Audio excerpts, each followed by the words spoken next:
Hello, ladies and gentlemen. We are gathered here today to get some concept work done for Project Hydra. Yesterday was a 6.5 hour mod stream. It still was not quite enough time in the oven to get everything ready. Unfortunately, we had some desyncs, we had some problems, and then of course when we tried to play Counter-Strike, my computer reset itself. Still not really sure what was going on there, but I've disabled XMPP, maybe that will help. Although of course it will hurt me in other ways. I guess I'll just need to order more RAM or something to make up for that. But suffice it, or despite that, rather, I am relatively happy with the progress we've made, even if it didn't really get actualized in the tests themselves.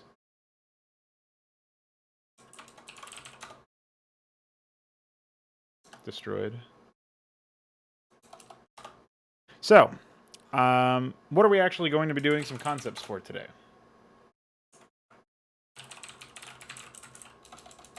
Well, as soon as I can try to finish this login, I'll be able to tell you. I don't know why it's giving me so much trouble.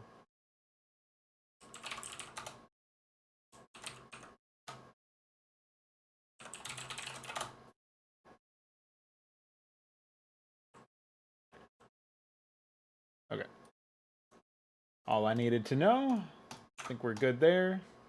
Alright, so I've already fixed the hotkey conflicts for the Cyprian and Firebat and for the Shaman and the Medic. That's not in the live version yet, but the live version is not very stable, so I wouldn't actually encourage anybody to play it right now. But they are certainly more than welcome to if they want to.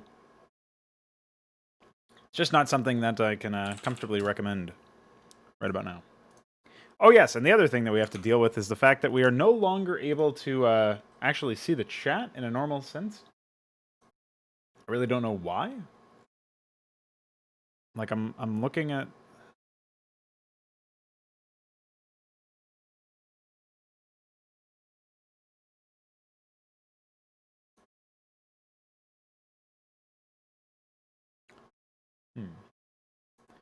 Well, one moment.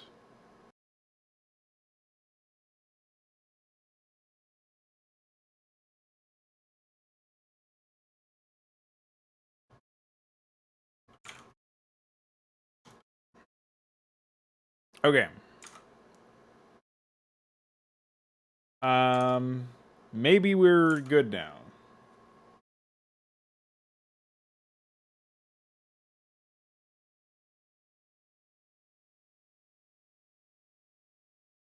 I guess I should actually watch the Fraud Night VOD back, because that was the first one that I used this stupid new system with. And I don't know if there was some issue there. But the problem that I'm finding is that I actually can't seem to,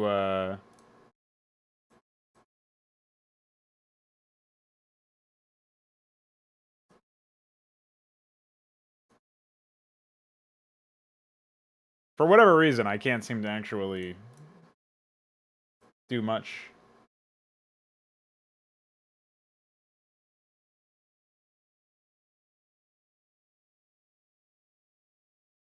I think it's fine. I mean, I don't see any issues, so... Obviously, I'm not listening to the audio, but... Looking at that, I don't see anything that's criminally bad with the videos. I don't know why it keeps warning me about stuff.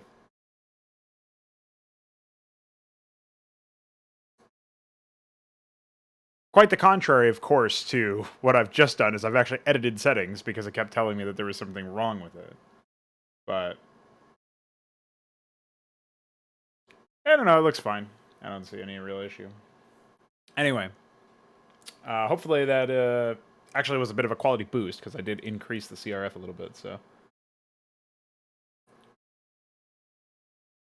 That's assuming the CRF... one of them is like, it gets better as you increase it, and the other one is it gets better as you decrease it. So maybe I actually dropped it. People will probably mention it if it's something that's of note. Anyway, streaming woes aside, this does mean that I've got to go to the old fucking chat here.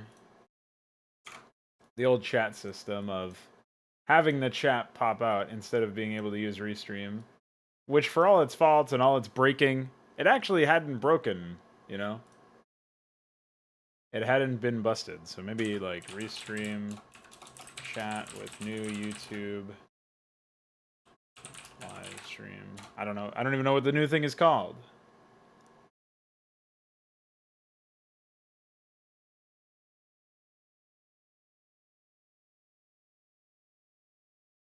No, I don't think so. It's all a prank. Oh yeah, I guess I should fix this.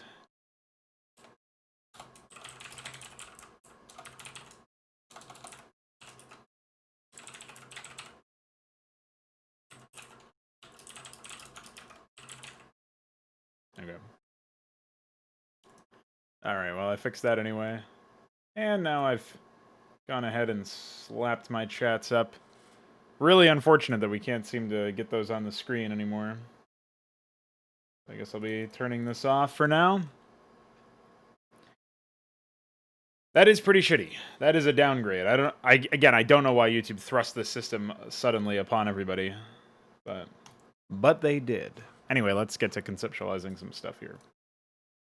So I have a more elaborate to-do list actually written out.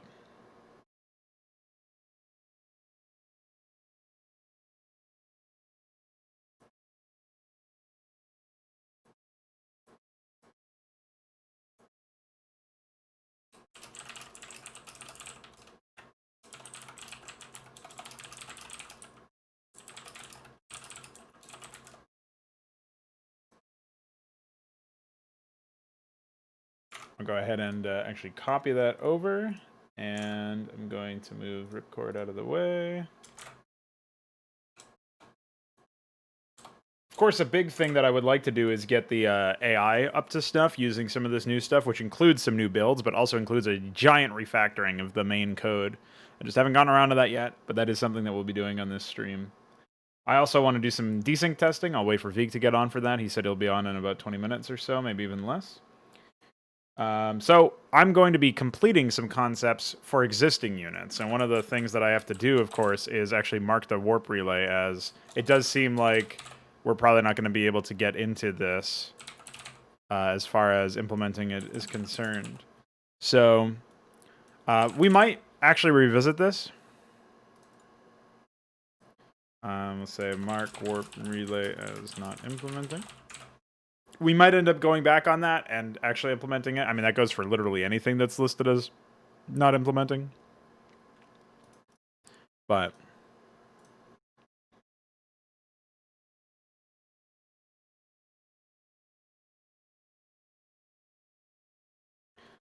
trying to think if there's anything else immediately coming to mind, but I don't think so. All right, so here we have the Clarion, right? Now, here's the big problem with the Clarion, as I see it anyway, is that it's a dedicated support unit, but it doesn't actually seem to be particularly interesting. I mean, for 100 minerals on 125 gas and 3 supply, and not a quick time to build either, you would expect it to be a serviceable combatant or really useful with its ability. Now, I do think that its ability would be useful, but if it's going to be AoE like this, where it's surrounding the caster rather than being a debuff, if it's just like a switch or whatever, where you turn it on and it starts to drain energy, I actually think that maybe we should implement this similar to the Shaman, where it doesn't have an energy cost. You turn it on, and I don't know if it would slow the unit. I think it might be enough that the unit is fairly vulnerable. Have it be somewhat nimble, so that it can dive in and out. But the idea being that you would actually want to focus it down, and then you can balance around its cost. Then you can say, okay, it's not 3 supply, it's 2 supply. And it's a little bit quicker to build, perhaps. Or maybe the same. But it costs, instead of like 100 minerals, maybe it's 75, and instead of 125 gas, maybe it's 150, or maybe it is 125 gas. But it's, again, very vulnerable. I mean, it's got double the shields of a High Templar, but the same health. I don't know if Templar have 1 armor. It also has small size, so you can really snipe it out with ghosts. You can pick it off with Corsairs, although obviously they deal explosive damage. I guess Auroras. The thing is, like, I definitely want to keep the shield count relatively high on the unit, because that does give me more potential for, like, it using the shield ability, right? So maybe we lower the shields to 60. Again, I think 75 minerals is more than enough. We could probably keep 125 gas, 2 supply. And then we remove the weapon entirely. So, I mean, I guess I can undo that and we can say weapon none, so that it's more clear. I didn't just forget to put a weapon in there. So the phase link is similar to, there's that Warcraft 3 unit that came in the expansion, Tauren summoner type character. I don't even remember what is. Spirit Walker, I think. So they had the phase or shield link, or wait, what was it? Spirit link, something like that. So yeah, it's similar in that way, but in this particular case, it's a little bit more straightforward. That half of all incoming shield damage, which is not I mean, it's a pretty big amount. So if you dive onto DPS a single zealot, well, half of it, all damage that you give to it until its shields expire, obviously, are going to get distributed to all other units that are in the area. And again, we make this an AoE, like suddenly it's positional. I was actually thinking that this would... I wasn't sure if this would be something where the unit actually, what's it called, like, AoEs it, or if they create a spell effect. They target an area and it enhances or enchants all of those units, right? I think maybe it will be a spell effect where you actually target an area, in which case it would just be a single cast instead of an aura or whatever, similar to the shaman. In that case, I guess it would require energy, and the problem is then the unit doesn't have any way to provide value after it's out of energy. It only has this one ability, right? It has no weapon. In this case, it's actually a very one-note unit, actually. If I go the route of the shaman, and if I go the route of giving it an ability that has a target, and you cast it and it enchants things, similar to Parasite, I guess, in a way. You cast it and it enchants in an AoE. Probably no projectile, it'd probably be instant. But if we did that, I think the problem then is that there's no positional gameplay to the unit. You're just pushing and clicking. So I actually like the positional element of having the Clarion be require the Clarion to be on the field of battle, activate that, and then not penalizing the Clarion in any capacity, right? But I guess it could disable the weapon, and then you could have it so that it can fight, but that's not really its combat utility. That's not really its thematic. So, not sure about that one. The other thing is that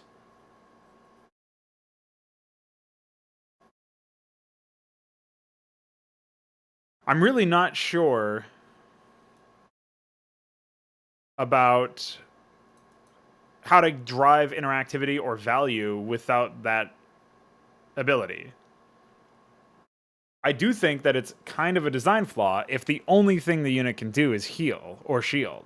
Like, the shaman feels kind of bad based on that as well.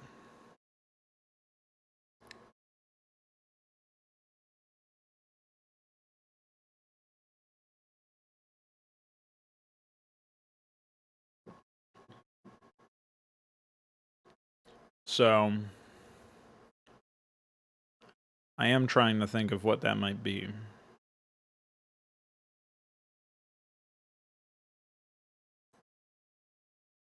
I don't even know what this is. Panel view, by the way. Anyway. So the shaman feels kind of one note in that, yeah, it can attack, but it doesn't have any other utility. Now, originally there was going to be a different form switch for it, where it would actually switch into a more offensive form. I actually have a different idea for that now that I think about it. That would drive a bit more utility, and would also give you something else to research at the mid-bay if you wanted to use that. But I'm not sure how useful it would actually be. I was thinking that it would maybe reduce or remove the heal, but do some other enchanting. So I was thinking maybe I don't necessarily want move speed or attack speed because Stimpack already covers that. Plasteel servos for the Cyprian already covers that. So and Ghost's cloaking with somatic implants covers movement speed. So like there would be a lot of overlap with other upgrades or abilities. It could honestly just be straight up weapon range, but then I guess that doesn't synergize very well with fire bats if their projectile doesn't shift that far. So I would have to talk to Icor about the implementation there. But aside from that,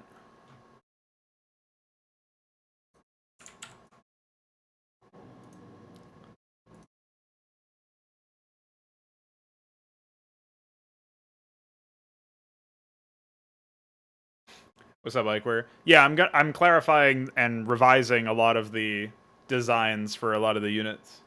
I've already been doing the Clarion. The issue that I'm coming up against right now is I want it to be kind of like a form switch similar to the Shaman for the Clarion, where you turn on the ability and nearby allies up to a certain amount or nearby allies in an AoE get the buff, right? So it's a positional thing. I guess my problem is that I can't really.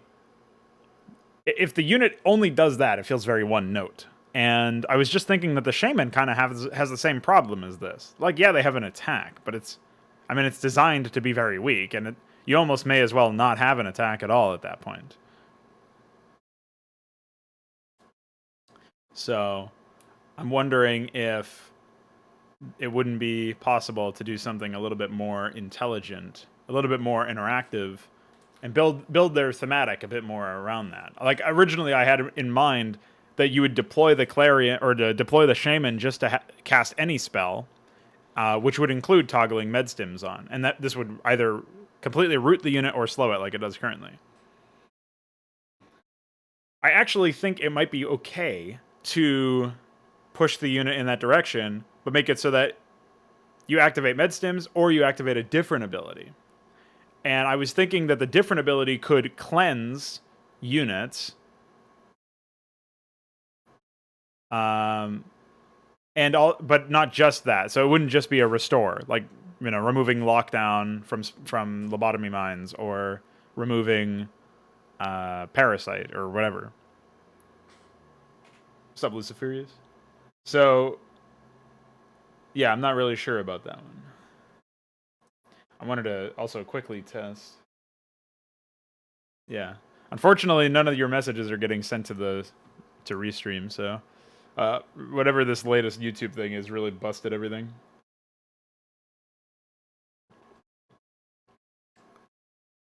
So yeah, as far as the Shaman goes, we're talking now about giving it another form switch, and I guess that would require another technology, but probably not another order ID on a technical side. And that would allow us to give them like another research to get. So in addition to administer med stims, instead of overcharge, because it's such a boring upgrade, it just slows targets that the Shaman's attack, right? It's very, very boring. Instead of that, we could have something like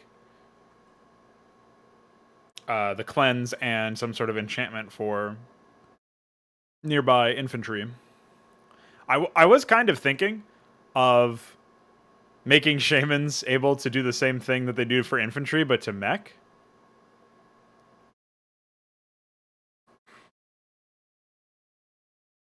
So like a nano repair field that would repair mechanical units at a lower rate, I think, obviously, than the siege tanks. I think that would make them feel useful to any player, even though they require barracks medbay in order to get to. And that could be like a science facility to your tech.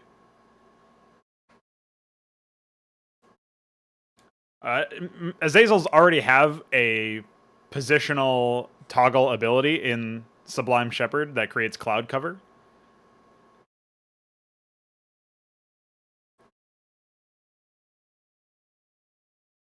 And they already have Defensive Matrix, which has a heal associated with it, with Innervating Matrices. So they already have a heal that also affects mechanical units. So when you upgrade their Defensive Matrix ability with the Innervating Matrices upgrade, it will heal everything.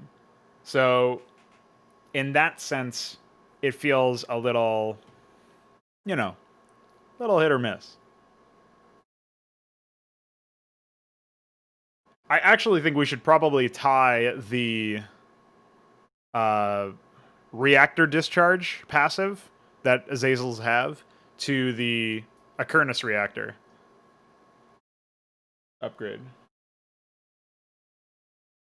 All the orders that we need, and then probably everything else associated with it, like needing a new graphic for it. Well, I was talking about this earlier when I designated it earlier on stream. We may be revisiting all of the concepts that are currently listed as DS Blue as not implementing in Brood War. We might revisit all of that and say, yeah, maybe we can do this. But for now, I'm writing that off as for now. I'm not interested in chasing that concept. We can revisit the idea once we have more engine tools. Well, you said that about the sound effects data extender, and look what happened, so... Yeah, I think your experiment in Full Toilet made me think that they were definitely worth exploring, even though the concept was a little off. Alright, let's take a look at the Shaman here.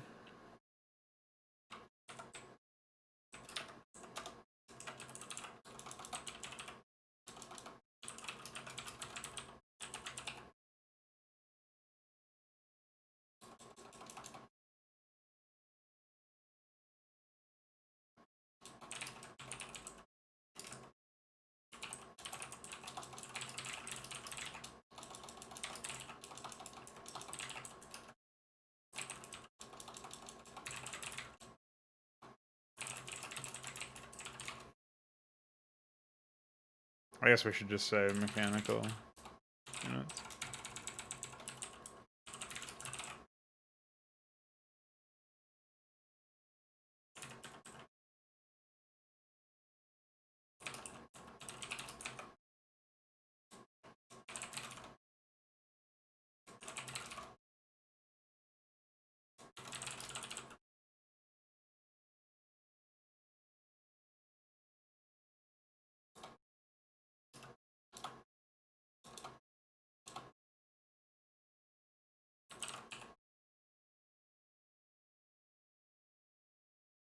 Yeah, I haven't actually added the dedication system to this document.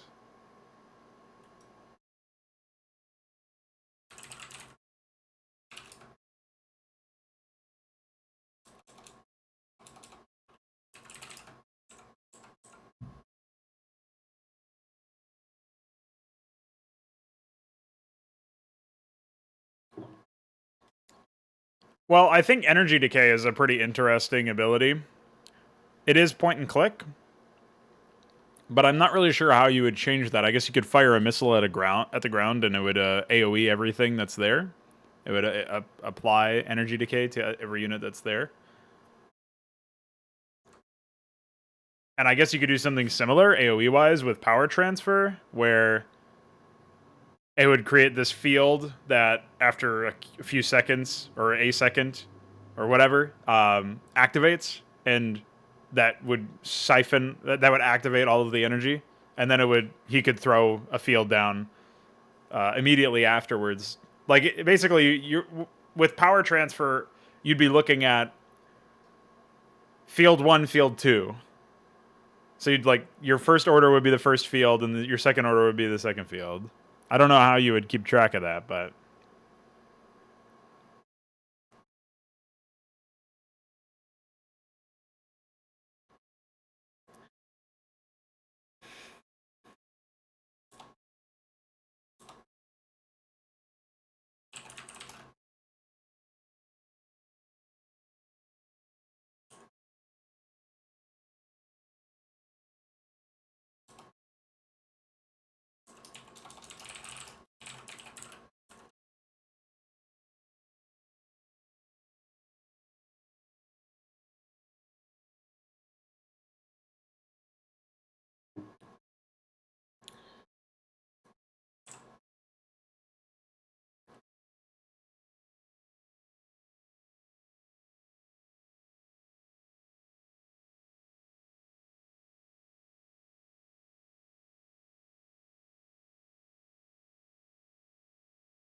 Okay. So now I've got to add that. Medical bay, by the way. What the fuck?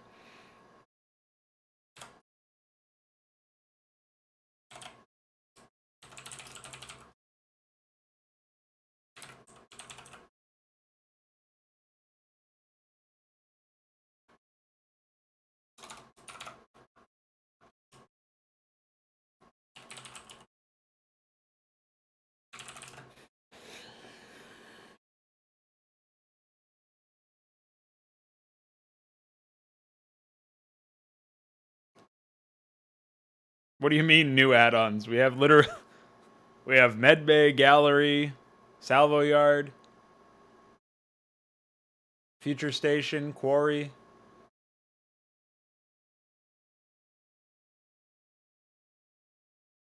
Will there be new add-ons other than the 5 that I just rattled off? I don't know.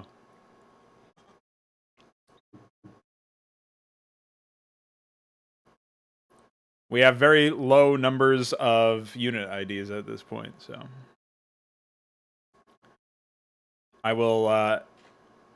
My actual current plan for Hydra is to get it into a stable state. So we have added the Savant if it's possible. We've added the Clarion, the Augur, the Star Sovereign, the. There's some other units that I need to do. Oh, Exemplar. Probably 2 other Protoss units that I plan to add that I haven't put concepts up yet. Irilith Quay. Revise the Queen's Nest in the tech tree. And I'm thinking.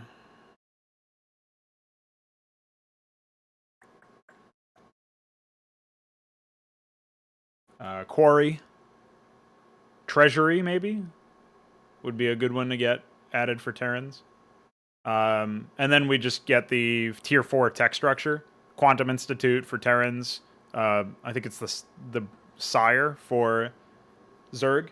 And the a Grand Library for Protoss, which is not really a tier 4 tech structure, but that'll be good enough. And we basically finish all of the tech tree shuffling. We get a good amount of, like, basically finalize all the additions. We're done adding stuff after that until the new engine, or until at least Deliverance is done, until Full Toilet is over. This is the stable build. We continue to add polish. We use the sound effects data extender to add unit responses to all the new units, and sound effects like, weapon hits and stuff. We continue using images extenders and all that shit to add new missiles and new projectiles and new reads. There's a ton of polish work that needs to be done, even for stuff before the big add-on spree that we went on, where we added a huge amount of stuff for Terrans and even like reworked some stuff for Protoss and Zerg. There's a huge amount of reads that we actually need. So once we get to the point where we have the Irilith and the Irilith Quay, and I guess we're probably going to need the Othstaleth Birth, but I'm not sure if we'll even be able to implement Othstaleths themselves. So that'll depend on, like, that's 2 more unit IDs that we need. That way we can unlock Sire Tech at that point. But I might just make it so that hives can be immediately built into Sires, or they require Defiler Mound or something like that as like a patchwork placeholder one.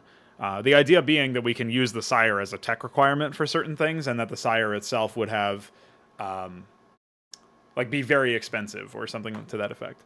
So you would it's definitely something that runs counter to the rest of the build for like layers and hives actually being relatively inexpensive, but the Irilith Quay will be very expensive, and the Othstaleth Birth eventually will be very expensive, because those are the requirements for the up tiers in, going up a tier. Yeah, I have to see the problem is I have to go a step further than what I've already done. Like, I was also wanting to implement the dry dock and the munitions bay. I can't just implement everything and fill up every single unit ID, because we need to keep a bunch of spares for the Deliverance editions. There's some things that we're removing, like the medic, so that Emojins are only using Shamans.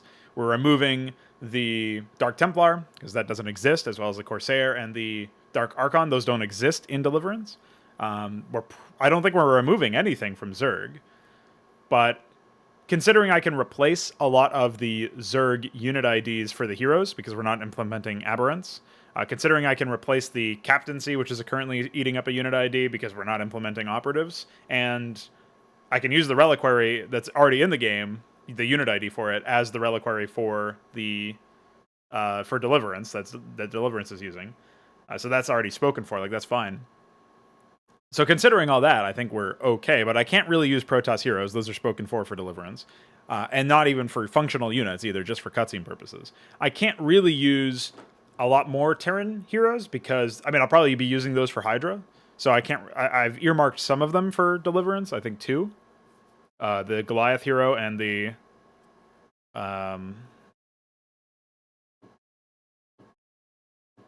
Sarah Kerrigan hero. But otherwise, I can replace all those. So I still have plenty of unit IDs, actually, for most of this stuff. But, like, when I say plenty, it's like, I'm not sure how much that actually is. I have to take stock of that at some point, so. What's up, Terran Dominion? How is Tier 4 going to work? Is it simply a weapon and armor upgrade? Is there more to it? Okay, so Tier 4, eventually we're going to go all the way up to Tier 5, but we just don't have the capacity in the current state of StarCraft. Icor is going to be working on extending the unit ID entries. Unfortunately, we can't rely on that. We can't bet on it. And there's so many other issues that are coming up as we get deeper and deeper into the code base. Like, performance is one of them, but that's also partially due to our plugins. Once we end up removing a lot of the other really dumb limits that have been plaguing us for a long time, like cannot create more units, for example, once we remove that completely, we're still going to get to a point where eventually other things are stopping us from adding additional development. Like there's all the pathfinding stuff. We're going to basically need to rewrite all of those functions, not for the sake of changing anything, just so that we have functional equivalents, so that we can then continue to modify stuff and add special cases for different things. Like the Paladin is supposed to ignore small obstacles in terrain. That's a fairly small change, you would think. But in order to accomplish that, we have to do all of that rewriting that I was just mentioning. There's tons of pathfinding issues. So that's one of the reasons why we're gunning for the new engine at the end of the year. So once October comes around and we finish off this map crap full toilet event that we're doing, where we're making a campaign, once that's done, we'll basically be entering into that polishing phase where we just finish everything, sort of finalize stuff, but most of our work is going to be going towards the new engine. And in that new engine, we won't have any of these limitations. We'll be building it from the ground up. It's going to be a very long, hard road to actually get there, filled with many challenges that I can't even foresee right now, I'm sure. But it's really important that we get there, because then we are no longer limited in pretty much any capacity to do what we actually want to do. Like, all of the stuff that I have to think about now, all of the concepts that I have right now, yeah, they're limited by lack of graphics, and that's something that won't go away with the new engine. It'll just be a little bit easier to handle in some cases, and as I get more, like, presumably when I have to juggle less things because the new engine is a little bit easier to work with, a lot of it easier to work with. Maybe I'll also be able to dive into 3D modeling or something as well. But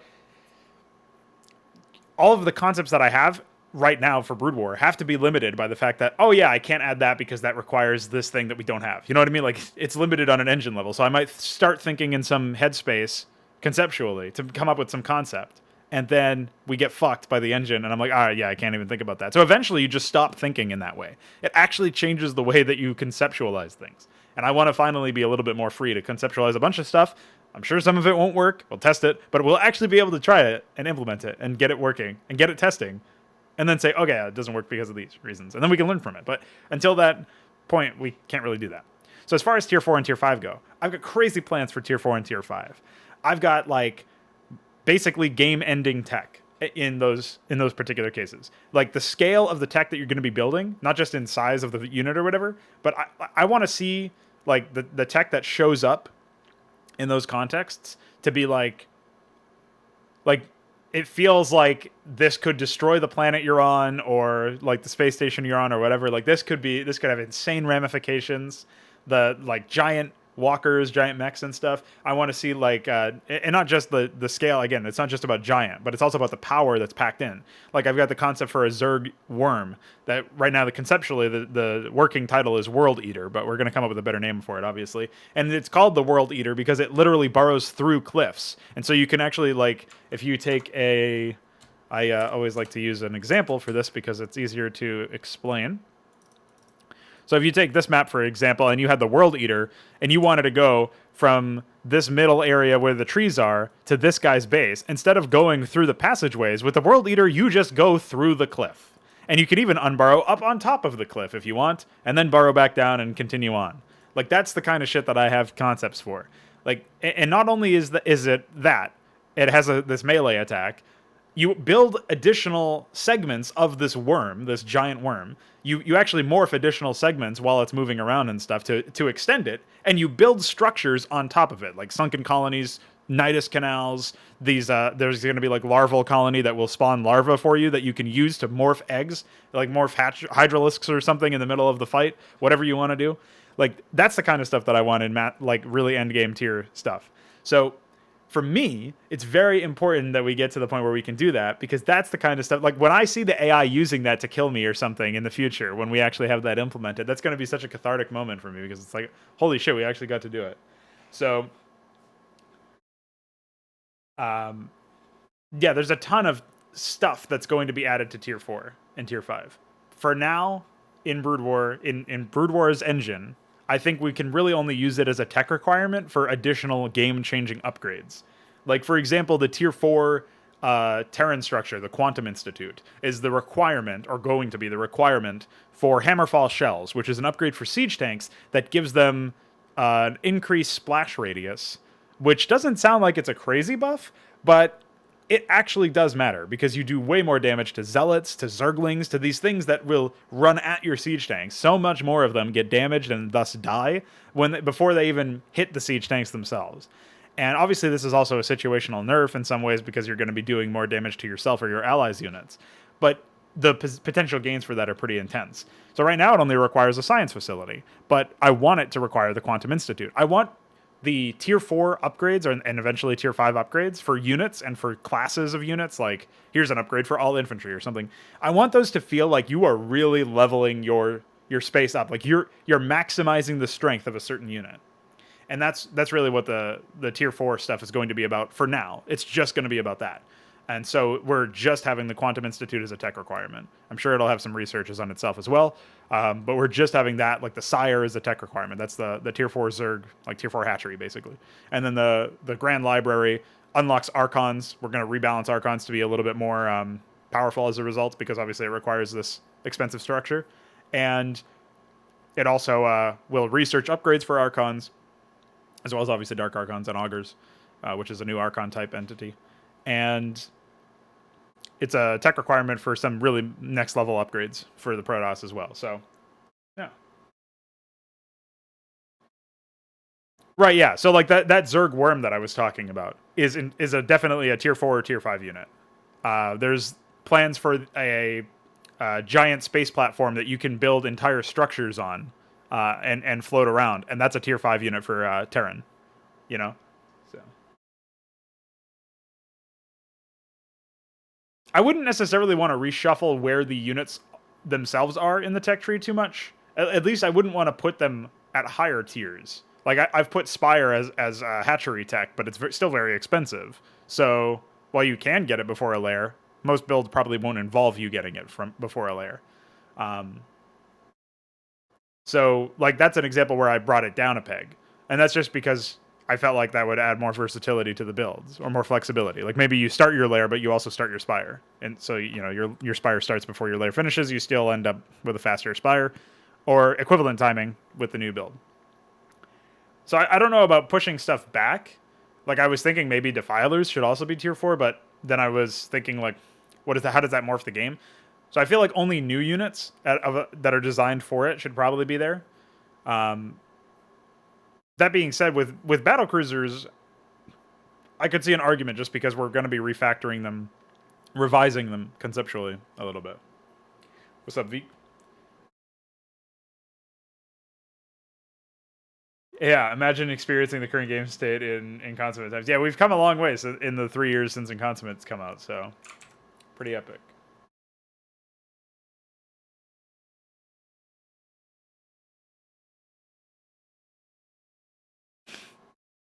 Destroyed. Yeah, the evolution chamber being a requirement for the Spire is purely because it seems weird if you can build it right out the gate. Well, maybe it's not, though. I was just going to say, I don't want it to be a spawning pool, but maybe Spire and spawning pool are your default things. I don't know. I guess that could work. I don't see a reason why not.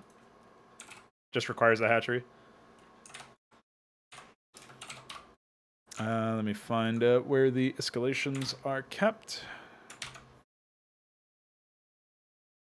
Yeah, Defilers will have a morph. I think maybe even Queens could have a morph. There's all sorts of stuff there. I'm just not 100% sure. I want to add another, like, some more air units for Zerg as well. And not just because we have the 5 Nations assets, but because all of the other races have been getting air-related additions. Like the Exemplar is going to come in. We're going to have the Star Sovereign. We're going to have a new Protoss Destroyer unit that's going to be like the Centaur as a destroyer, right? We're going to add a destroyer class for Protoss. I don't know if we'll add another Corvette or frigate or anything. I think the Exemplar will be the Corvette. Or whatever you would call it. I guess you might call it a frigate, but Corvette sounds cooler.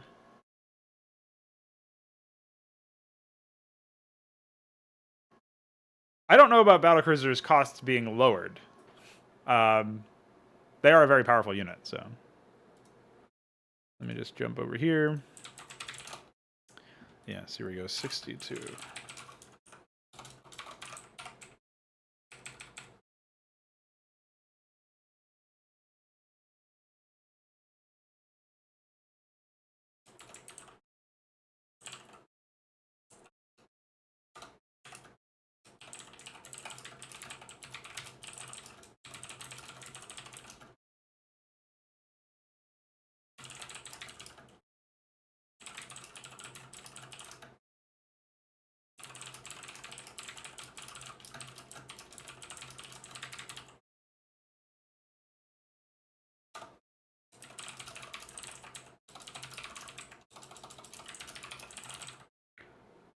This might be 150 instead of 200.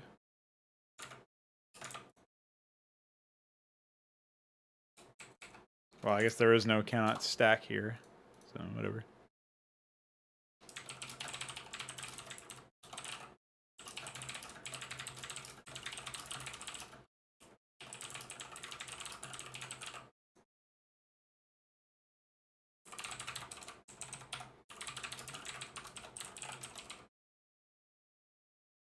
Oh, time cost, yeah. Well, carriers have always been worse than battlecruisers. The only reason why carriers don't get destroyed by battlecruisers is actually because the battlecruiser takes a bit more cost there, and is countered by a lot more stuff. Like in a head-on fight, battlecruisers are always better, but battlecruisers are situationally a lot worse than against dragoons, fucking scouts, obviously. Arbiters just stasis half of them, and the other half die. You know, stuff like that. So you almost never see them in PvT as a result.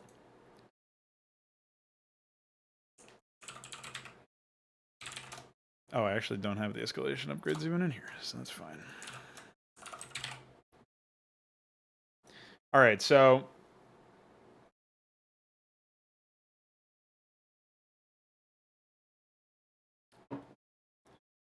the question now becomes, we've revised the Shaman. I think the changes to the Shaman's concept are good. But looking at the Clarion, trying to revise that, again, the problem is they have one ability, Phase Link. And this one ability that they have is the only thing that they can even do. They don't have a weapon. Giving them a weapon wouldn't resolve it because it would just be a weak weapon, given the cost of the unit and the roll. So it's, again, go big or go home. My style is, if you're not going to be impactful, then there's no point in having a weapon, right? If you're not going to actually be able to use this unit offensively or defensively or whatever in combat, then there's not much of a point in them having a weapon. So don't give them a weapon. But we need to do more than just give them one ability, right? So like I just did with the Shamans, I removed their weapon because, again, it was boring. It was low impact. And then I gave them another mode that you can research. So by default, they're very useful for infantry. Then you can research a new mode for them that will make them useful for mech. And then you can also get the restorative nanites upgrade to add a cleanse to the max heal. And you can also get adrenaline packs, which for infantry. Gives them armor. I should probably mention adrenaline packs. So I guess maybe restorative nanites would have to be mix. Repaired to full HP by shamans, and this should have to be organics. Okay. There you go. It's like 2.5 or something in under normal circumstances, I'm pretty sure.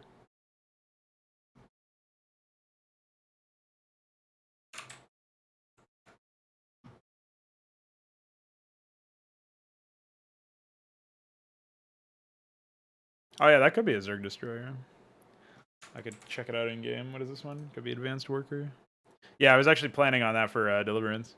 I'm not sure about the advanced workers because those seem like something that you would want in many cases actually. Give them more faster movement speed, so you need less of them per resource field, and then obviously the fact that they fly is a pretty big boon. I wonder if the advanced Zerg worker would build structures similar to SEVs do by channeling, or even potentially like probes do, where they warp it in. But for Zerg, it would be like maybe it like costs some of their life or something. I don't know. It's probably too much overhead to even think about that right now anyway, because we have many other things to deal with.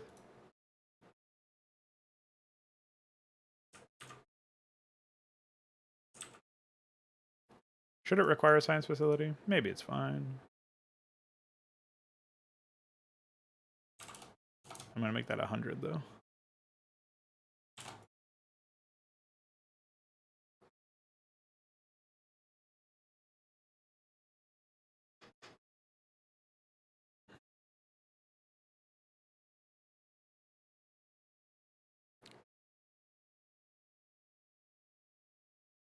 And this is implemented.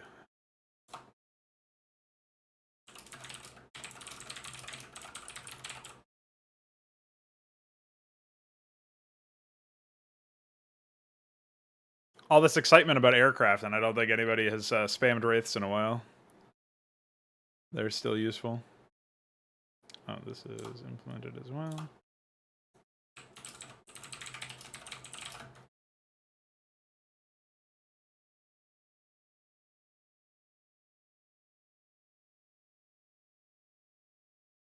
Yeah, I think this would definitely be researched by default.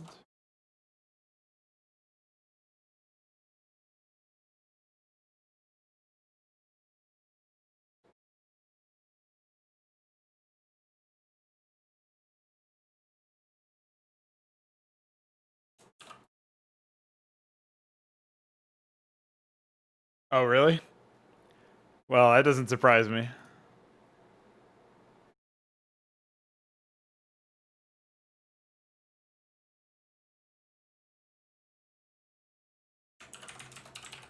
So the question for the Clarion then becomes, do I add another ability for them, similar to Phase Link, where it's or similar to the Shaman, where I gave them a second ability, or do I go a different way?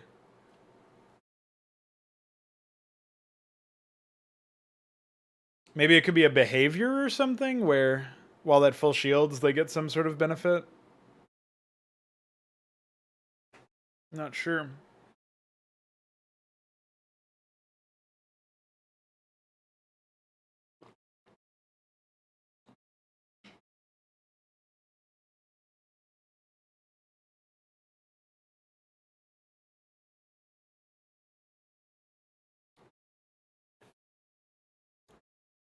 Okay, here's an idea.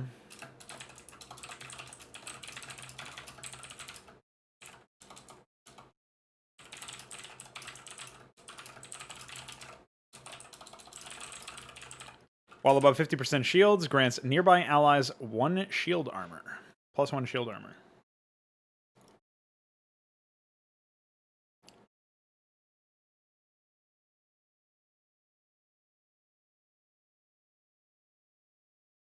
So that would obviously require an upgrade.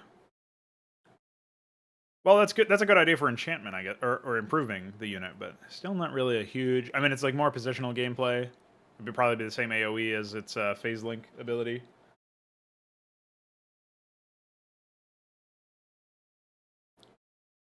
I like the idea that it could gain increased speed, increased movement speed based on shield percentage or whatever.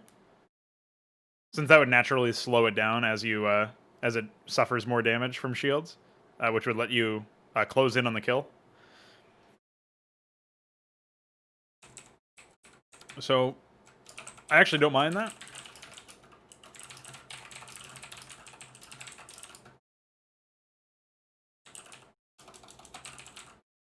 That can be a default behavior for the unit, but it doesn't really add interactivity in the same way as, like, as the player who's controlling the Clarion, you have different things that you can do, right? I don't know what that means, Veeq. The whole point of this unit is that you are distributing shield damage across all affected units.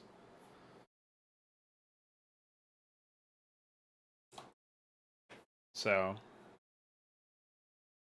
there's definitely going to be a reduction just based on that. Because everybody who has shield armor,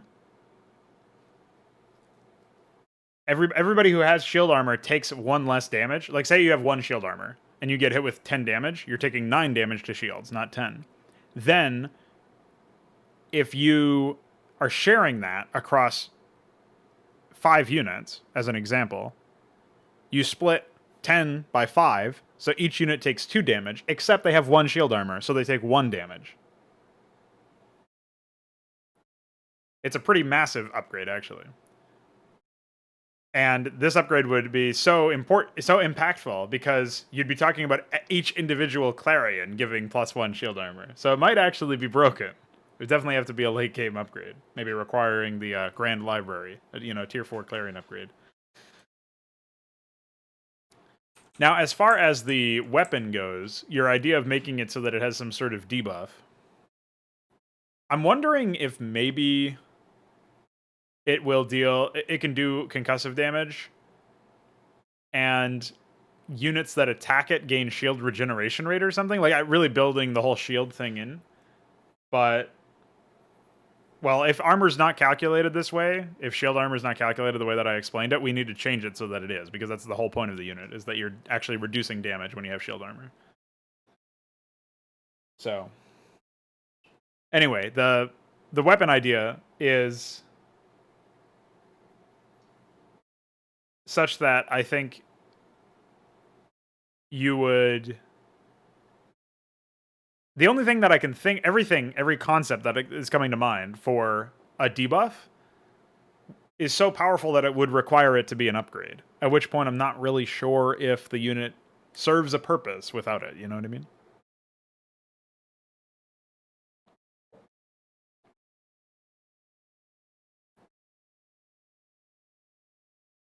The way that I was describing is that you distribute the damage and then reduce the armor, or reduce it by armor. That's what I was describing. So if that's what it already does in what you were saying, I thought you were saying that actually it won't work like this because, and then what you wrote. But maybe I misinterpreted what you were saying.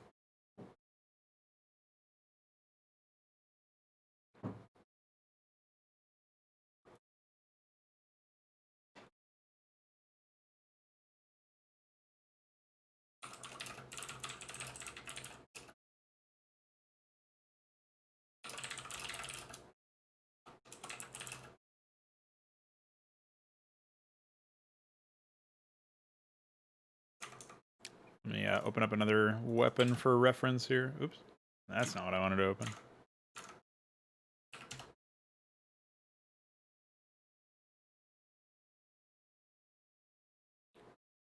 Half of a shield armor? I'm not even sure. Can you do fractional values for shields? For armor, anyway. I think... Well, I'm not sure if we could do that, because the only case where we did, like, negative armor, for example, was actually just pseudo... It was, like, implemented outside of armor entirely. It was, like, a parallel system. Yeah,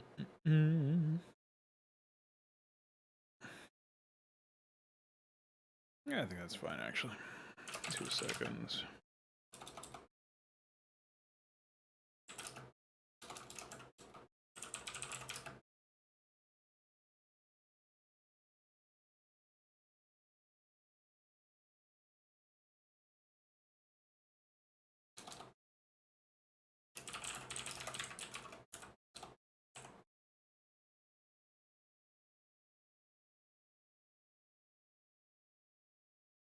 Might change it to hit scan similar to the Aurora weapon, but we'll see. Oh yeah, actually I think that would be better. It would be, should I say, hit scan.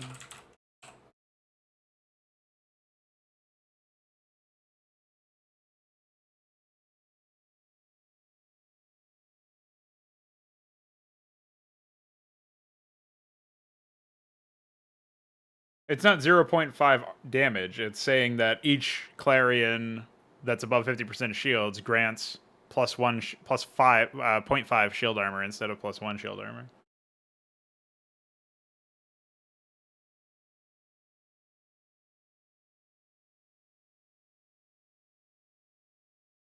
I'm not really sure about readability. I mean, this whole unit is kind of hard to read in that sense. Like, it's hard to immediately know what interactions are taking place because the way that damage is reduced by armor is already kind of like, if you're just an average player and you never looked in the code base, it's already kind of, huh? Okay. But fairly straightforward once you understand what's going on. And then to have it also be distributed, like, you're already adding another layer of abstraction with the ability. So I agree that you don't want to have too much information barrier for understanding the unit. But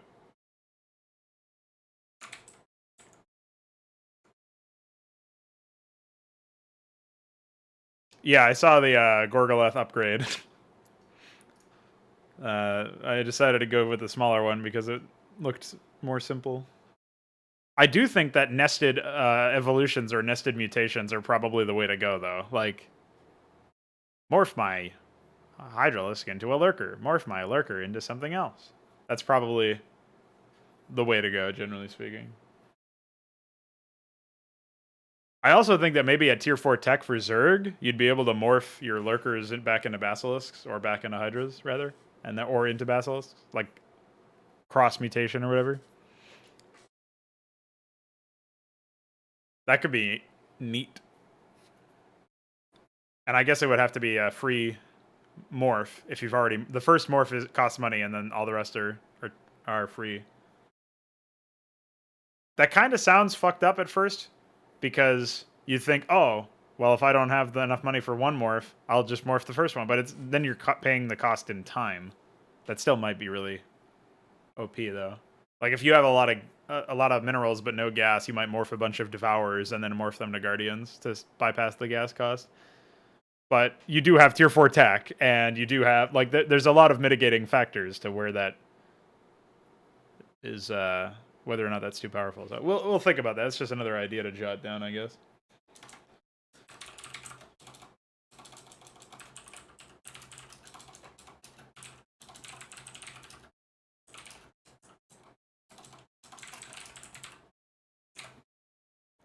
Yeah, that's what I was saying. If you had morphed to Lurker, you could morph to Basilisk or back to Hydralisk for free, is what I was saying.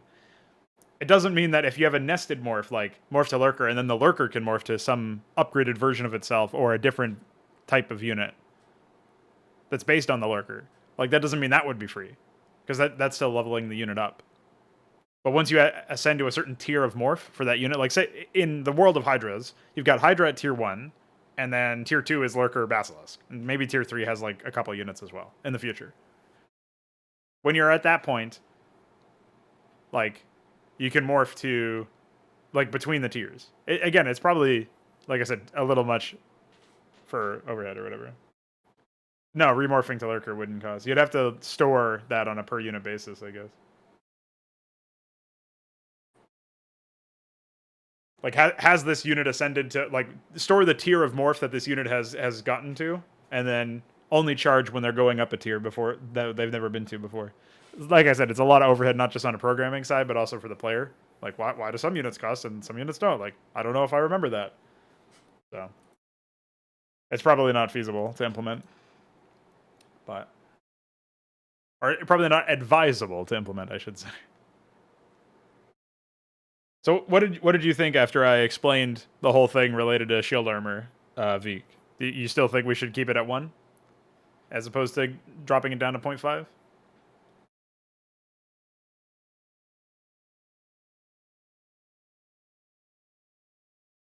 Yeah.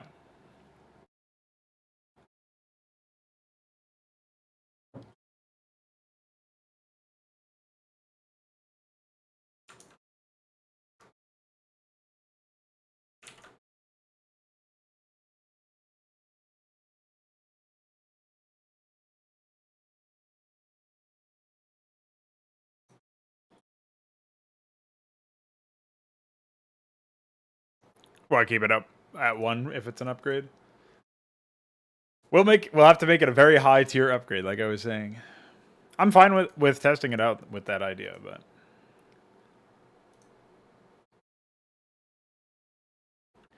can't believe this unit is going to have 3 fucking behaviors.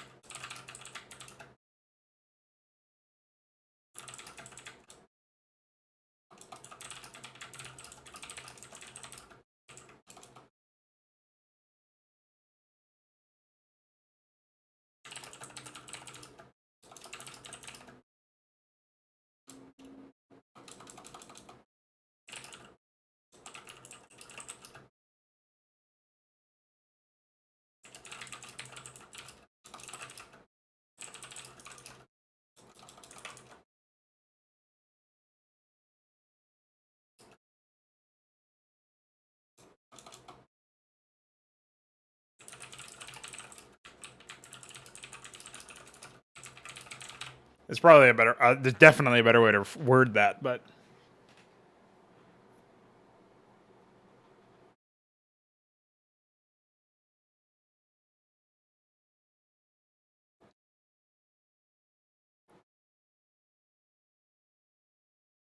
well, they only have 60 shields, so it's not like you've got a lot to play with.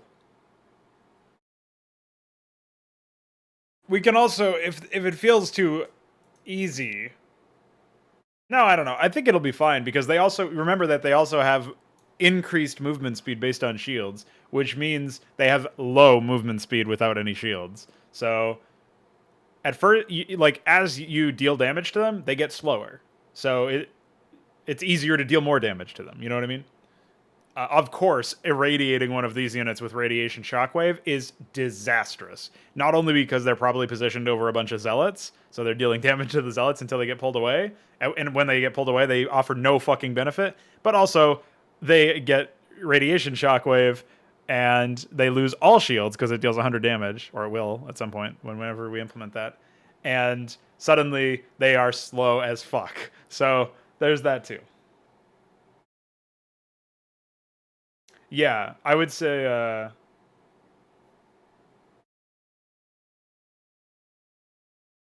well, it would be easy to implement the 0.5 that you suggested, Terran Dominion, but the problem is uh, communicating the damage values to the player. Like when you deal damage and it's reduced by 0.5 instead of a whole number, it's really hard to know, oh, that attack did 2.5 damage.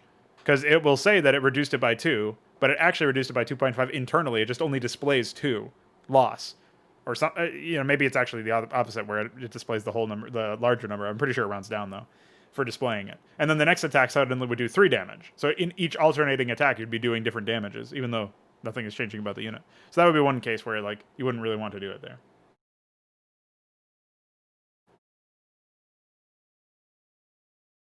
Yeah, there's no display for like, oh, I have 25.5 shields or something. You know what I mean? Well, the display rounds up, but the damage values themselves. So I guess that means damage values technically round down. Well, the damage values don't round at all, but it would display as if it rounded down at first. Because Because I was talking about, like, if you deal damage to something, your damage value appears to change with each attack, even though it's not really.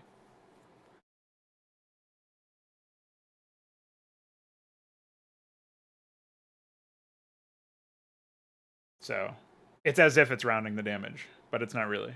Just that's what it looks like to the player. So it's even more confusing if you don't know what the fuck the codebase is doing to your damage. I definitely think that recoloring the energy is a good idea, but we also need to figure out how to give it an attack overlay. So maybe what we can do is we can make a copy of the unit, or like take the recoloring part. We could probably... Well, I don't actually know how we would do that. Because I want to make it very clear at all times that the unit has the buff, right? So like changing its frame set or whatever, or putting... Maybe the overlay should actually be what we separate out. So we would take the unit's energy, the blue, green stuff, or whatever we ended up giving them. We would take that unit's, like, stuff that we're going to be recoloring for the effect, and we would separate just that, similar to how we did with the scout attack graphic. We would separate just that into its own image file. We would recolor it, and then we would overlay that when the unit is above 50% HP, and then remove that overlay when it's not above that. You know what I mean? So it would look like, oh, the graphic, changed. We could even do some sort of, like, here's a subdued recolor where it's halfway to where it is eventually going to be. And here's the full recolor. So, like, we have a different frame set. So it actually appears to power on and then power off. So there's, like, actually a transitionary frame, basically. I think that would be cool. So that should work out just fine. Like, the way I'm thinking about it, as long as we can remove that overlay specifically when it's over, should be fine. Because they need to be able to attack. So the attack needs to happen, and we can't tell it to play whatever the attack animation is. We might even port the scout thing again, or maybe the Corsair. Some sort of visual effect from the Corsair might actually work better in this context. But when we give it an attack frame, it needs to be able to attack and then return to look. Even in the middle of the attack animation, it should still be obvious that it's got the buff. Yeah, it's not worth doing that. Because, again, I mean, I guess then we would have to make the attack animation work for the... What's the other thing? We would have to make the attack animation itself work for... put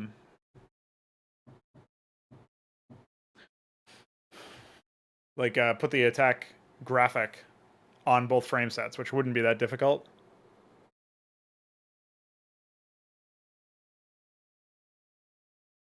I don't know, man. I don't think that it's worth using any of the ACE features just on the off chance that there's some conflict with the plugin. I want to reduce the amount of overhead there as much as possible and only use shit from GPTB if possible.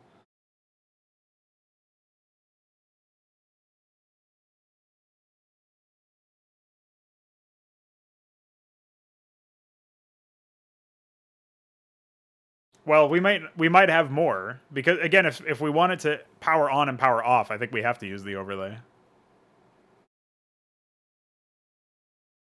Because the overlay itself needs to have its own animation, basically. So it powers on when they have above 50% shields, and then it powers off otherwise. In a perfect world where we had more control over the source asset, I would even like to have something where it actually seems to glow brighter and brighter the more shields it has, and obviously darker and dimmer the less shields it has. That would be pretty cool, because then it's like a visual indication of, like, it would be like just tying in thematics.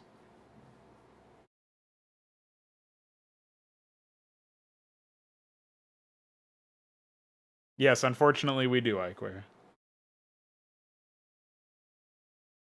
No, this is the first time.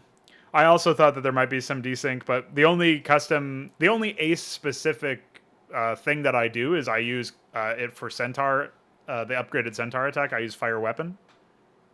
So,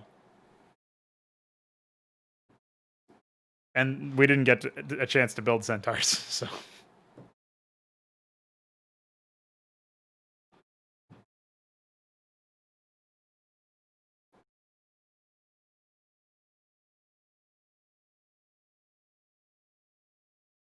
I don't think it would cause desyncs.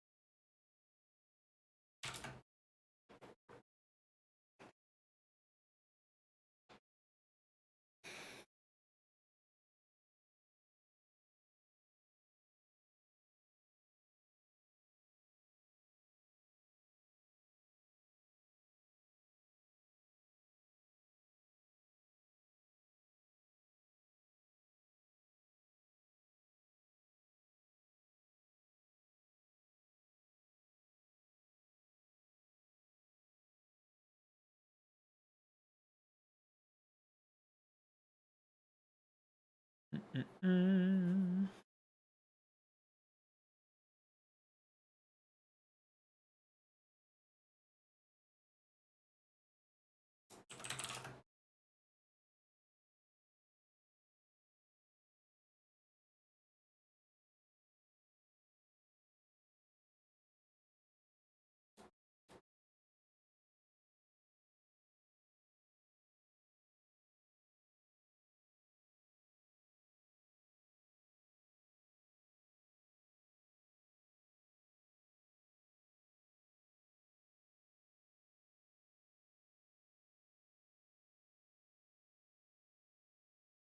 I guess it's pretty buggy right now. I haven't heard much about it though.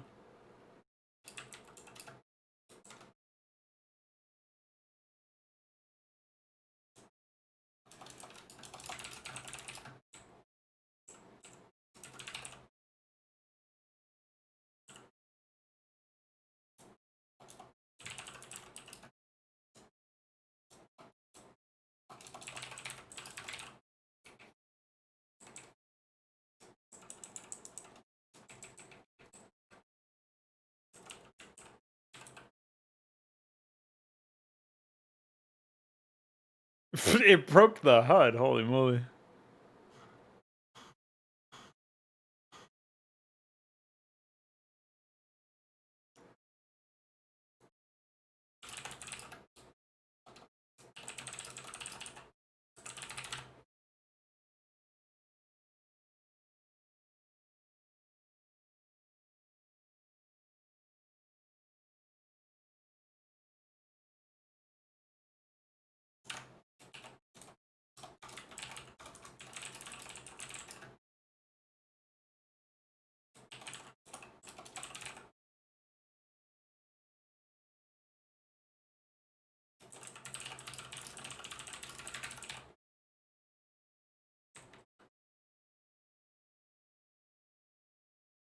Icor is already going to be working on a unit ID extender at some point, I guess. Hey, that's actually a positive change. I'm glad to see that, actually. Nice.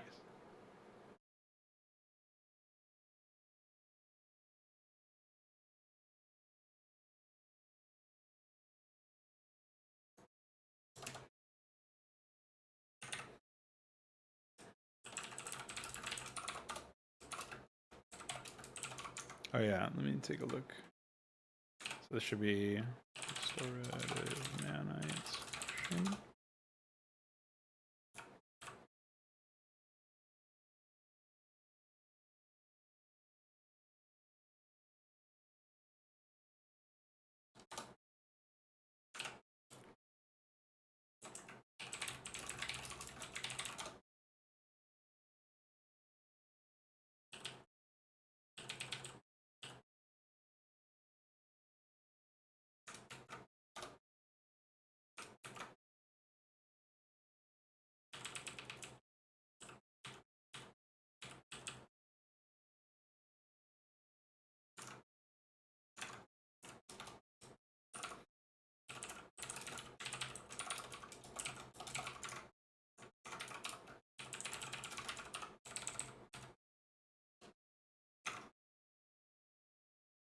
Oh, I also have all of these entries that I could use, apparently.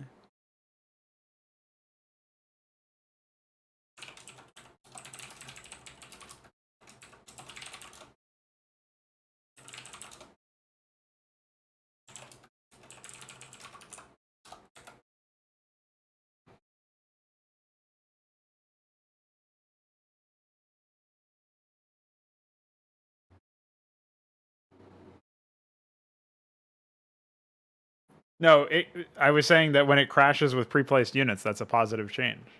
I think Knave is really crow-pilled, you know?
Oh, wait.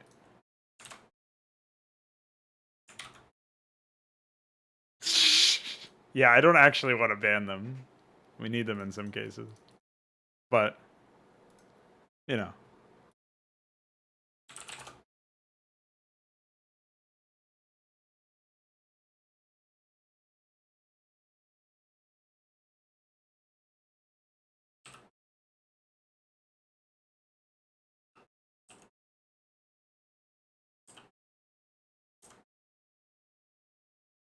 Oh, wait, I guess I can just copy the spawning pool.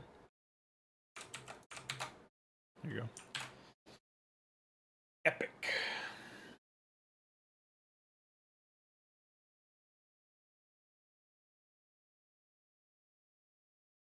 I will look for some stuff for the auger. I have to actually continue conceptualizing it.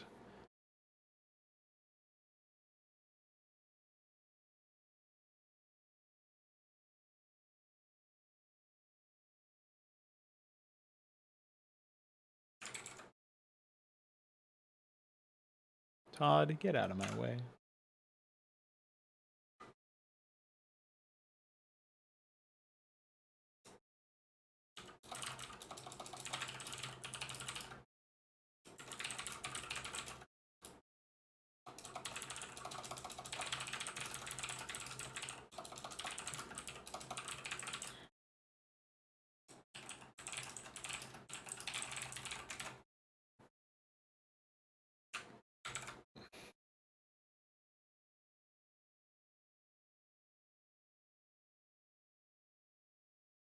Oh, he's talking about the default Hydra starting workers, yeah.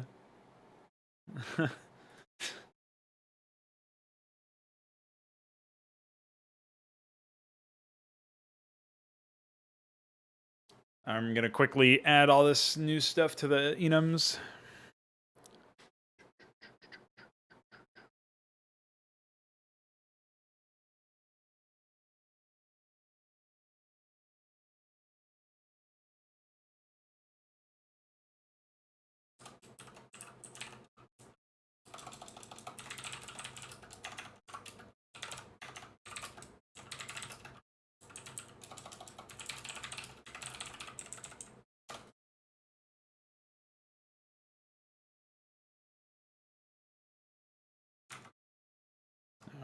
I guess I should reopen it, figure out what we're looking at here.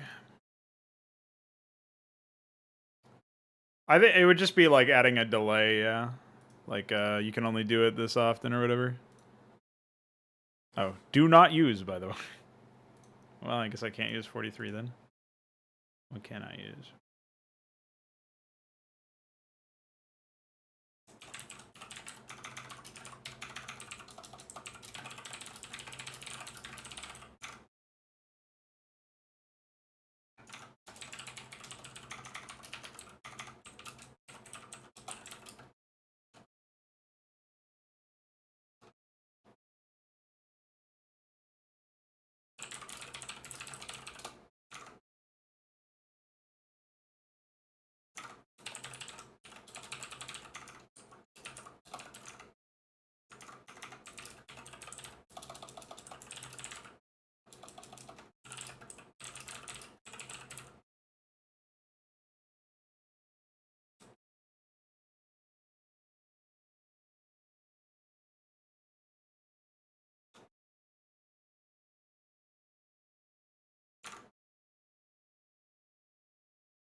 I'm not sure if we have any other entries we could... Oh, wait, don't we use EMP Shockwave for something?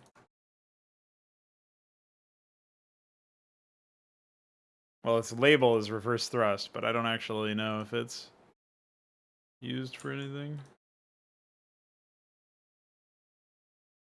Current unit is Wyvern, so it is?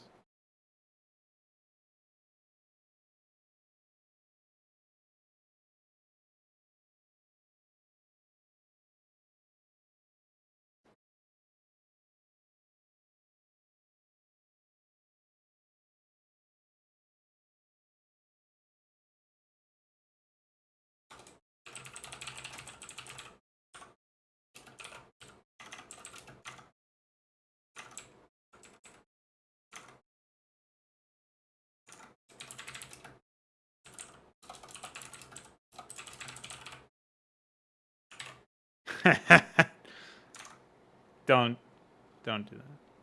Don't listen to it. I guess we don't need the relic one, so we can make nanite field 38.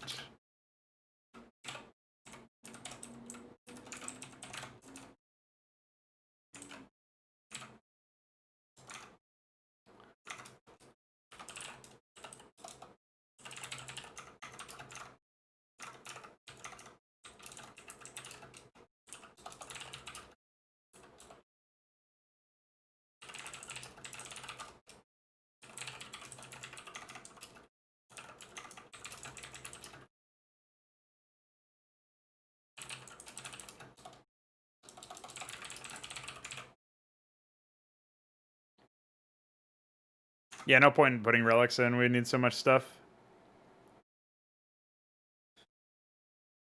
It's not really relying on Open Brood War. I think we're using it as a reference, but we haven't really tried to dive in yet, so.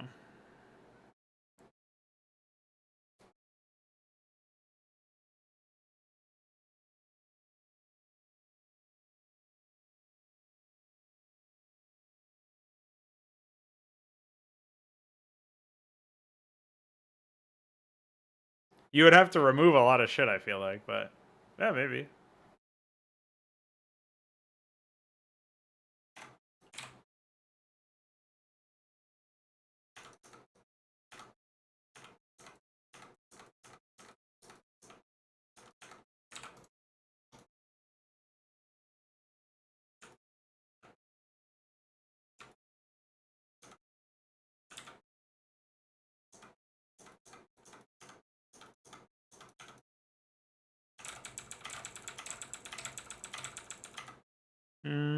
This sucks. Why can't I? Oh, maybe because I reinstalled it. I can't multi-select or whatever like I used to be able to. Where's that option again, Veeq? Do you remember?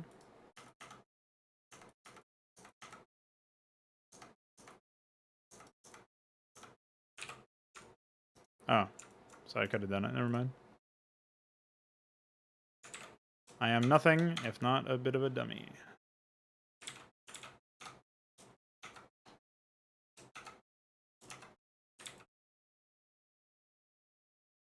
Wow.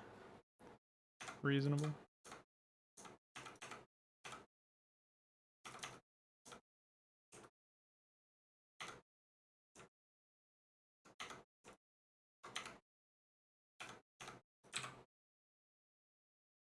I don't know why there's random default shit in here.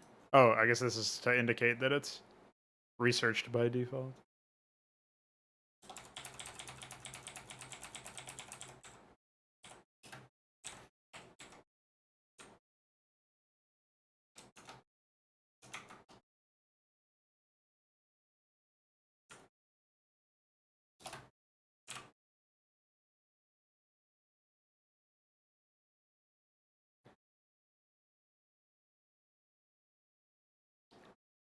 We're getting there, but I don't think we'll expire the, or I don't think we'll exceed the amount for a while. I mean, I still have 4 in the middle of here that I can remove, or that I can reuse, and then we have all this from 130 to 199, and then we have 240 to 255. So I think right now 240 is being, some of those are being used for deliverance or earmarked, so I don't overwrite them, but like I said earlier, there's plenty of stuff. And relics themselves could just be cannibalized if absolutely necessary. So yeah.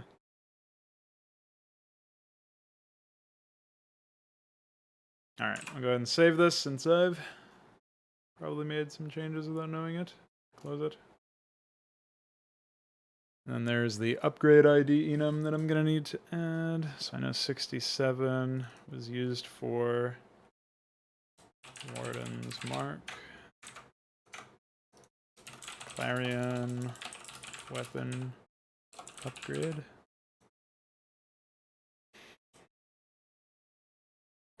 This was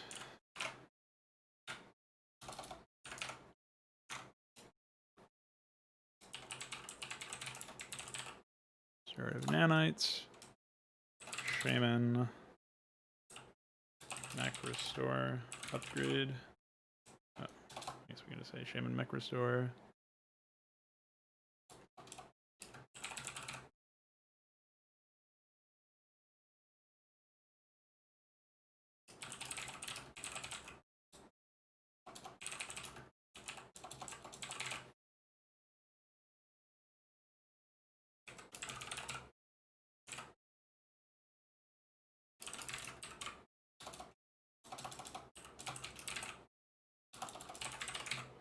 I have not yet, but I will momentarily. Wait. Oh, this is supposed to be ramming speed.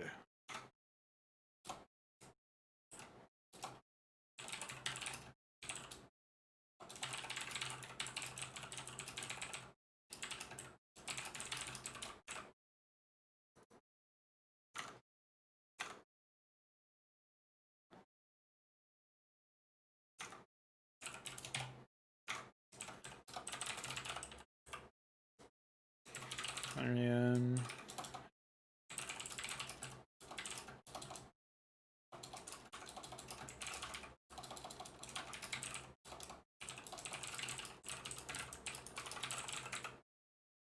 There you go.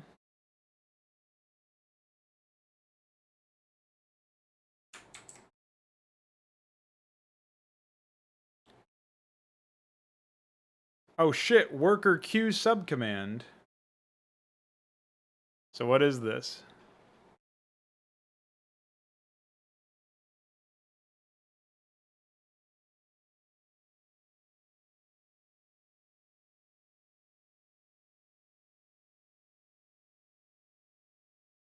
What does it let us do exactly? Queue workers depending on resources or something like that?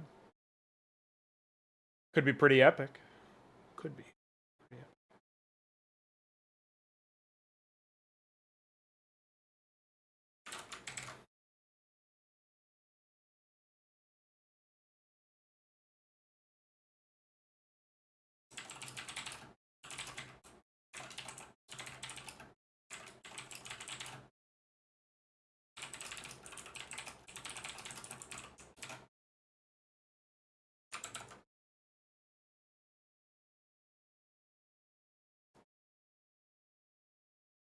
Oh, it has no parameters, or can you specify them?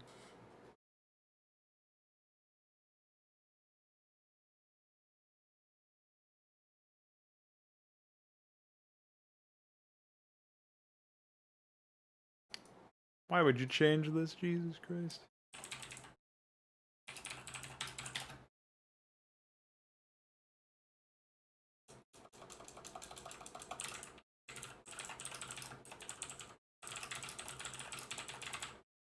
I guess it would just be...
All right, so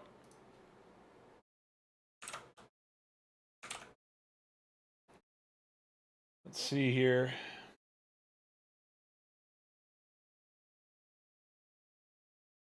We'll close that for now.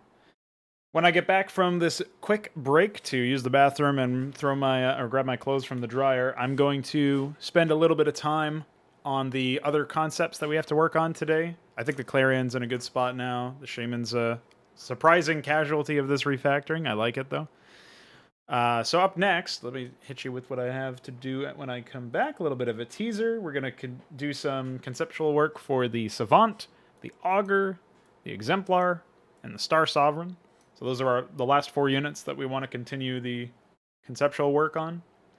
I will also be conceptualizing the new Protoss Destroyer and then hunting for some graphics for a new robotics facility unit. So hopefully we come up with something there. I'll also be looking for something that could be the Augur, but we'll probably end up using a recolor of the Archon, unfortunately. And yeah, so that'll be the conceptual and graphical hunting work. After that, I'll be working on implementing Irolith's quarries and the Irolith Quay, and then refactoring some of the Zerg tech tree as a result. And whenever Veeq decides he's hanging, oh, he actually called me a long time ago. So whenever I decide that I'm hanging with Veeq, we'll also be doing some testing for desyncs. So that's what you can look forward to when I return. BRB.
I have returned.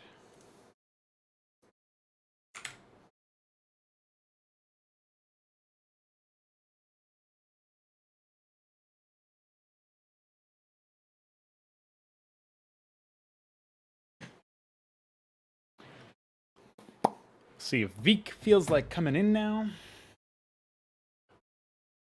In the meantime, I shall eat a little bit.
Hi.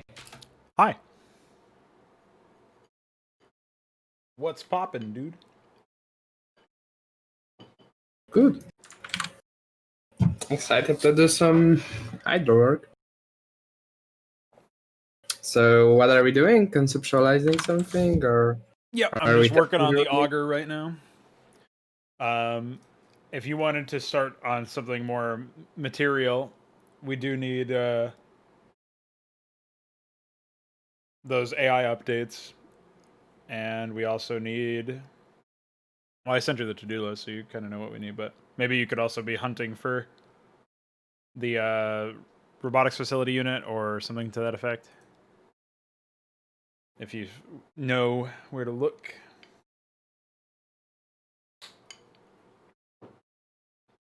Yeah, I guess I could do that. I also can help you conceptualizing something if you'd like. Sure. I was just providing a few options.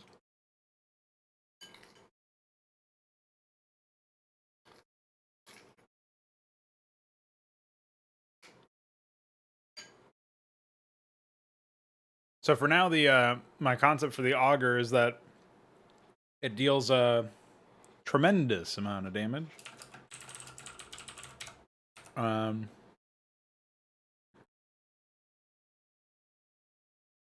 But it would need a lot of like micro-focused support, basically, to not get instantly popped.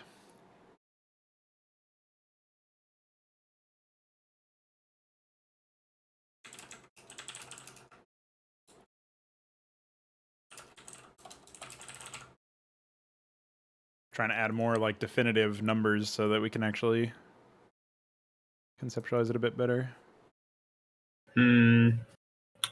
So does auger actually merge from 2 high temperatures or No, from you 1? just turn one into it. But it costs gas. I'm not sure if 200 isn't too low. I feel like you would be able to really easily like damage it enough and run until it expires. So I'm thinking maybe we would do. Hold on. If you're running away, you're not fighting, so it's already served a purpose in combat. So you can't just say that, Right. oh, because of that, it's useless or it's not useful enough. So Yeah, maybe. I think if you're disengaging from a fight because of the unit's threat. Yeah, but I mean, enemy would run away. Yes. So, If the enemy is running because- away, they're not doing anything. Right. Yeah. So you've successfully warded off an attack at that point. There is value in that. You've delayed the enemy. Right.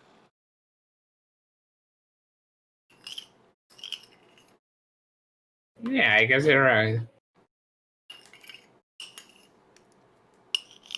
Once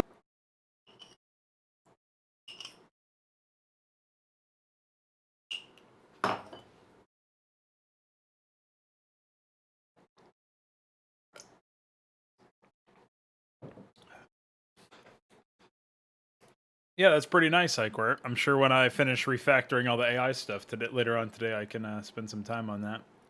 Appreciate your contribution.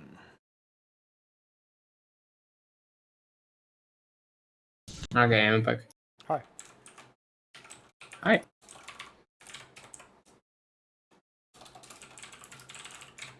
So, looking for a...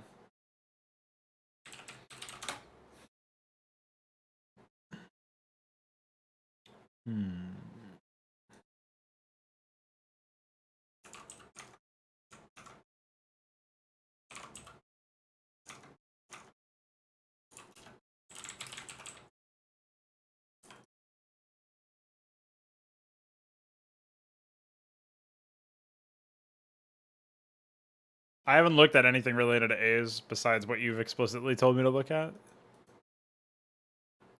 Just been busy with everything else. I'm not sure about the compose attack thing exactly. If that's being able to pick targets based on certain characteristics, that is really useful, but I would just like to make sure that it...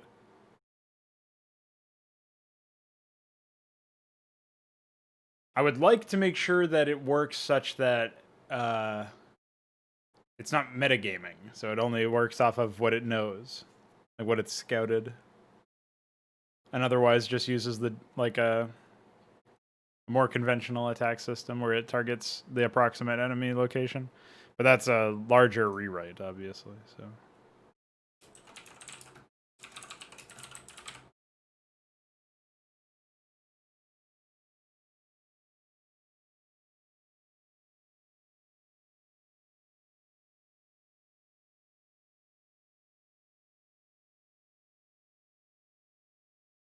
Oh, okay.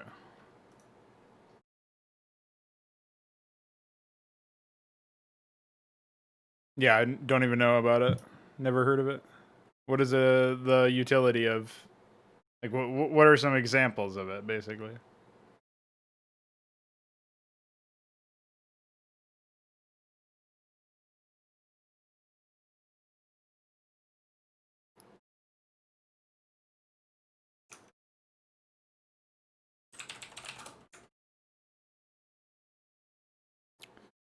Hmm.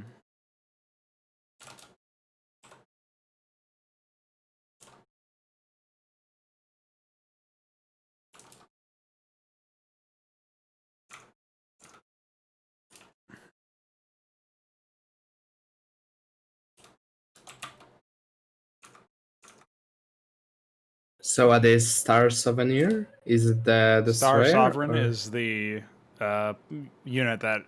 It's like the unit that is signature move is the planet cracker that glasses the surface.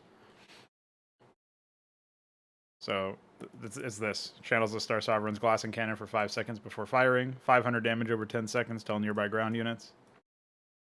I would say it's a carrier replacement, right? Yeah. Well, obviously with the dedication system, it'll be a little bit easier to do it, but I actually think this should be way higher. I'm thinking it should deal like 2,500 damage, maybe over a longer period of time, like 15 seconds. I don't think that energy should be something that is the requirement either. This is going to be a very slow-moving unit, like half the speed of a battlecruiser. So...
How about a concept of a unit that projects a beam into another player's unit? Beam remains in place and deals damage to all hostile units that enter it. You know, it's funny. We actually had a concept of like this airborne thing that would shoot projectiles at each other in pairs. Like if you had two of them, you'd be able to shoot a projectile between all selected ones of this unit. But I wasn't really sure how to make it useful. But maybe a beam that is perpetually something that deals damage, that could actually work, now that I think about it.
I didn't really redesign it that much. I just made the stats for it a bit more explicit. I've actually shipped, quote unquote, those changes. So if you guys want to check out the doc, you can take a look at it. The more obvious refactoring happened with the Star Sovereign.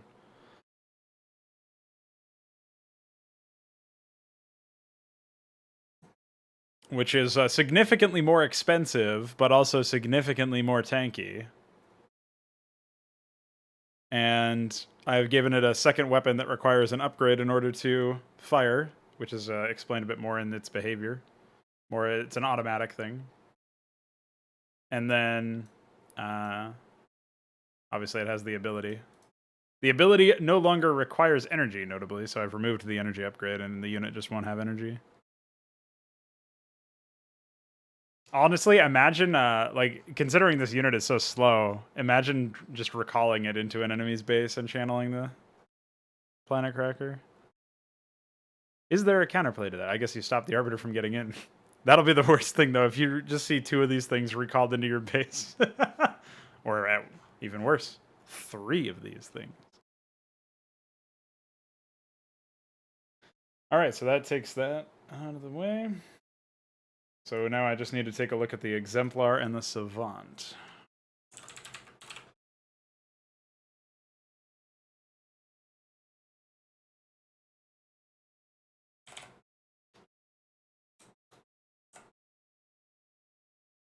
Can anything in the game actually survive 250 damage?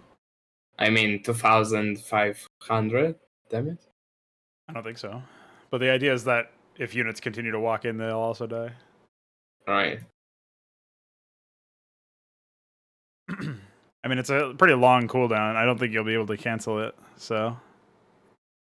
Part of it is that you're literally locking down an entire area.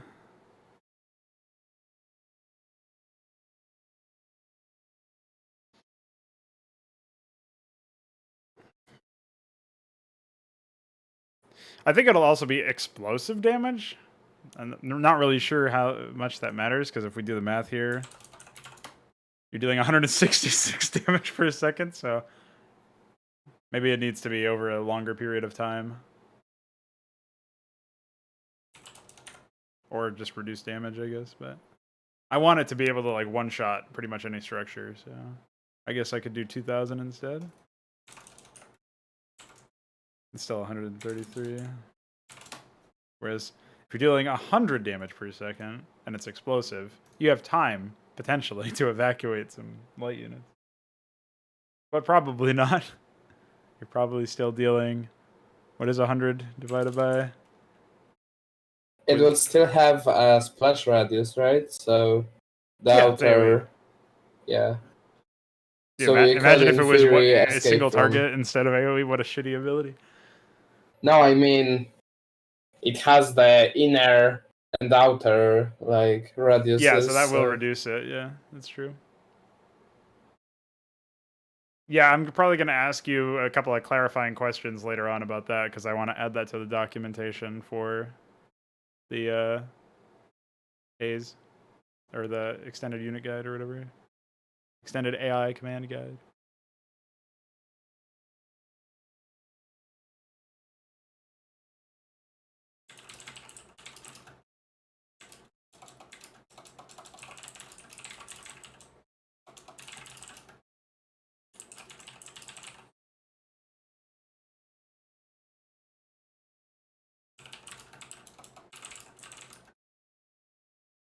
Yeah, this is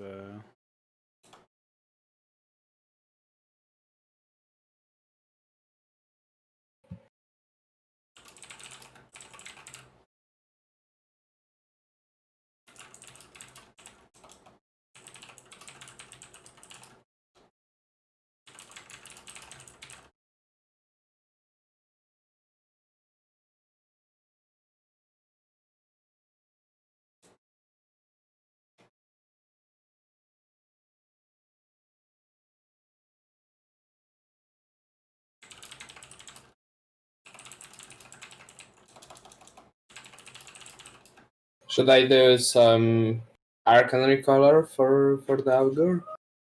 I was thinking we might end up doing something like that, but yeah, because I don't think that there's an entity that we could use instead. I don't think there's any. We could use the Starcraft 2 Archon that was ported if we wanted to kill ourselves.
All right, I think that's much more reasonable as far as its yeah,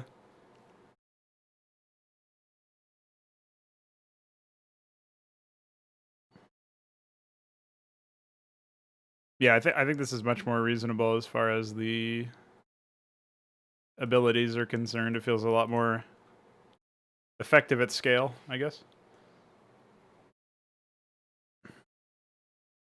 And there's a trade-off to using Power Siphon now as well.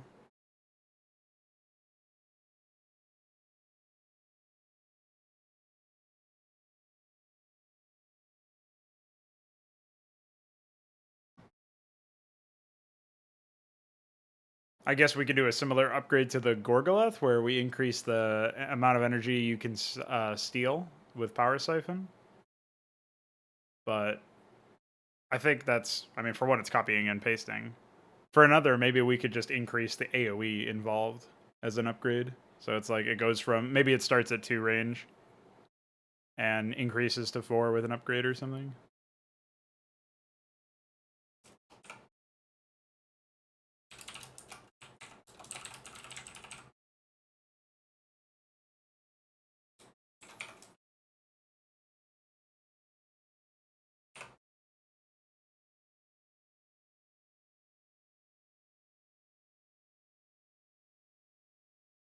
Okay, so that's there.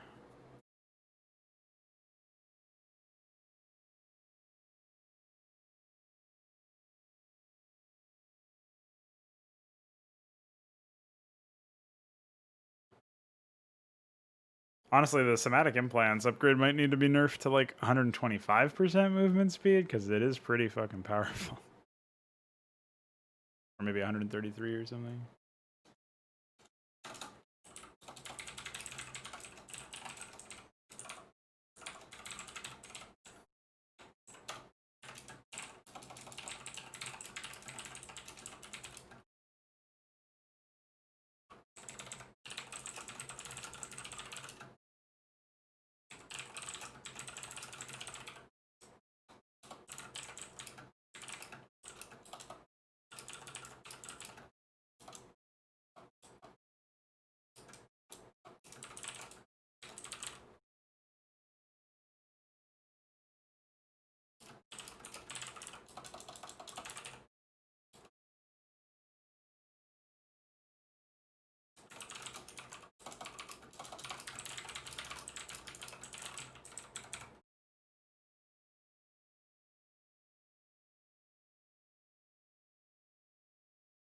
I guess we could make it so that it increases all of,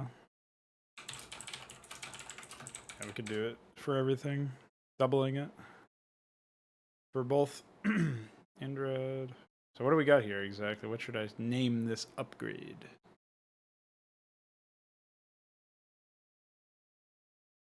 I feel like I've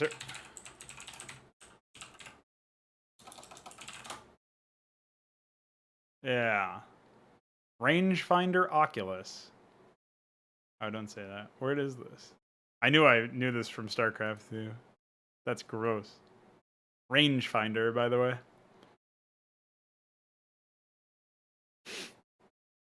Wowie.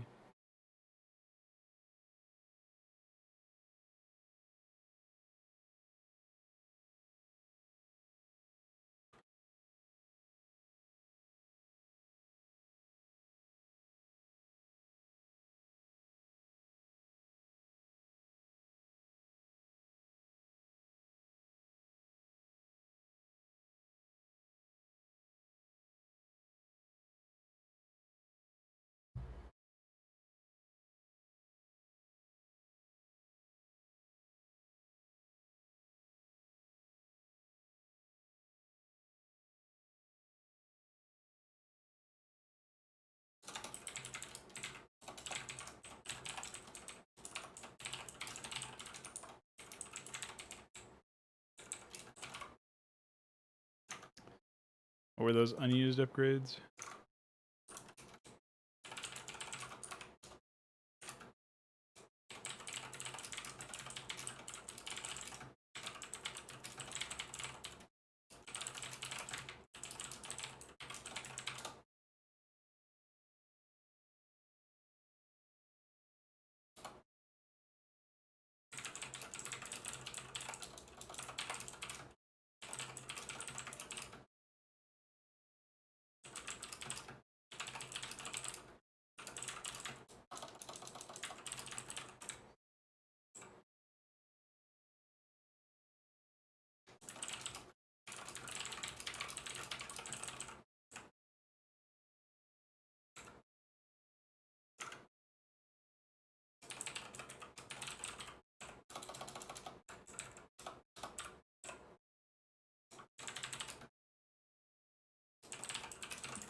After this, I just have to look at the exemplar again, and once I finish the revision there,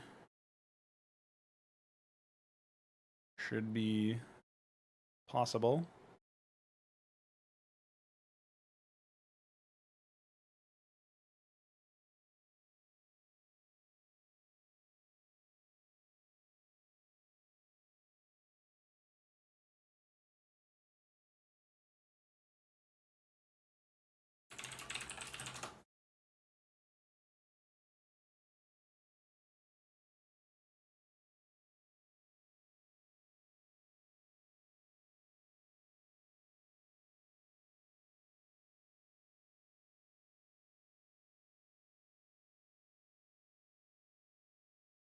So Archon actually uses 3 different GPs.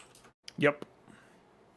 So we would I need to don't know if recolor we... the energy, which the blue ball, and the man in the center.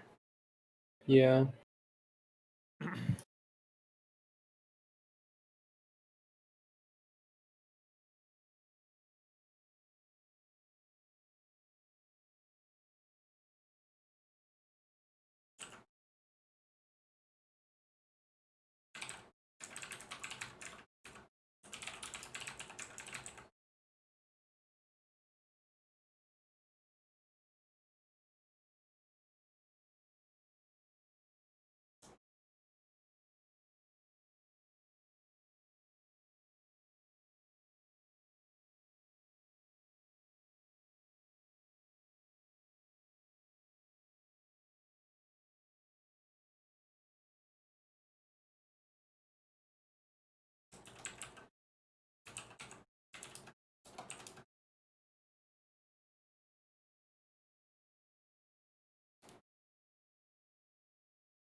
Okay, I think we are good.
I'm not sure that the white outline there is, or the brighter outline, you generally want to keep that dark, I think, because it's going to look really off in game otherwise. I wonder if they're indexed with Game Basic.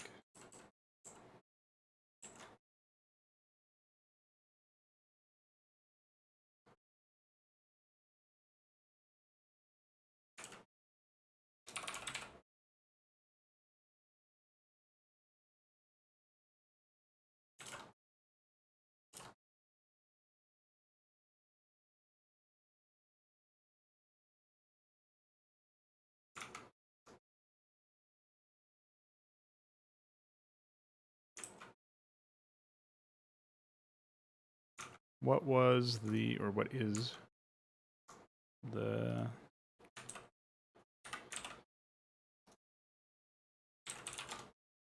time cost here? It's also 50 seconds.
Probably. Just send me the graphic.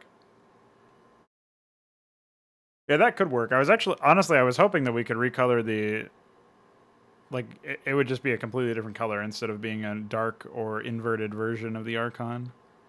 I wasn't really sure what to play around with, though. I was thinking, like, if you could make it look gold, that might work out really well. Similar to what you did with the gold of the, like, the ships and stuff.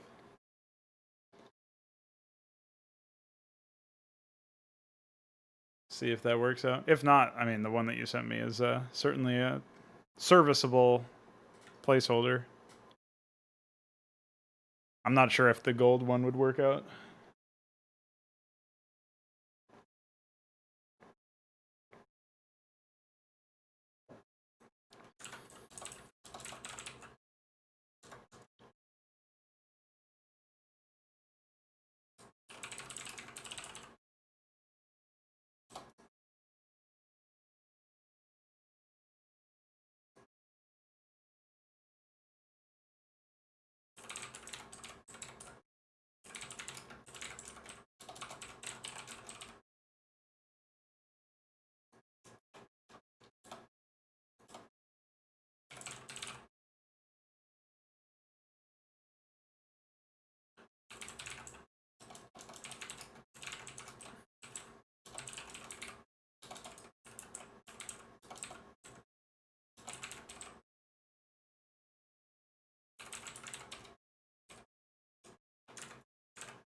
So I guess Kadar and Eclipse would actually be a tech. Not sure.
Well, I think we've done everything. Savant, Augur, Clarion, Exemplar, and Star Sovereign all conceptualized. All revised.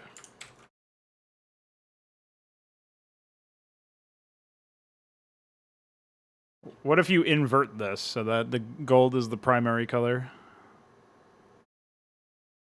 And then it fades out to be the darker yellows or oranges? Would that look too gaudy, perhaps?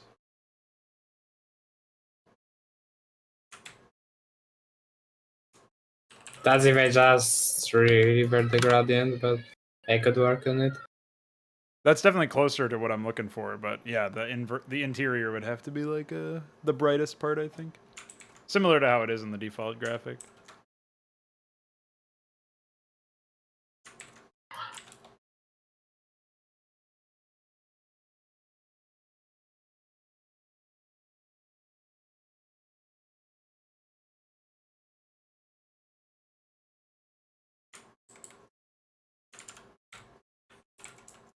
Alright. Unreasonable behavior.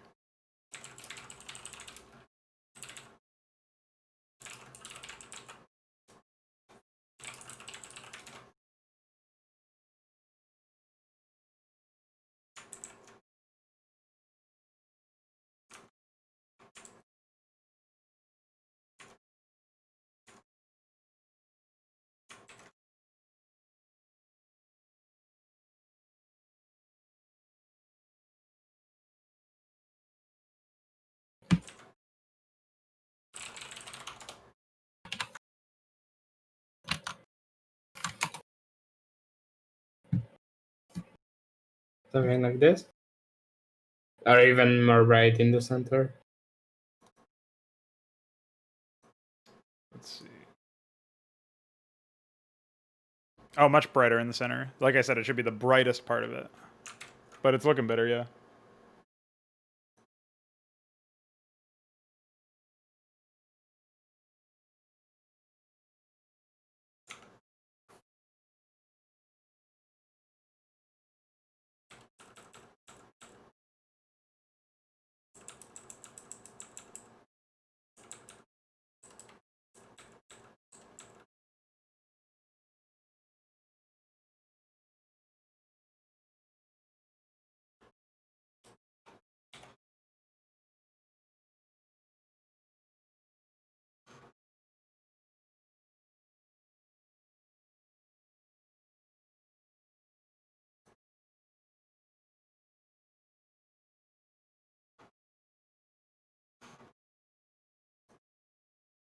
Yeah, this is much brighter. I think it looks better.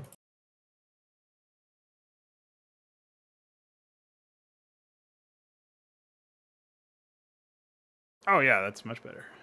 That looks legit. That's a winner, I think.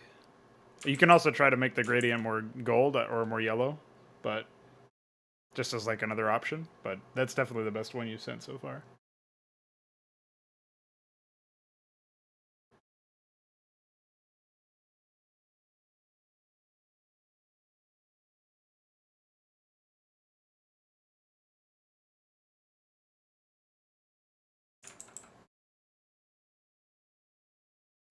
Goku Archon. Yeah, that.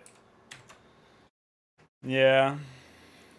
That's like a gross graphic. The fucking. The one from the Zeji Total Conversion, I think.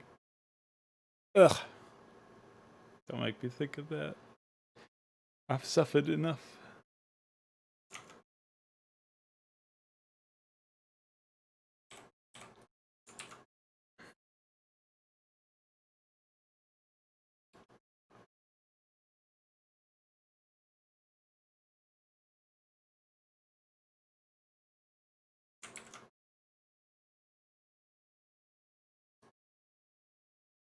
Yeah, I guess that looks a little bit better.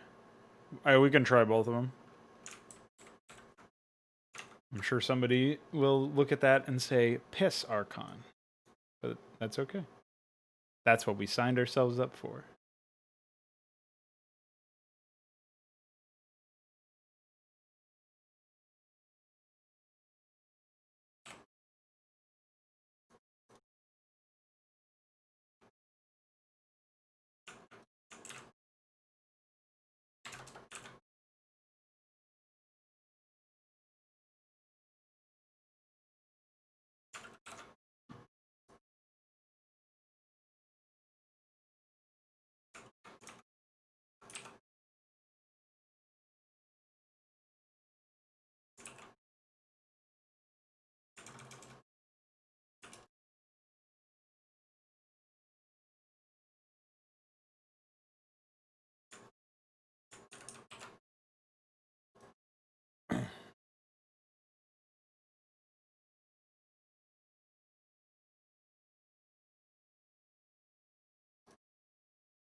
Oh, they probably need to be saved as.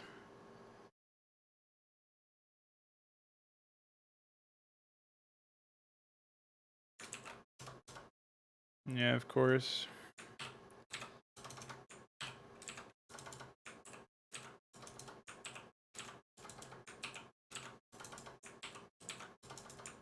Too bad this can't be batched. So annoying to have to do.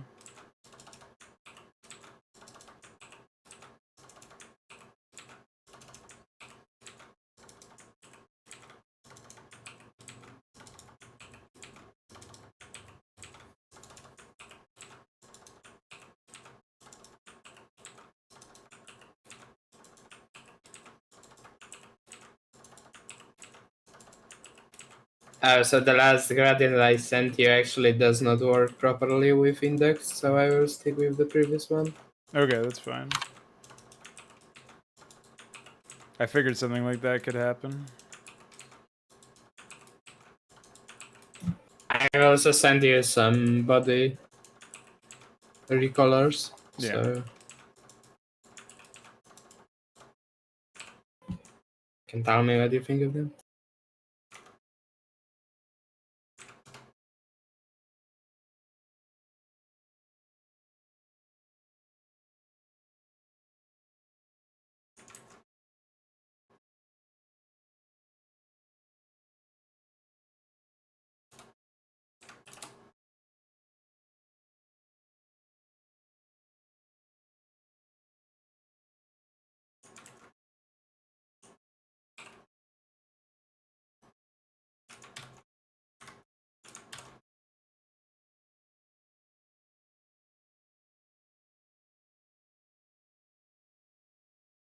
It won't be called sucking base?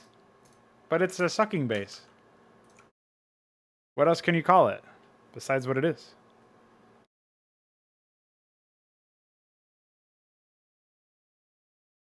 Oh, man.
I don't think so.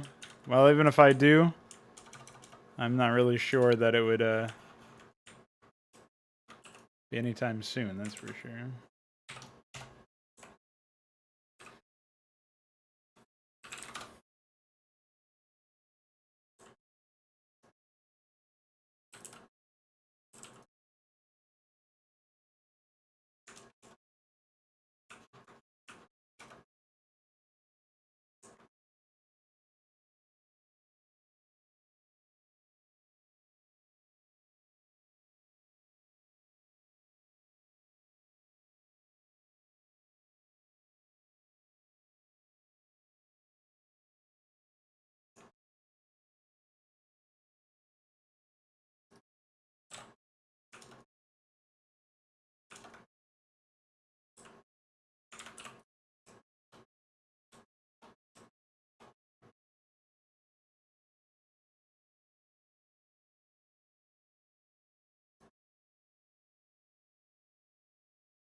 You might also want to touch the hue a little bit for the highlights or shadows. Touch the hue. Yeah. Oh, as In the color picker. Wait, what? If you have the gradient open and you pick a color for example, highlight, you can also like color shift it a little bit on the hue bar. Sometimes it looks good. I don't see any bar, I just see this. It's the vertical one. Talking about this? No, that's horizontal. No, I mean Yeah, this changes the the actual rainbow color. one. Yeah, that's the hue. If you touch it a little bit, it might look good. I thought you were talking about like hue saturation or something.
Oh, that's pretty funny.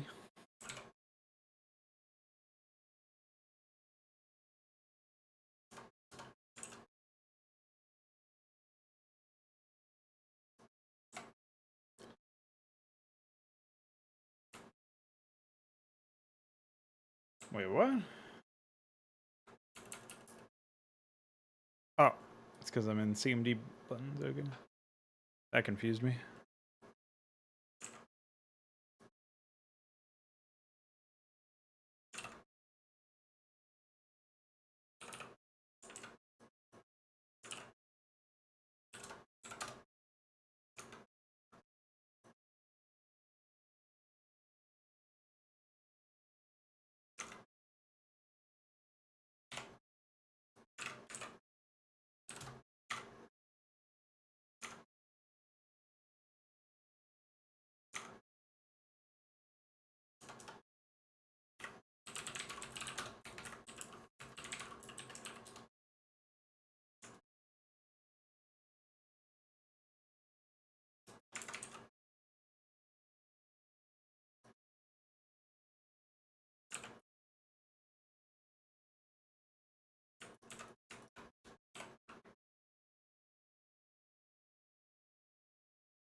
Thanks for doing that, Veeq.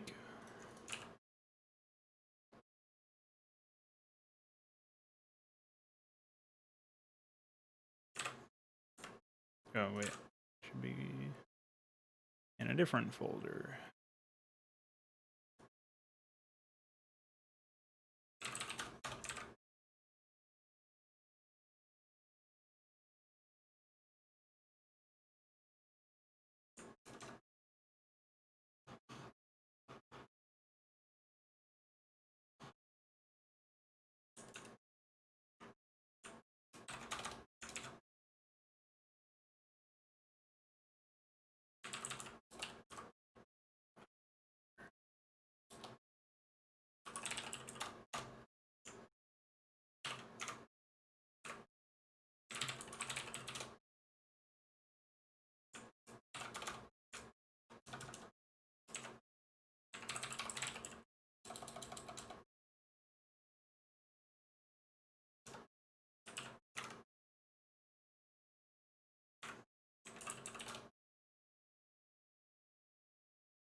Very nice, very nice.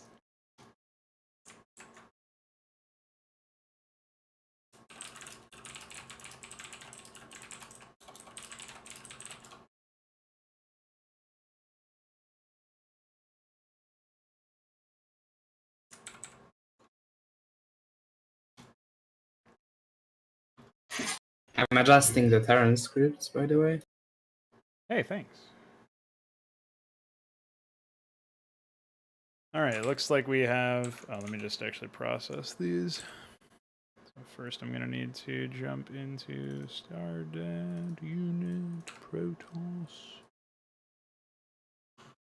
So it looks like there's 238 frames for that.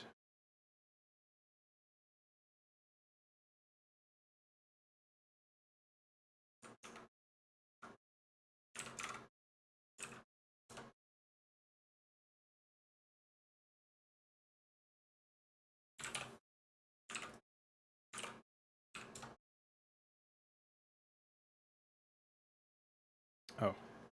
Please wait. I'm not waiting. You wait.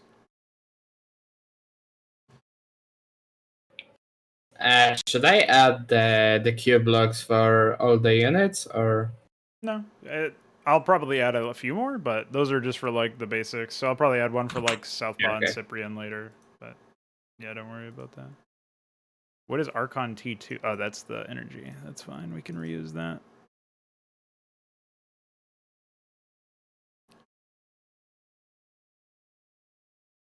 This is 27 frames.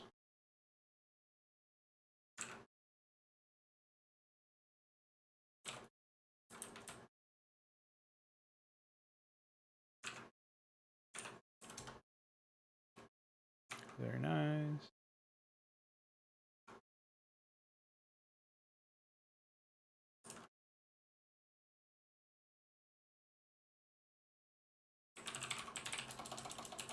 Guys, I've pushed the updated script.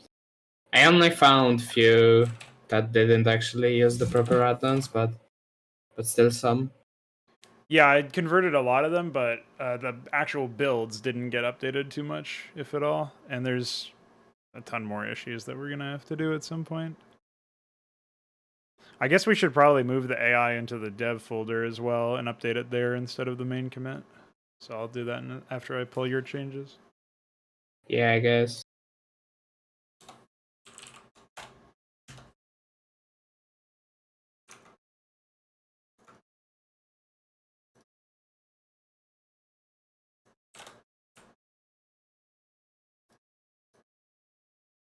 Oh, we're going to need to recolor the beam in the same way that you did here. I'll find out what entry that actually is. So that's like...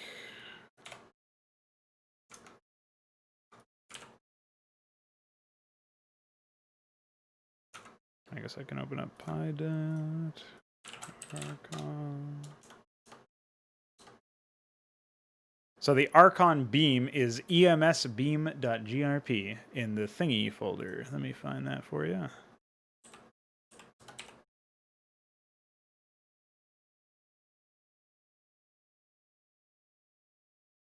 I found it. Oh, okay. Well, there's EMS hit and EMS beam. Both of them would need to be recolored for this guy if we were just going to do a straight up recolor. I might find a different impact graphic, but... Oh, actually, you know what? Maybe we don't need to bother with the beam because he's going to have a range. He's going to have a ranged attack. So we can actually just have him throw a projectile or something. So never mind. Cancel So should that. I recolor EMS hit or not? I don't think so. It's not necessary because we're gonna have Okay. him throw like some sort. He'll be pushing out a projectile of energy or something. So. All right, I'm gonna take another BRB, and when I come back, we'll get some more work done. We should test the desyncs next, actually. So. Okay. All right. I will bear it too. Yeah.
I have returned.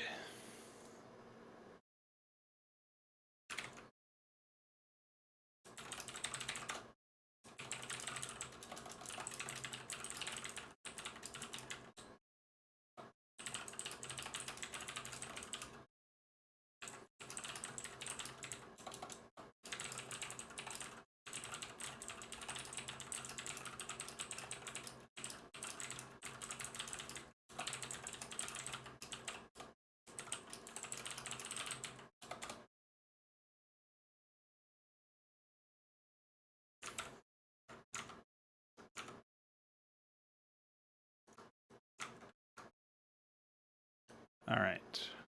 Close those for now. Let's pop into...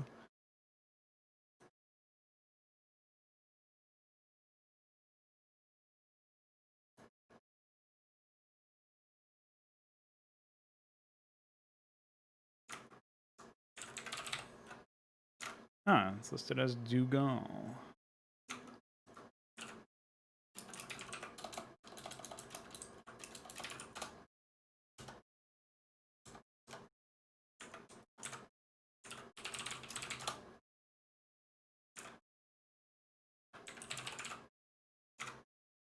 All right.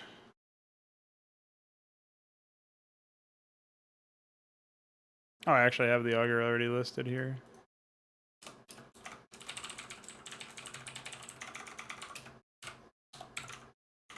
And the star solver is Tom Kazansky. I guess the warp relay can be cannibalized entry-wise if we're not going to implement it, but I'll leave that for later. So I added the star sovereign entry over here. I have the savant in here. I think I even have that in the unit diff, actually.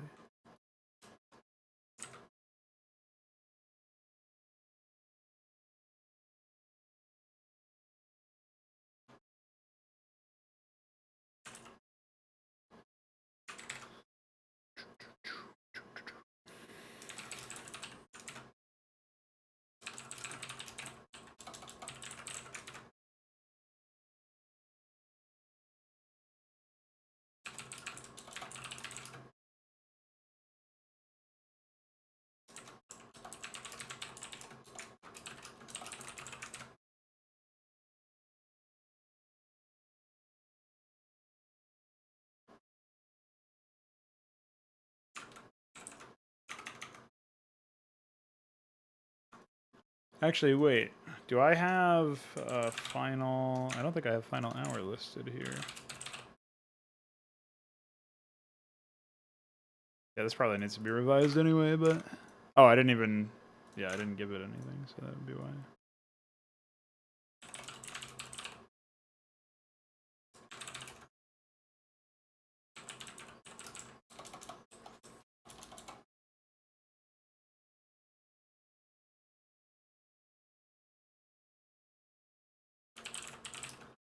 Hi. Hi.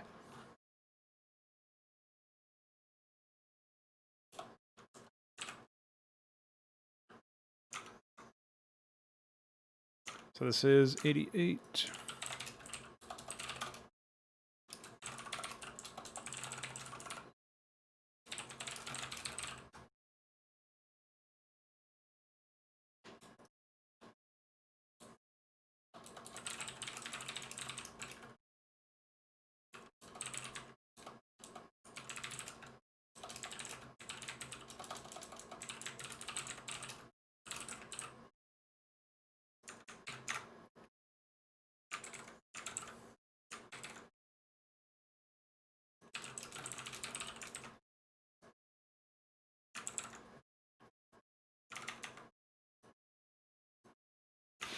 I hope Icor has a good time looking at the fucking upgrade for the auger. It's pretty insane.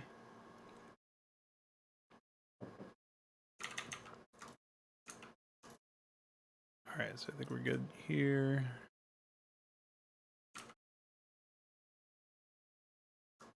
I'm going to quickly add the necessary information for the auger's implementation, since Icor said he can implement it really easily or something, according to him, so... Okay. Then we will test the desyncs. So Spire actually does not even require a spawning pool. That's interesting. Yeah, it requires a hatchery, so you a little bit less.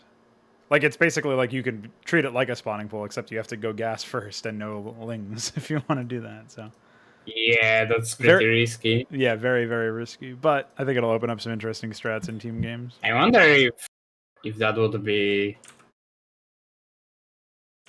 like if we could have the same thing with Hydra then, but I guess I'm that not would make sure. a bit more sense. My only complaint then is that I can't really indicate all of the structures that, like the hydrogen is below the spawning pool, so it makes you think, oh, I spawning pool then hydrogen. I can't. That's a very minor fucking complaint, Yeah, but I know. I can't really I, like I saw find it. that rearrangement already. Yeah, which I think is fine. I mean, I guess I could just swap the evolution chamber and hydro stem placements if we wanted to do that. Oh yeah, because then the entire row would be enabling units, right? Yeah, and then Evo chamber is like, oh, this is for upgrading and enhancement. So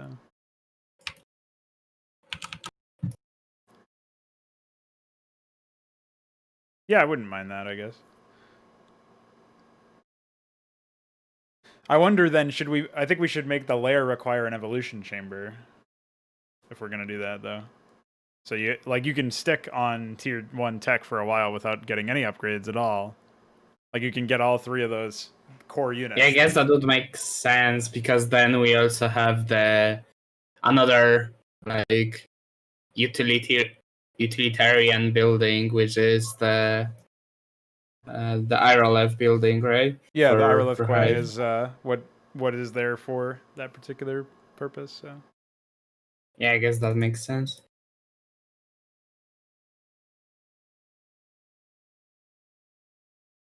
all right, so here we have the auger. I'm gonna compare the. I don't have data open. God damn it.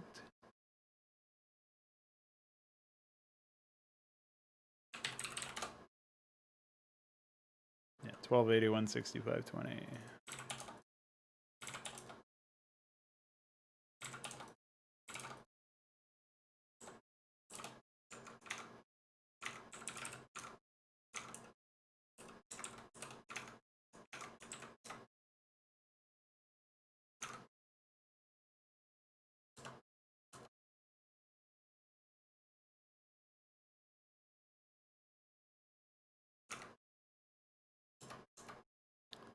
Okay.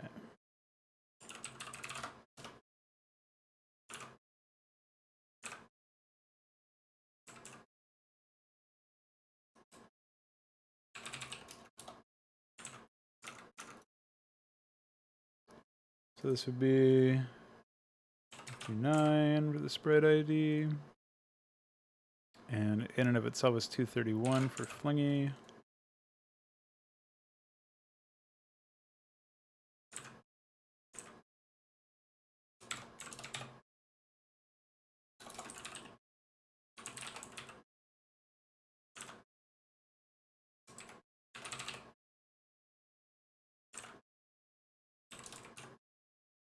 Okay.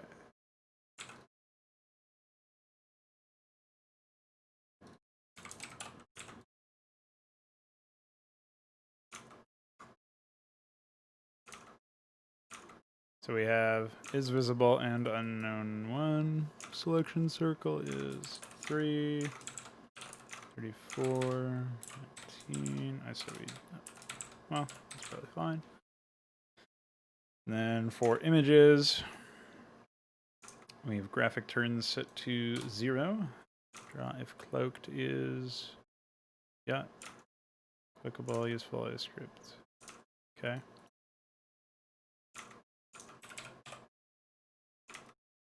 And so I guess 965,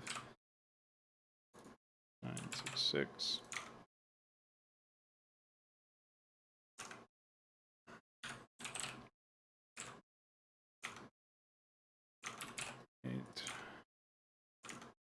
Well, we'll actually make a new entry for the auger. So Archon being.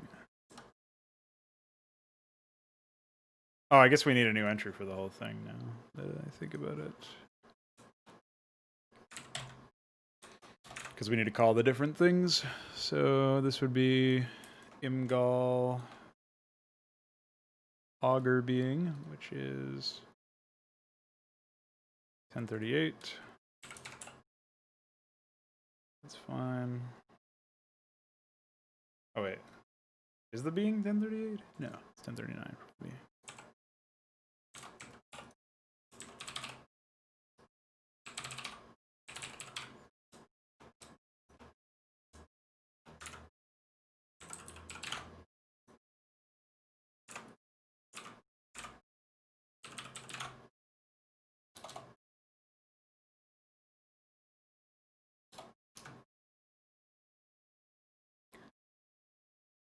Alright, I think that's the only thing there.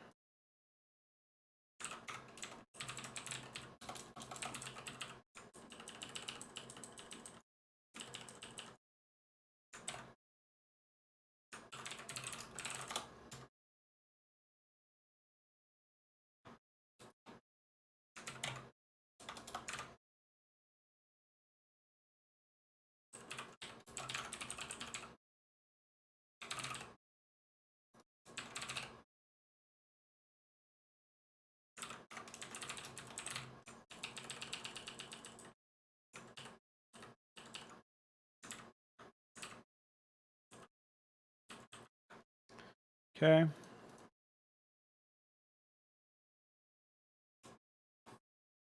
Yeah, I guess we can get rid of the local 00 entirely.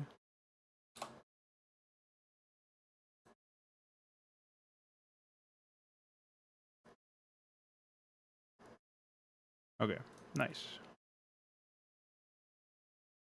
Yeah, that should be good. So we'll just set the ISIDs real quick. Looks like 429 for this. 428 for that.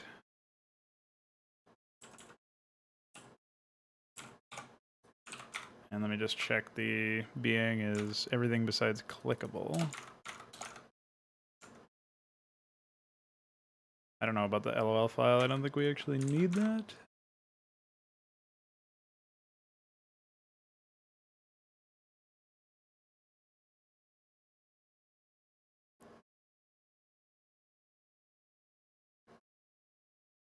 I wonder if the different kinds of LO files mean anything for attacks. I guess I can ask Voyager about that, because I might actually be able to implement something better for the whatever it's called, the Paladin.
Amazing.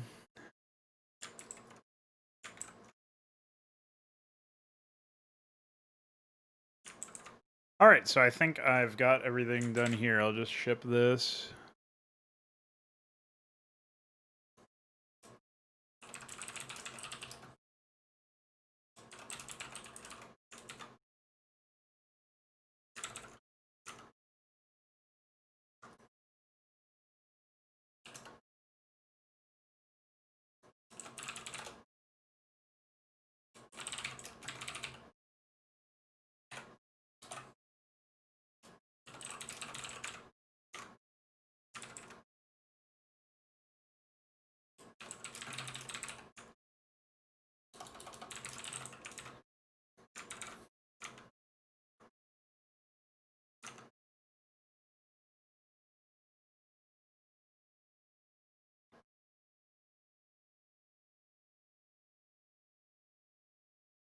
Okay.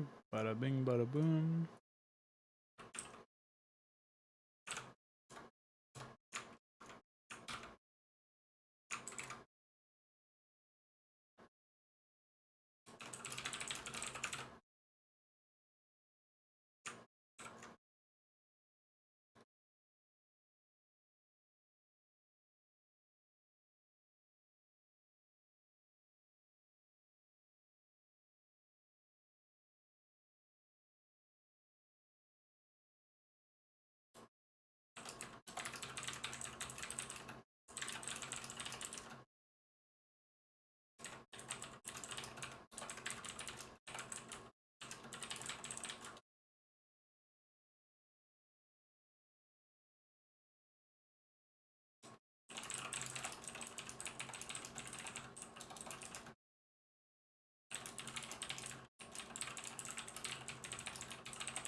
Alright, so I've shipped the latest dev exe. Oh, well, hold on. I have to add the images TBL. So don't download the dev exe.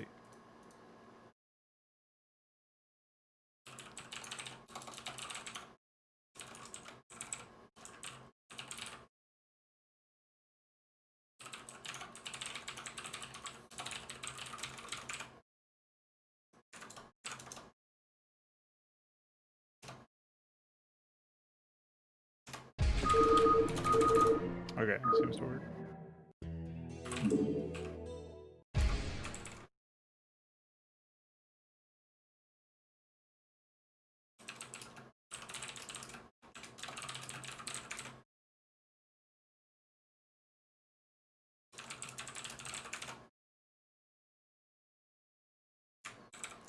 Alright, I'm pushing the latest dev exe. Grab that, Veeq, and meet me on Radmin.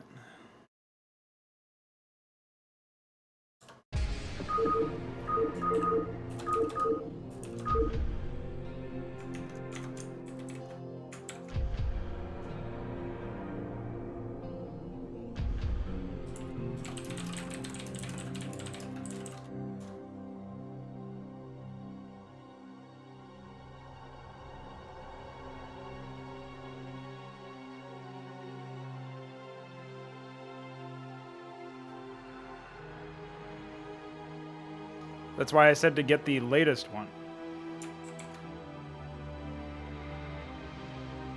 Oh.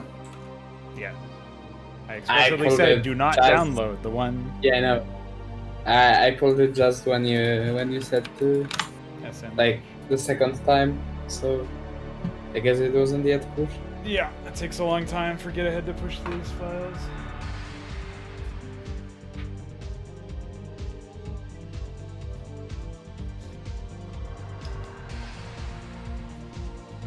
So after I talk in a Voyager, it looks like there's nothing for no overlay for projectiles, but there is a way to do it in GPTP, even though it's going to be a hacky solution. So I will do that at some point. He's going to tell me what the file name is, maybe, if he remembers. Also, Icor was just DMing me about some functions for gas workers. Something to the effect of that we need to hook some shit for that, but I also want to finalize the range changes. Okay, what are we even testing? Oh yeah, I'm going to train a carrier.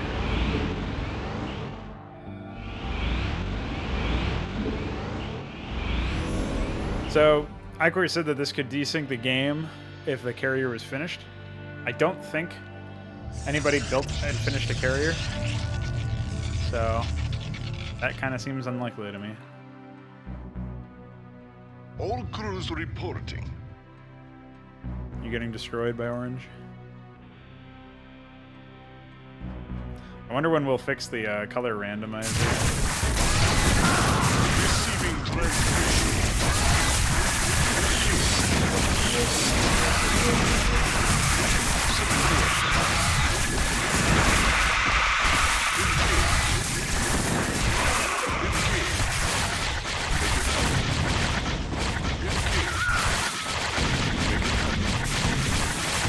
Broodwings.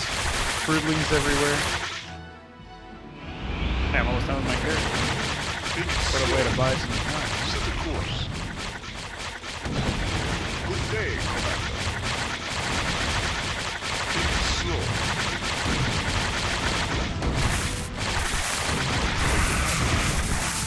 Set the course.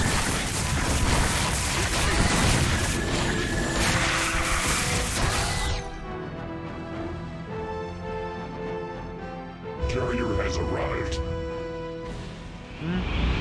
Carrier has Doesn't appear to be a arrived. problem. I'll get the upgrade though, if I can find my fleet beacon.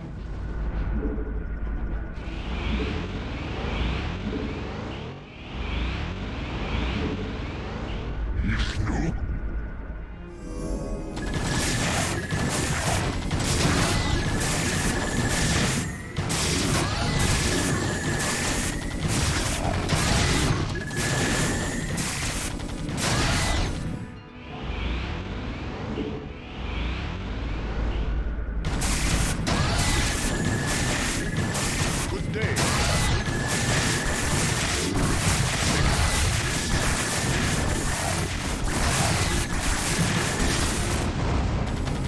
Set the course. All crews reporting.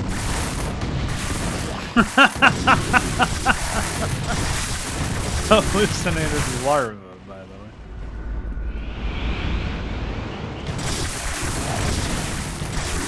Hey, hallucinated river actually brains Arabs. That's good. 104 kills, by the way. Ooh. Your Reaver. Oh. That seems bugged. All crews reporting. Make it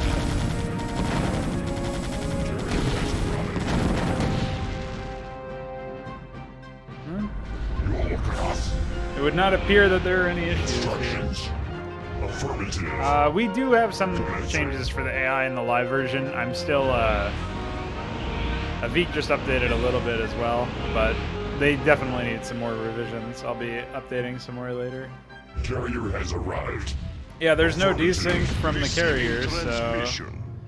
What if we upgrade capacity? I already did. I tried both with and without. Oh, okay. Cool. Alright, so the other thing was the Madrigal. So I guess I'll drop a salvo yard here. And, I don't have terrain units, I only have science facility. How useful? I don't know what you're talking about, dude. There's literally a bunch of shit right here. And you spawned with a Madrigal, you just lost it in the battle. You even had an SCV that you A-moved to death, probably. So I think, guess. you're just a dummy. Add-on complete. I don't have a comments in the It's alright, I'm getting the research right now. Oh, I should probably change the tech icon, I guess I'll get the Sun Chaser missiles upgrade as well. Oh, oh. Hey, that guy's not pissed.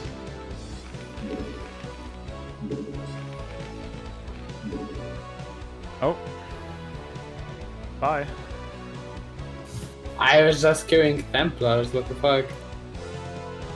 Imagine if it would actually be some insane bug that if you use any hotkey, it randomly desyncs. Trying to think what was going on there. I started training a Centaur, but there's no reason that would desync. I guess maybe you don't have full vision of my starport, but you probably do because you have an Archon right there. So.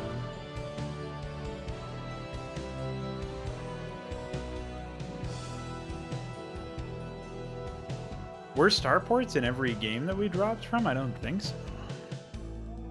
I think we had because Volatile builded every game. That's a Stargate because he's Protoss every game. What the Oh, you mean Starport. Never mind. I don't know what just happened. I think my phone died or something. One sec.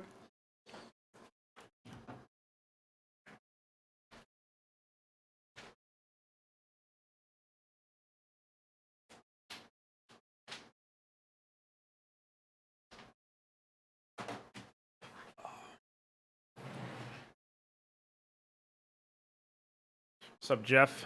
Yeah, that sound effect is definitely placeholder. We'll soon have an extender for sound effects, so I'll be able to add as many as I want, and then we won't have that problem. So, By the way, Augur's graphic is very not functional. how do you even... Oh, you probably spawned the unit in the console or something? Can you get in here Yep. now? We were supposed to be testing stuff. You're spamming a unit that's not even reasonable? Not even implemented? I wonder why it wouldn't be functional. I'll check that out later. So The energy is above the body, and also looks like the frames are called incorrectly. it's the same exact iScript, so I don't know how that managed to happen. Alright, hold on. I'm just gonna recreate the same thing. And I will start training a centaur, I suppose. Seems really weird that that would cause an issue. Orders, Captain.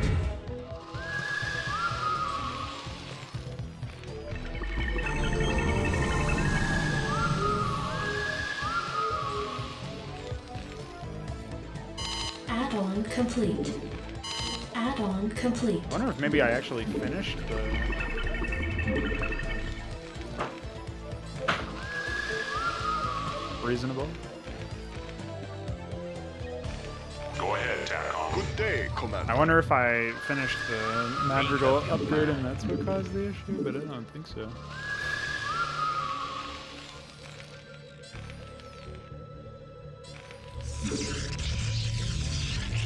I guess I could take a look at the starport iScript.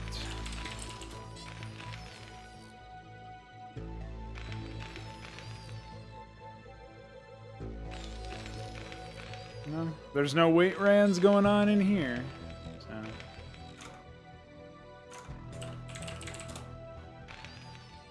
Research complete. Should work. All right then. About time. Should work. Shields up, weapons online. Why are you dancing? No, I really don't know. What could it be?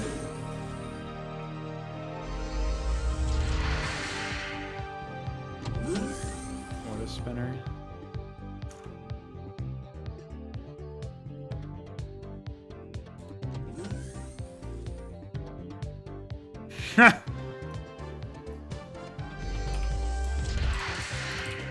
Hey, guess what? The Archon swirl in it has a weight rand in it. And that only gets called when the Archon finishes. Upgrade complete. I had an Archon last game, so maybe that was that. Set a course. Make it happen. Set a course. Guess it's time to test. I don't know.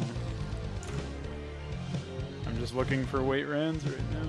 Is the center upgrade actually implemented? Yeah. I just used it Oh. earlier. Crews report. Engage. Make it To get happen. close to use the missile. Yeah, that's cool.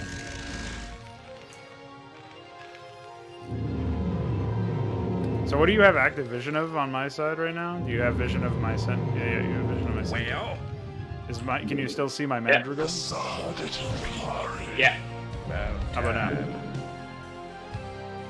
I still see too.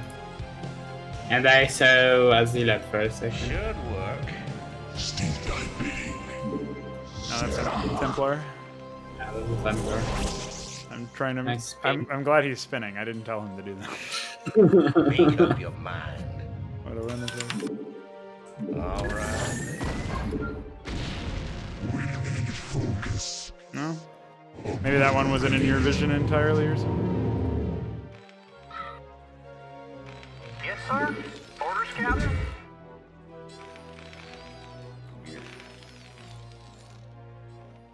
No, I made none of the custom art. That's why it's all shit. I've just pulled it from wherever I can pull it from. Go ahead, TACOM.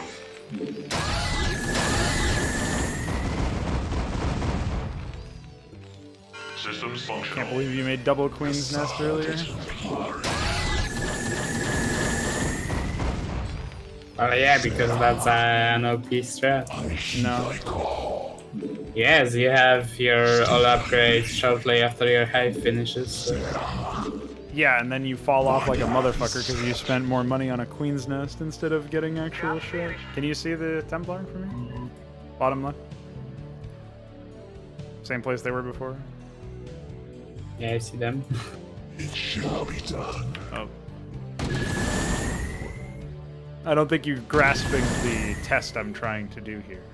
Trying to get you to see this as it's finishing the morph. Ah. So. So go to the left. It shall be done. The left. I see them clearly. So. Sorry, I'm just like... Still. Yeah, I still see them, and now I see only one. Your thoughts. You see the Archon? I saw an animation, but I don't see the Archon. Alright, get a little closer. Just to see the Archon, basically. No, I don't know. Maybe it's like super low variance or something, but there was a weight rand on it, so...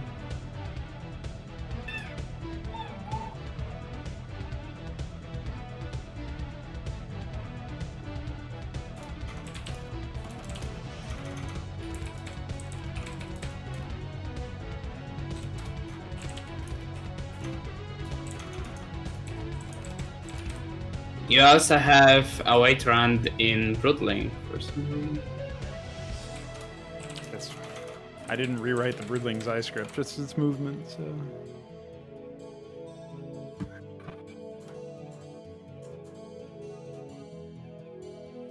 Looks like there's some weight rands in the,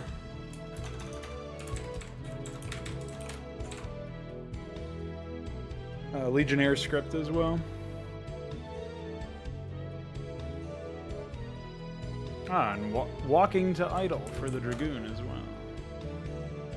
I don't know why, but Broodlings actually have random cooldown on attack. I'll check their script in a sec. Or whatever that is, something with attack anyways.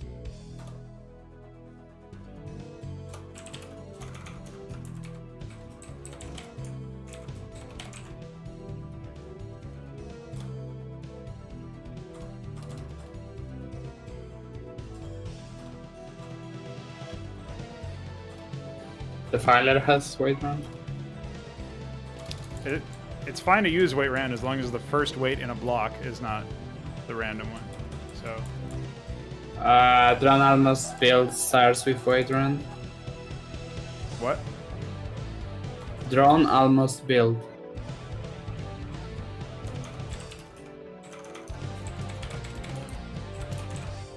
Most of those weight runs I found are like the first thing, so you should, I guess, use the control F tool. I've been doing that this entire time.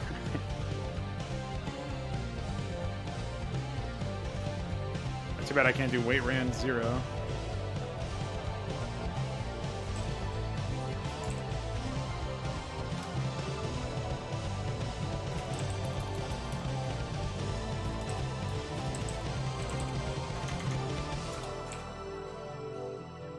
I can't believe that's just part of the engine, too.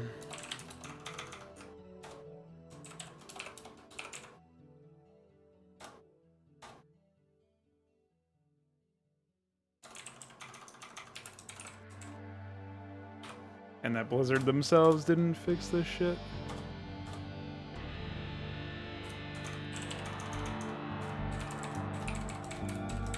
I guess with the sheer number of units that have the random weights on them, I shouldn't be that surprised that it's like that, but...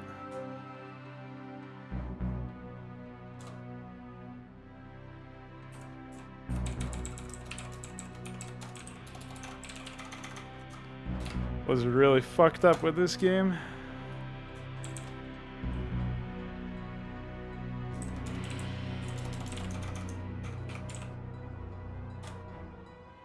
Alright. No, that's fine. I already corrected this, it looks like.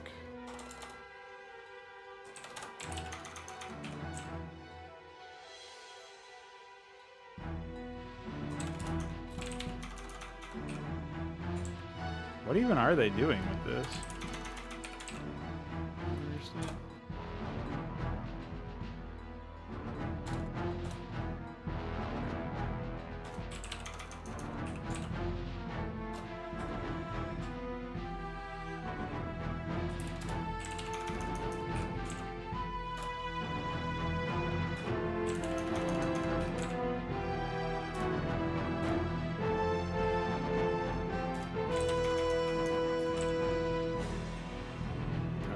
Two.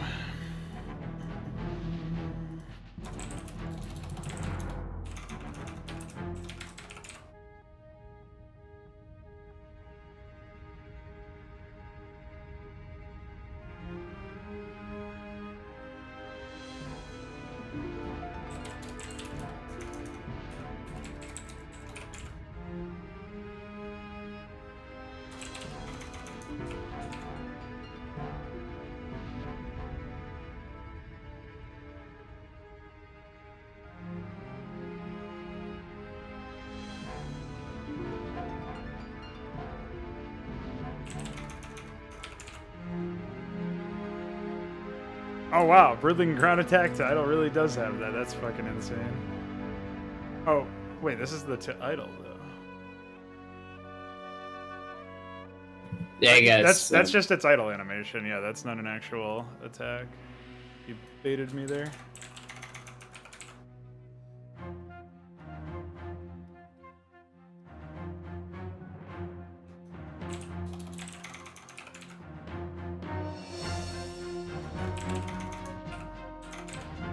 Yeah, I really don't think it had anything to do with...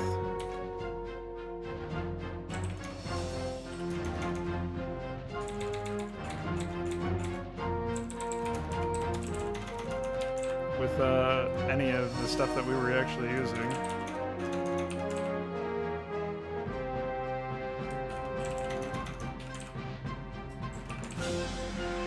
This will make unburrowing a little bit more generic, unfortunately. Like, it's all going to be uniform.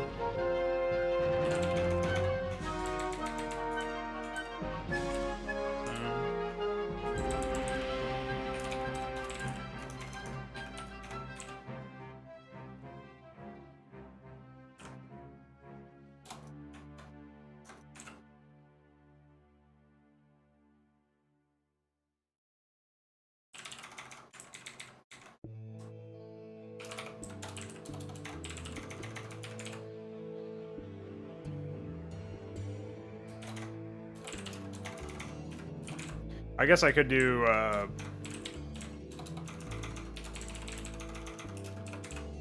always have it be like that. It would add a different kind of delay, but...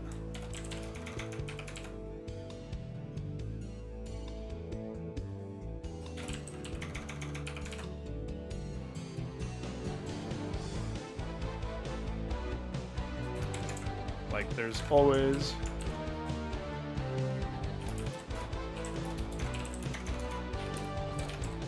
There's always going to be a minimum of a 2-frame delay on unborrow now, but I guess that's better than it never fucking working properly. Right. Or potentially desyncing.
went back to this now, so I'm gonna quickly find all of the cases that I just replaced and replace them with this for now.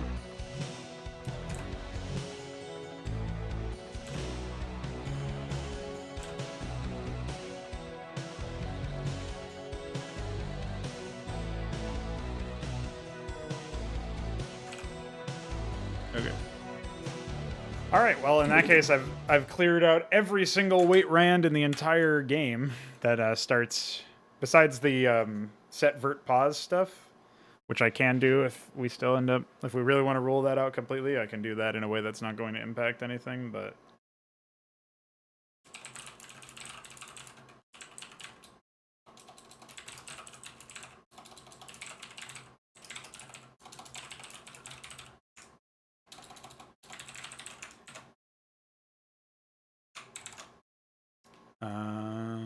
yeah, other than that, I can't really think of anything that might be causing the issue, so hopefully that was it.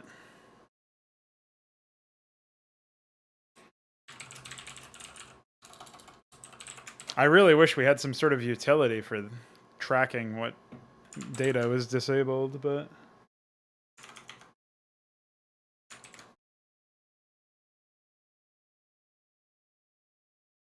thanks.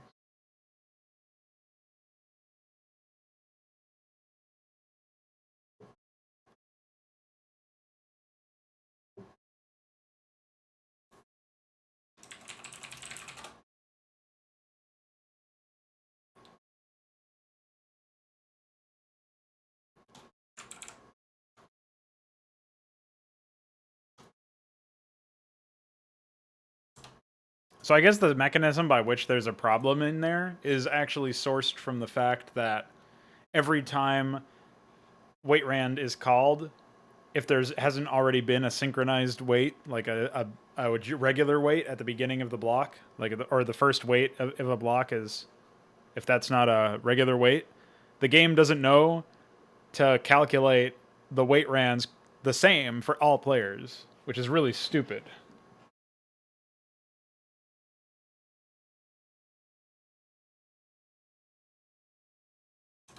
So I don't know why that is there, but if you want to download the latest EXE and test again, we'll try it.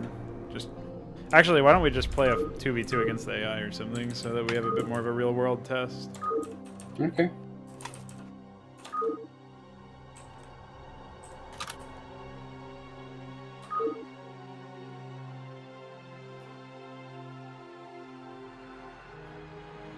And then after this, I guess I'll try to jump on the Irolith implementation.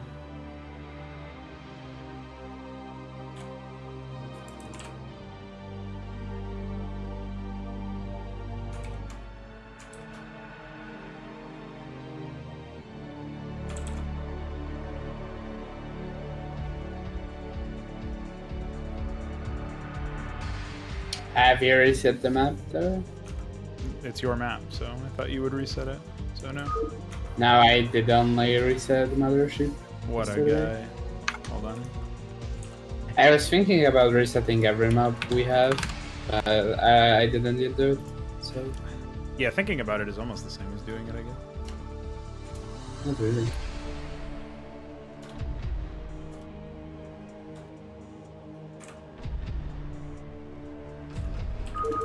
Alright, so.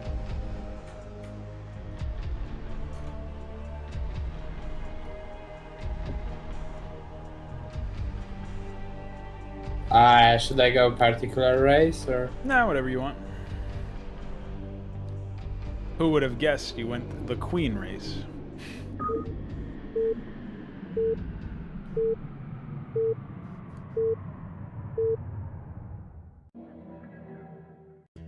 I read you. Right away, sir. Orders received. Affirmative. Right away, sir.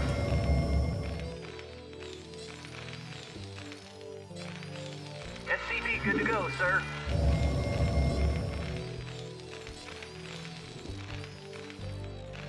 I think Jeff rewound the stream and is thinking that I'm talking to him or something. Reporting for duty. SCV good to go, sir. Maybe. Orders received. SCV good to go, sir.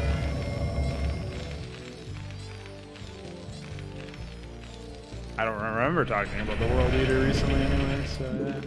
You were actually talking about it? Yeah, earlier in the stream, but Yeah. not recently, you know what I mean? Job's finished. Orders, Captain. Orders received. Right away, sir. Orders received. Do I even bother building a Right barracks? away, sir. Orders received. Affirmative. I guess I Not will. enough SCV good minerals. to go, sir.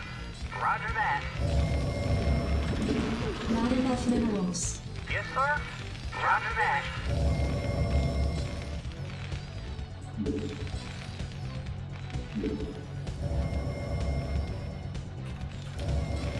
SCV good to go, sir.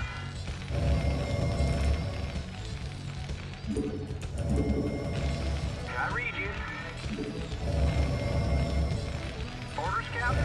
If a unit is constructing something, I feel like it would be helpful to actually show the, like, you know how when you select the building and it says under construction, it should actually show the progress Right. bar on the unit that's building it. In the case of SCVs, I feel like. SCV good to go, sir. Orders, Captain. Orders, Captain. Yeah, I guess that would be helpful. Job Roger that. Roger that. Right away, sir. Roger that. Right away, sir. Yes, sir. Reporting for duty.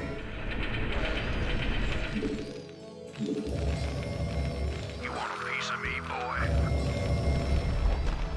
Commander. I'll scout after this depot. SCV good to go, sir.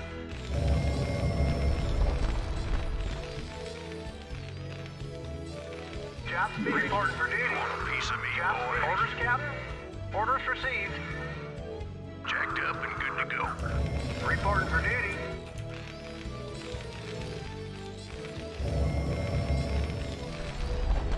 I read you. Orders received. Right away, sir.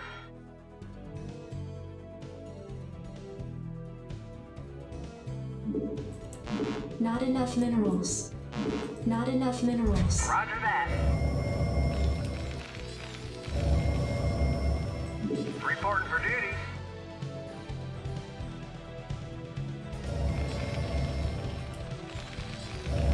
Reporting for duty. Orders received. Affirmative. Roger that. Yes, sir. Reporting for duty. Yes, sir. Hey, man. Roger that. Get up there. Yes, sir. Not enough minerals. Affirmative. Right away, sir. I read you. SCV good to go, sir. Oh, shit. Zealots here. Reporting for duty. Yes, sir. Right away, sir. And it looks like we got a Orders received. mech man. I see two machine shops. They're both I spinning. read you. Engineering bay and armory are going. Affirmative. Looks like he's expanding now. Right away, Let's sir. got the other guy. Orders, Captain. I'm gonna grab Reporting for my duty. second factory. Orders received. Affirmative. Are you good at home? Yeah, I'm fine. SCV good to go, sir. If you say so. Orders, Captain. Orders, Captain. I read you. Job's finished, sir. Piece of me, boy. Roger that. Job's finished. I read you. I read you. SCV good to go, sir. Reporting for duty. SCV good to go, sir. More zealots heading out your way, it looks like. SCV good to go, sir. Reporting for duty. Your forces are Yes, under sir. attack. Right away, sir. And he's going Stargate. Yes, sir. Add-on Orders complete. received. I can't build there. SCV good to go, sir. Not enough minerals. Roger that. SCV good to go, sir. Standing by. Add-on complete. SCV good to go, sir. Yes, sir. Upgrade complete. Reporting for duty. SCV good to go, sir. Job finished. Not enough minerals. Not enough minerals. Fight for freedom! SCV good to go, Complete. sir. Affirmative. Right away, sir. Affirmative. SCV good to go, sir. Job finished. Additional supply depots SCV good to go, required. sir. Job finished. Not enough minerals. Orders received. Not enough minerals. Not enough Right minerals. away, sir. Affirmative. Roger that.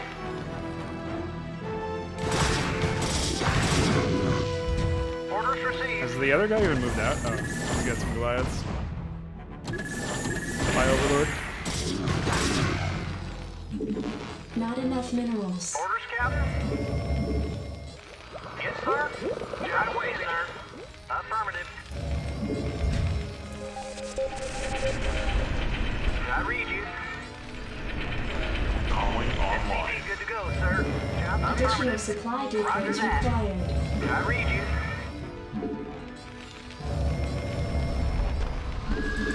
Not enough Oh minerals. fuck, they have this one already. Oh man. SCV good to go, sir. Yeah, I guess I'm losing my third. Complete.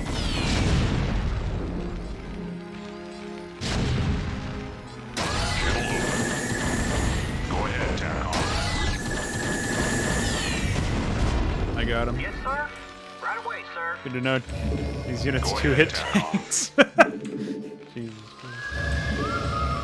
I think paladins are really Right away, funny. sir. SCV good to go, sir. Bet I need like I 8 read you. fucking drop ships. Reporting for duty. Transport. Orders received.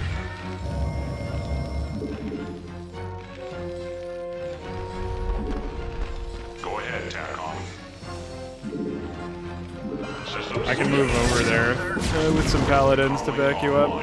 They're gonna be a while, but they'll walk over and help you, I guess. Add-on complete. I read you. Base is under attack.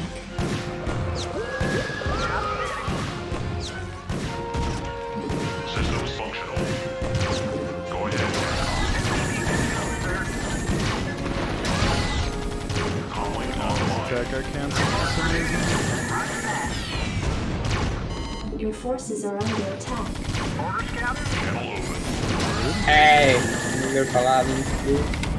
Upgrade complete. Spale's all attacking me with zealots all over again.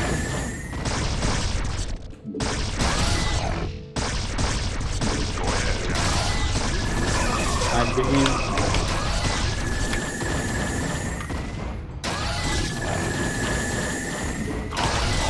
Your forces are under attack.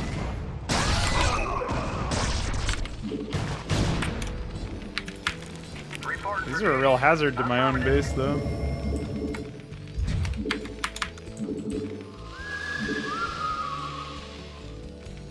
Yes, sir. Affirmative. Roger that. SCV good Base to is go, under sir. attack. Right away, sir. Reporting for duty. Calling online.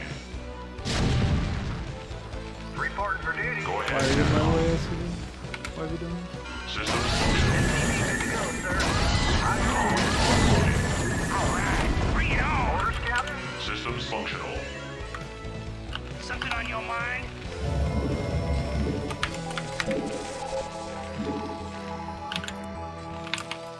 Hey, they're spinning around your fucking exit over Not here. enough energy. Your forces are under attack. Online. SCV good to go, sir. Systems functional. Roger that. I read you. Upgrade complete. Affirmative. Right away, sir. Bring it on! Research complete.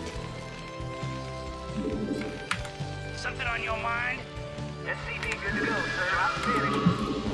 Additional supply Report depots for duty. required. Right away, sir. Orders received. I'm finished. Right away, sir. Affirmative. SCV good to go, sir. Orders, Captain. Keep that in.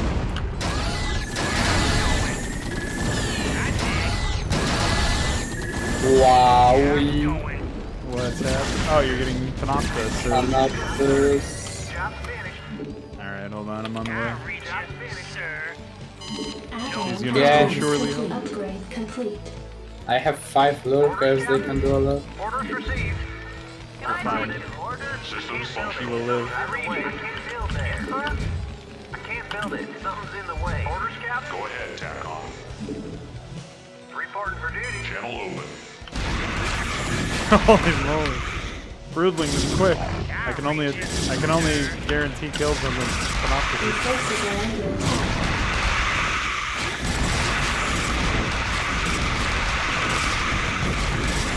Oh no. It's all gone horribly wrong. Oh no.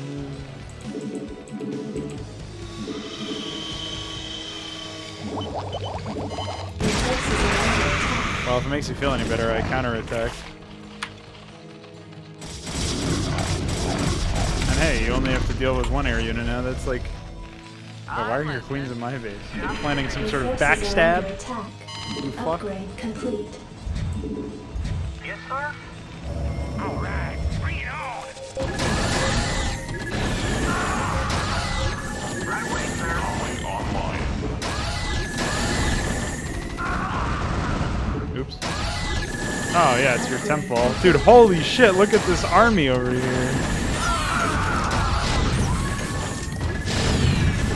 Oh, what a disaster.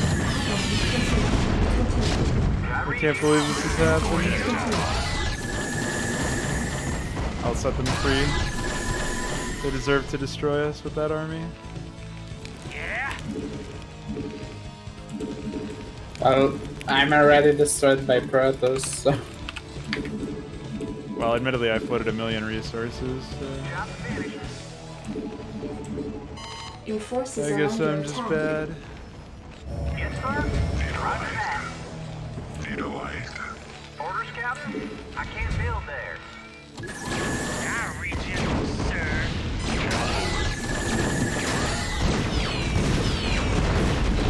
Got him. These disrespectful motherfuckers. They didn't even get Destination. armor upgrades, dude. I mean, they Upgrade complete. check out my favorite. Vetoized. Vetoized. I definitely meant to build Cyprians as a build. Research complete. Naturally. Goliath online. Orders, Captain? Affirmative. Birds in the sky. I read you. Roger that. Channel open. Job finished. Oh. 49961. It might be the Broodling attack, I guess?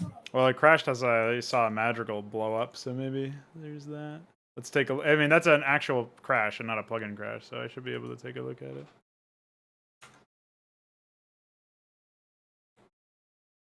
Oh, check out "Wanna Become Famous," dude.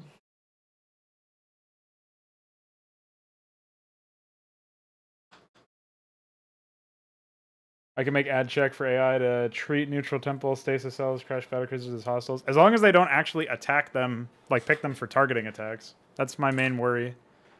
Otherwise, I would have just done that through map triggers.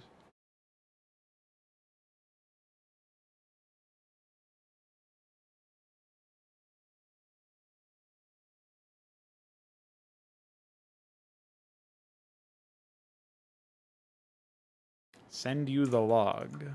I'll get right on that. Hold on.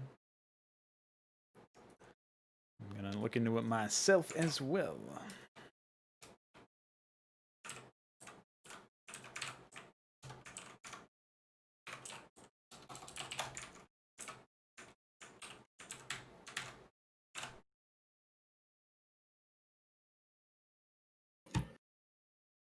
It's a create sprite method. I mean function.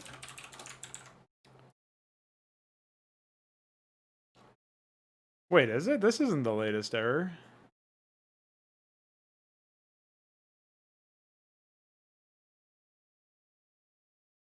Do I have the wrong folder? No. Oh. Because it's named you now. Oops. Sorry, Iker, I sent you the wrong error. Alright.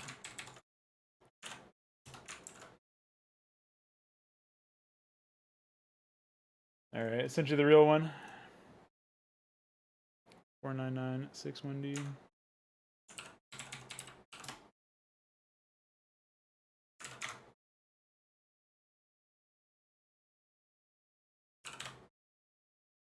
Well, Or maybe that was create building flames. I don't know. oh, it could have been. Yeah, it is create building flames.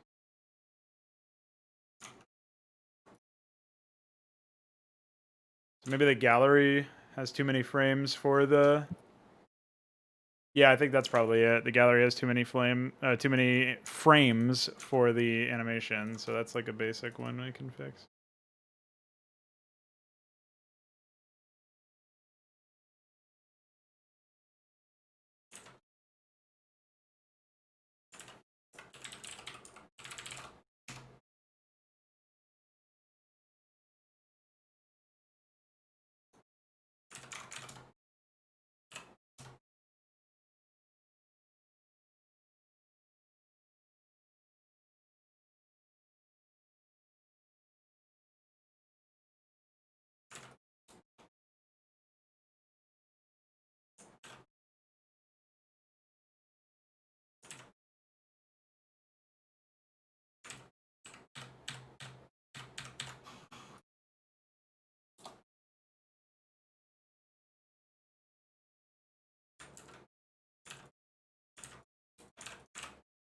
All right.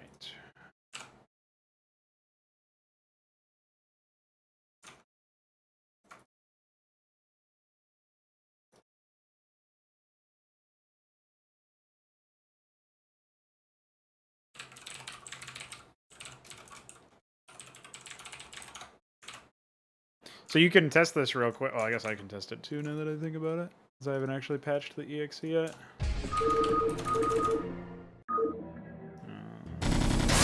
Man.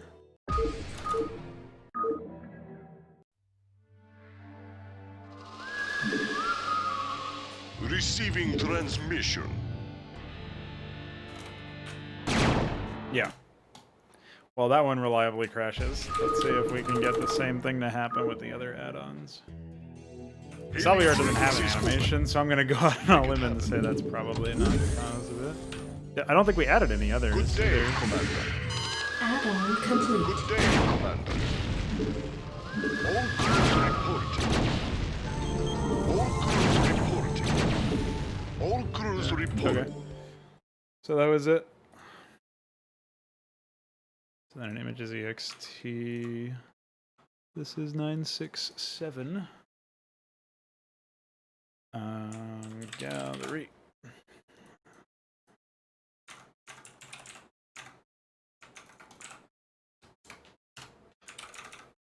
All right, let's see if that fixed it. Well, that wasn't exactly what we were hoping for, but that game did go pretty Good far, I day, guess. Commander. Yeah, okay. It doesn't crash anymore. So I'll go ahead and push that in the dev folder.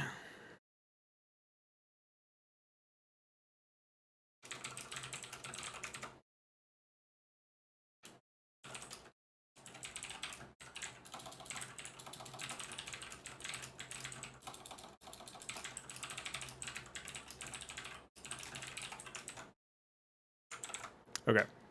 That's pushed. Well, I mean, we've done it. We've tested it. We don't see any issues. Maybe it was really just the thing that we were looking at earlier. It wasn't exactly a very exhaustive test, but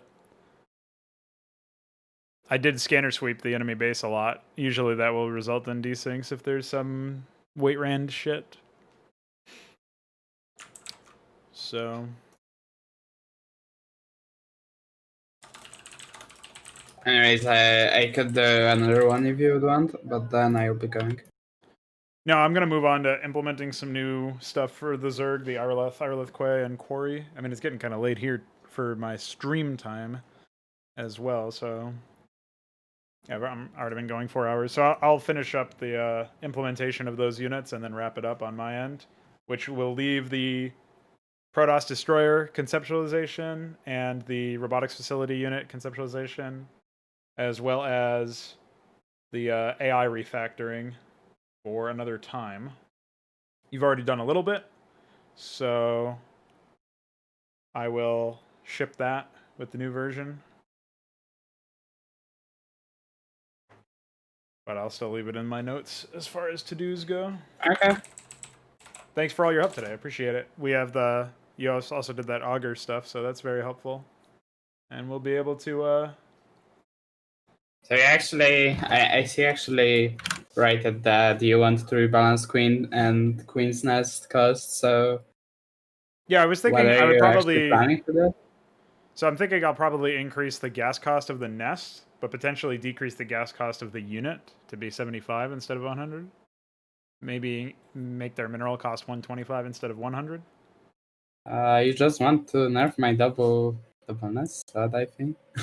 No, Well, no, I think I'm actually it's a thinking that fine because thing. it's a unit that is no longer... It's like no longer a given that you'll be getting a queen's nest every game, but queens are now much Right. more attractive, which is exactly what I wanted.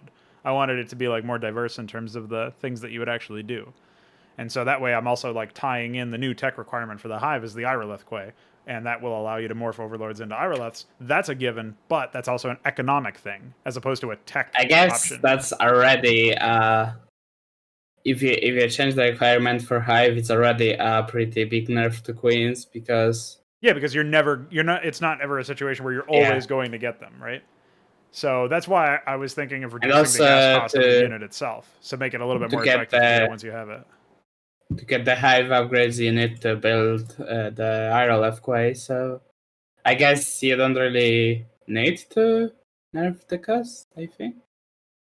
I'm reducing the queen cost itself, so it's a buff. Increasing Right, the but cost of I was investing talking into a about queen's nest. nest will also discourage people from just building one of them in like bad places and then getting destroyed or something. Like I saw UED Commander build it in his fucking natural, which made me laugh. But like it's not very expensive as far as its current cost goes. I think just upping it by 50 gas alone would be enough to make people think twice before. Like basically, if you see a queen's nest and you snipe it, it's now a bigger investment. It's not something that we're gonna get anyway. And you also have more information when you scout it in the first place. Like, oh, they went queens, you know, like that actually means something now. So I think it's already pretty expensive loss to lose it no, because with the drone counted, it's 200, 100. So it's not very pricey at all. yeah, I know, but you will be constantly researching upgrades if you're going queens. I don't think So if they snipe it, it's already impactful, I think. But you're free to do. it's you're free impactful now, yeah, but when I'm making it so that the queen itself is cheaper to produce, it's no longer, I think, I'm doing that so that, like, to address the fact that there's a situational nerf or a not really an incidental nerf to the fact that the queen's nest is no longer a given, right? So since it's no longer mandatory for Zerg to build a queen's nest, I wanted to make queens themselves a bit more attractive cost-wise. Maybe they don't need it. Alright. Maybe 100 gas is still appropriate for the unit, but that's something that we can test out when we reduce it to 75.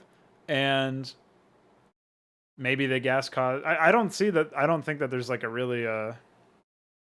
I don't see an extra 50 gas discouraging people from going queens unless they were already not interested in going queens. So I don't really see it as like a big deal. It just means that when you have to rebuild it because you lost it, it's a bit you hurt a little bit more. Yeah, but it also can impact your timing of it because 50 gas is not that quick to gain in the game. So if By the time you have a straight... lair and you're going queens, you should have 2 gas already. So I don't see that that doesn't seem like an argument to me that you get 50 gas in less than 5 seconds with 6 workers. I'm pretty sure. Like somewhere between 5 and 10 seconds. It's not that much of a timing. What would impact the timing is if I nerfed its build time. So Right. that was another thing that I was considering, but I thought gas cost would be a bit more economic, whereas build time is a bit more like pre-planning and grand strategy, which Zerg already has to do a lot of with their base timings and stuff. The fact that they have to expand a lot. So I shied away from that.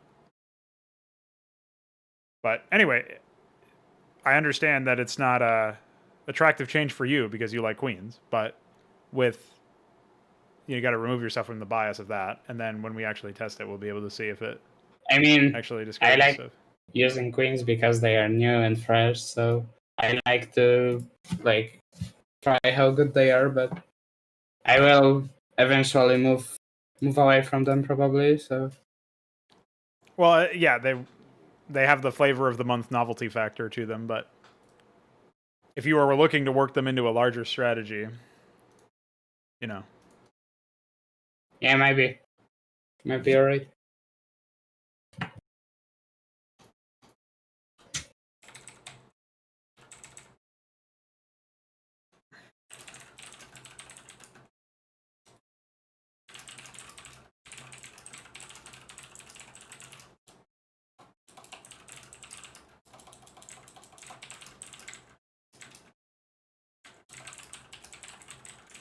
Just writing the change log for today. We did the Spire requires hatchery. We resolved some hotkey conflicts. And we did the wait rans and the I scripts. Trying to think if there was anything else that we actually did balance with. Oh, I guess we did the AI, right? So.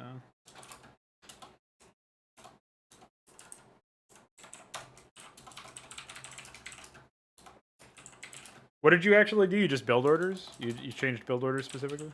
Or did you change... And now I changed attacks and Qs so they match the add-ons properly. And I think that's that. My changes should have already done that, though. Not really, because Goliaths now require machine shop. And Yeah, my latest... Madrid. My latest changes to the AI made it so that Goliaths... Well, Goliaths were already requiring machine shop in the script. And then my latest changes, I added... I guess you can check the commit log.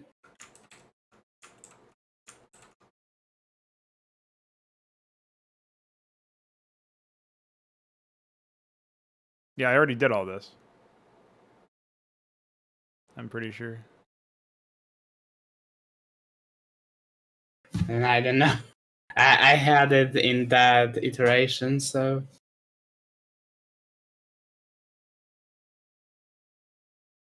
maybe you didn't push it or something.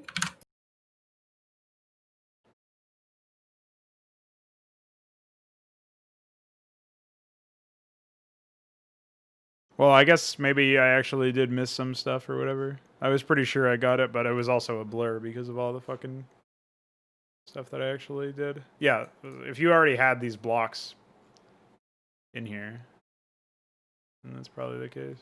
Yeah, I had most of them, but I noticed that not every is correct, so I corrected Oh yeah, them. it looks but like I did commit that with wasn't factory, really- so you're right.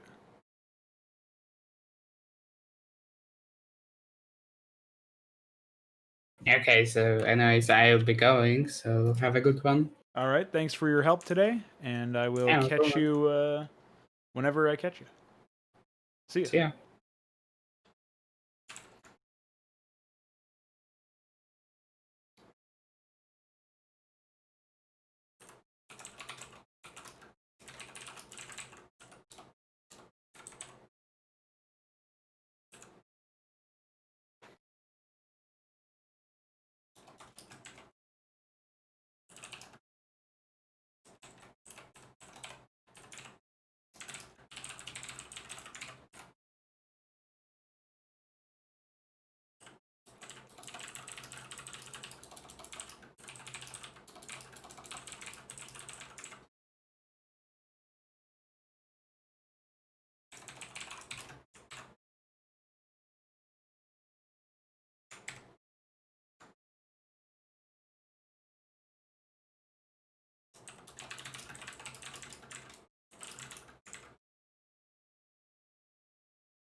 Yeah, I already fixed the bug damage overlay.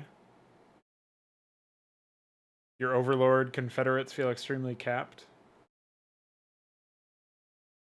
Like, limited in terms of number of units or something? I didn't get a chance to test out Centaurs in that map, but I probably would have died anyway because I didn't have upgrades going for them. You need a lot of bases to do that stuff. I actually think that the Quarry should probably be an add-on specifically for the Treasury. Well, maybe not specifically for the Treasury, because maybe it is fine that it also works for the Command Center. It just feels a little off to me right now that you don't get a chance to get a ComSat or a nuke silo if you get a Quarry, but you always want a Quarry because of the money, so it's a really hard decision to make.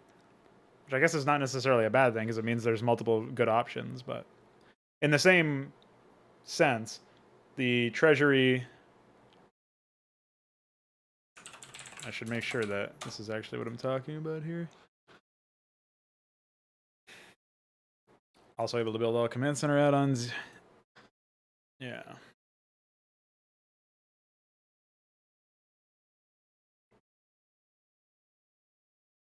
And you can't build it too close to the building, to the resources either because of the way that it is. And it costs a steep amount of gas too. And you got to plan your placement because of the add-on, so yeah. That should be good, I guess. That's fine.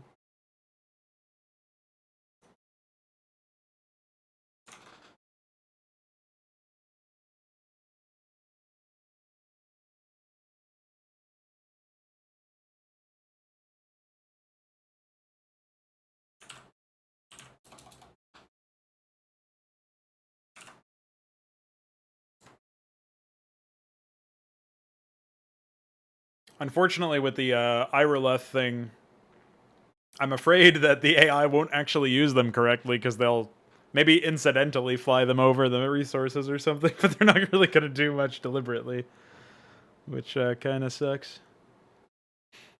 All right. It looks like I already have the config stuff in here, so I'll add the button.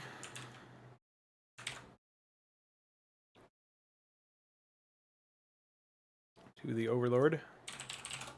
I guess the Overlord probably doesn't have a button set, so...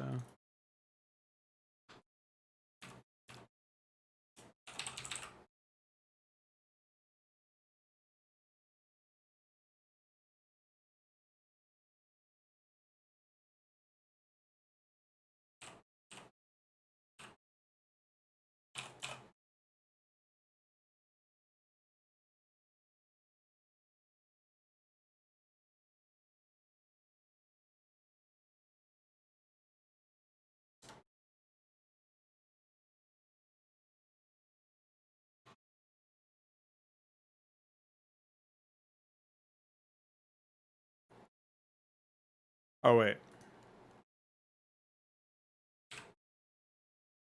This is supposed to be for the Overlord.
Oh, this is 1140.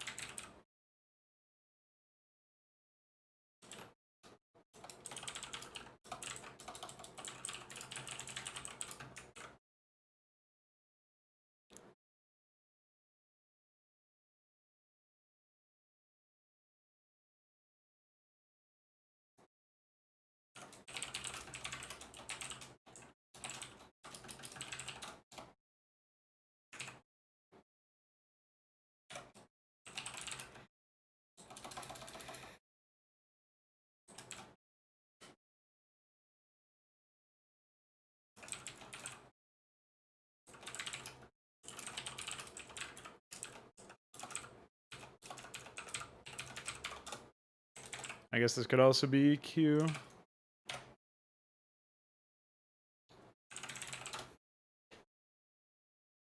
Oh, Q is the Queen's Nest, so we'll make it. Is R even available? Ultralis Cavern is R. The canal should probably be C. And I guess we can make the quay E.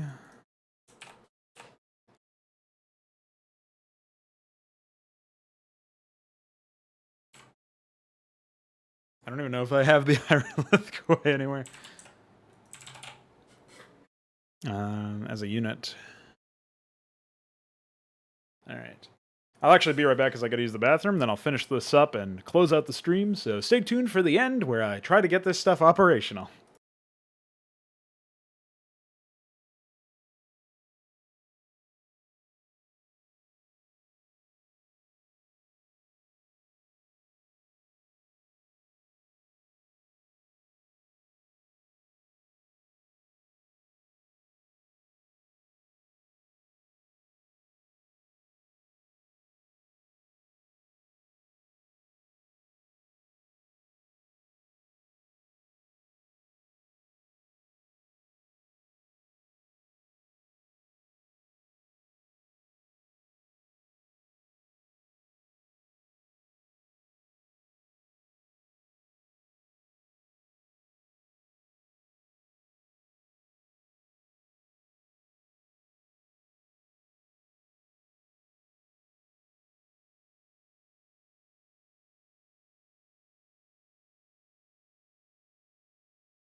Alright, I have returned.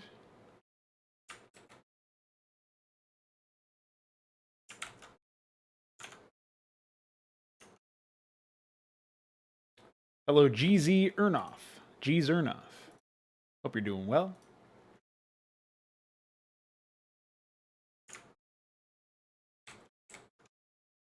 I should probably adjust the Nightbot command there so that it just tells you it's a remake. Because at this point, that's what it's turned into.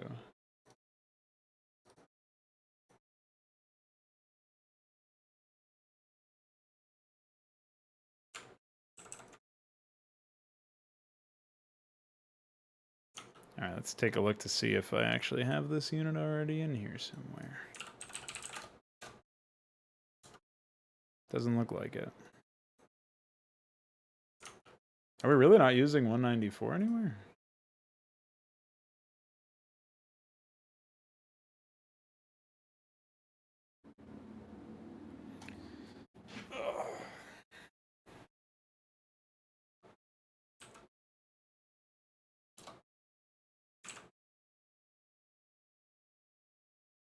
Oh, I guess that down the link is probably out of date too.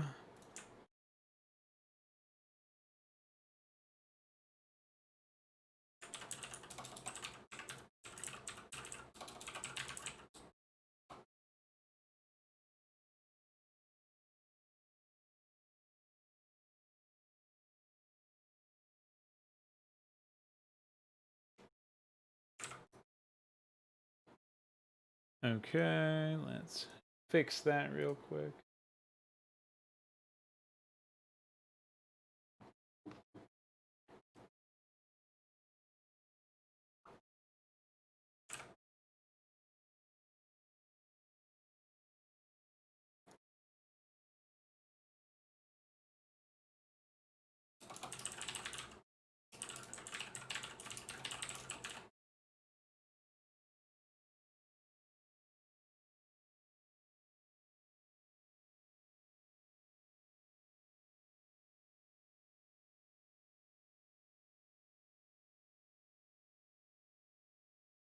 I don't actually think Nightbot even works command-wise in YouTube.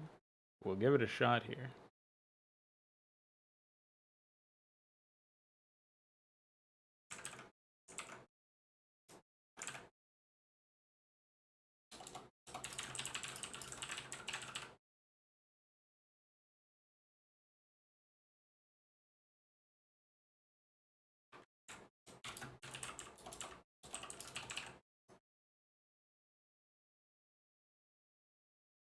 Okay.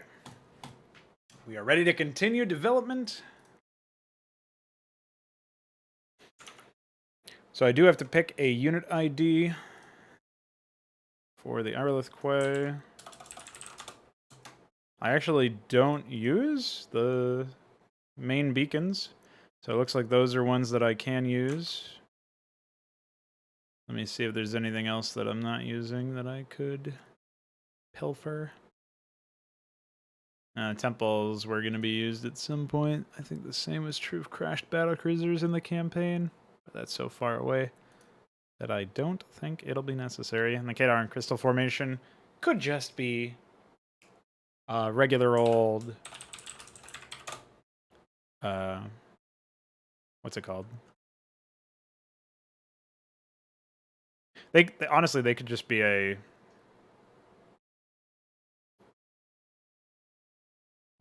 doodad or something, so...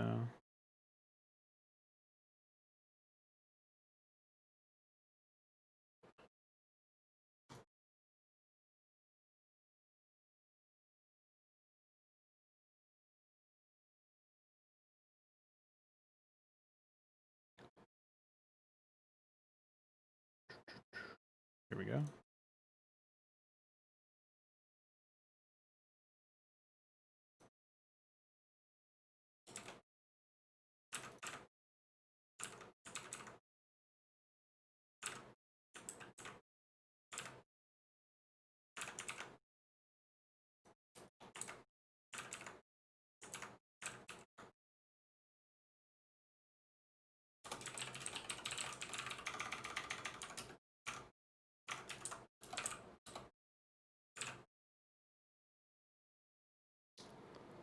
This also means that I need to find building making or building morph, as it were.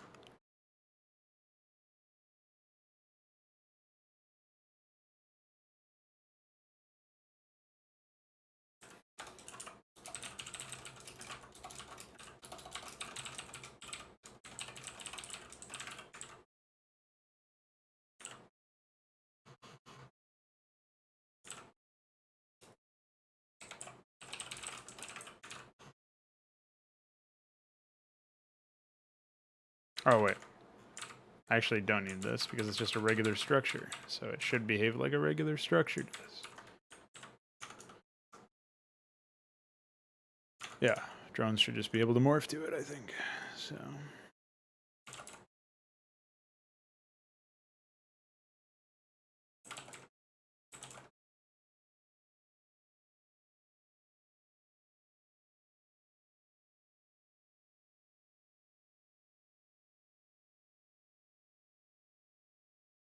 Well, I guess I'm going to go ahead and restart Firecraft after that one.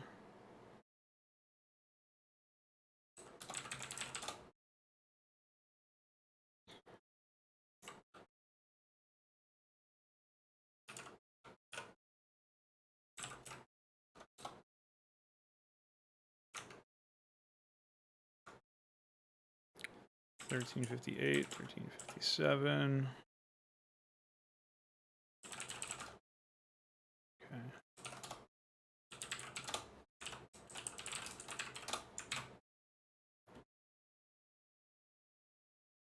All right, now go to transport.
Alright, well, it didn't crash that time.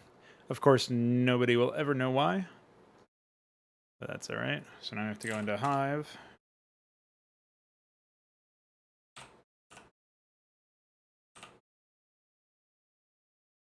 Save that. Okay.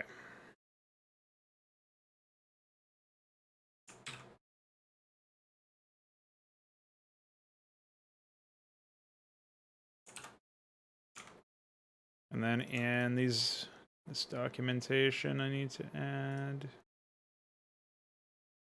Well, I have to create the Irelith Quay itself, which I don't think exists. Yeah. Then I have to also go in here and we'll say building Irelith Quay 73.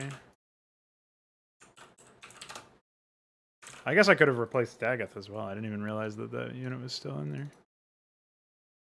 That'll be for next time. Maybe that'll be the tier up of the Irelith Quay.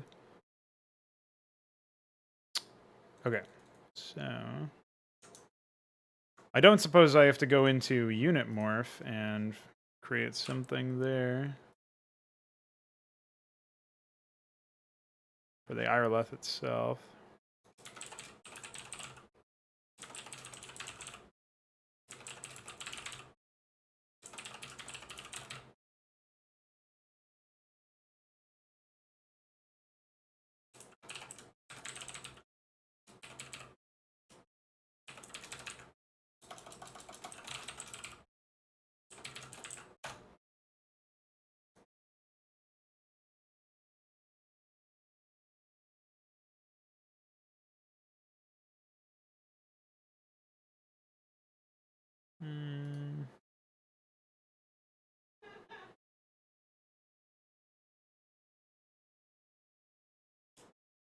Oh yeah, we can get rid of that.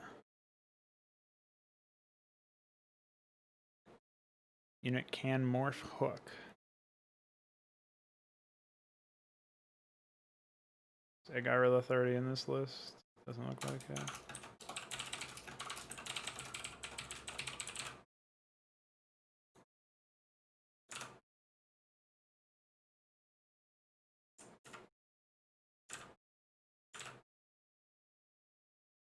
Oh, it is here, but I guess that's it. Yeah, I'm not sure if there's anything else that I need to add. I mean, I was thinking that maybe this one right here, Unit Can Morph Hook, would be necessary, but we actually only have Hydra, Basilisk, Lurker, and then Zergling, Vorvaling, and then otherwise it's Larva or Mutalisk. Which I guess does cover everything, so then we'll have to say if unit ID equals unit ID Zerg Overlord, if morph unit ID Zerg Irelith, true. I guess something like that.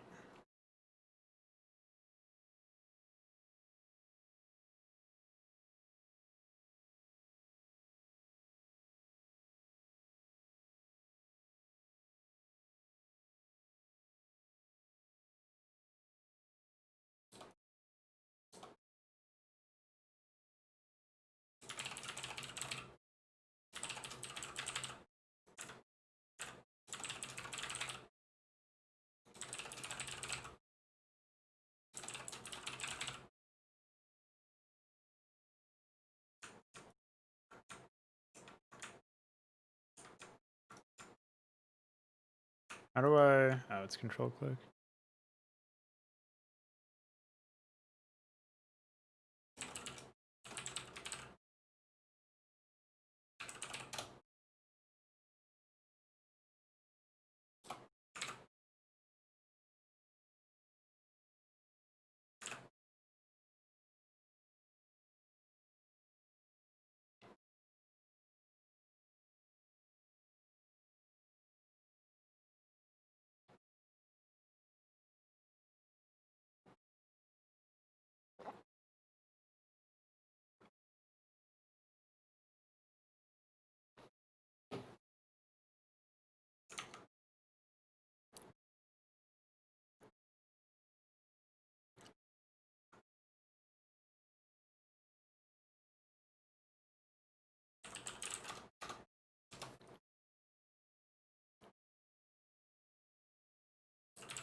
Okay. So here we have Orville Pond is 968. Yeah, I'll create that right now. I might as well.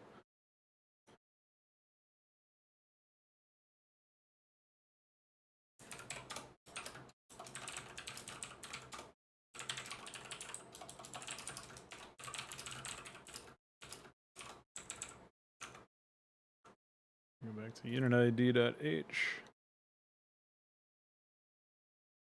Oh, it doesn't look like Vorval Pond is even in here.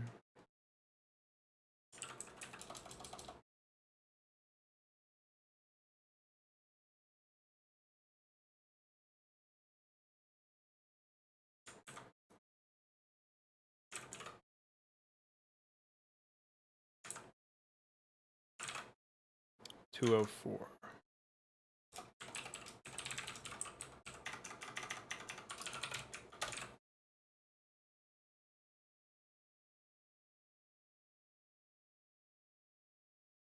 How is that not in there, though?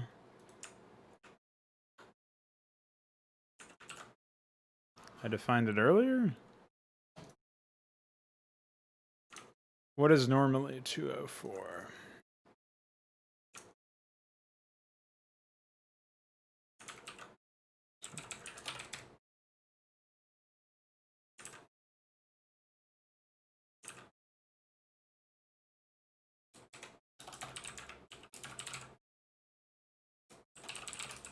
It's 232, 233.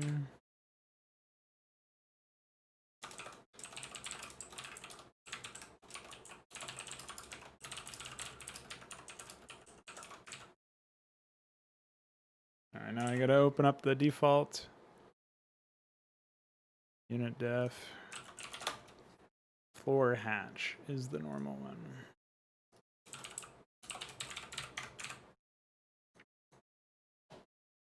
Alright. Okay, so that should match up very nicely. Reorganize that stuff. So I've done the flingy overrides. Now I need to actually do the flingy itself, which really shouldn't be that difficult. I think I'll start in images, though.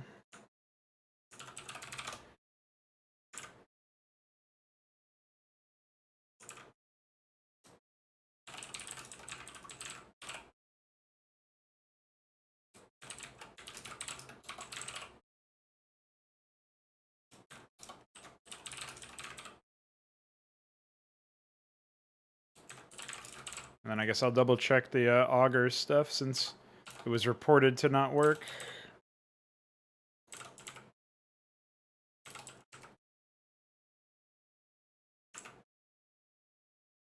In these shadows cases, we'll do 75.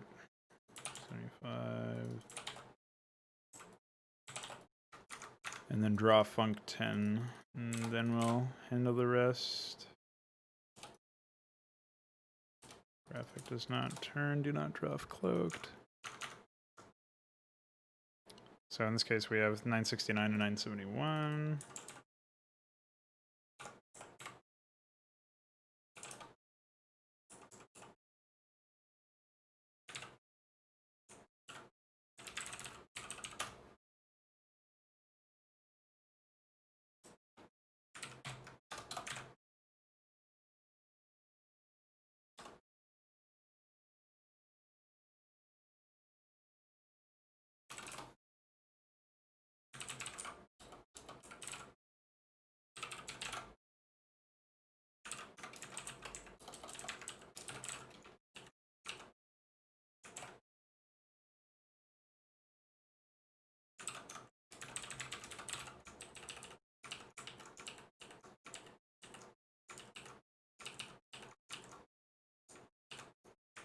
Obviously, I'll plug in the actual frames later.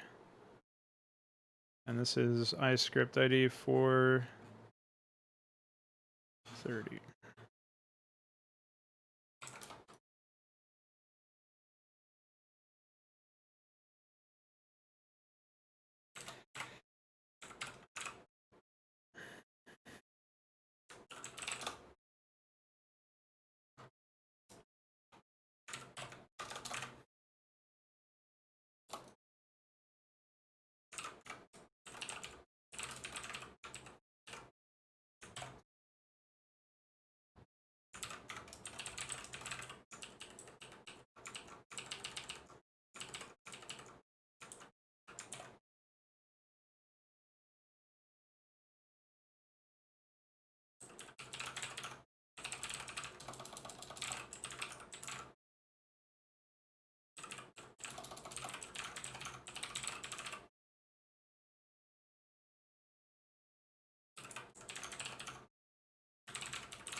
Okay, 1042, 431. Graphic does not turn, otherwise everything should be good here. We do need a damage value, I guess. So let's do...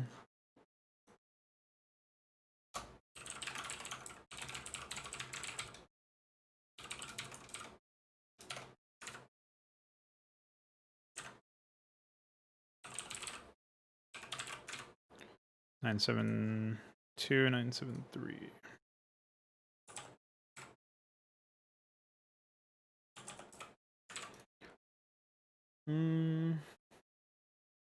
Okay.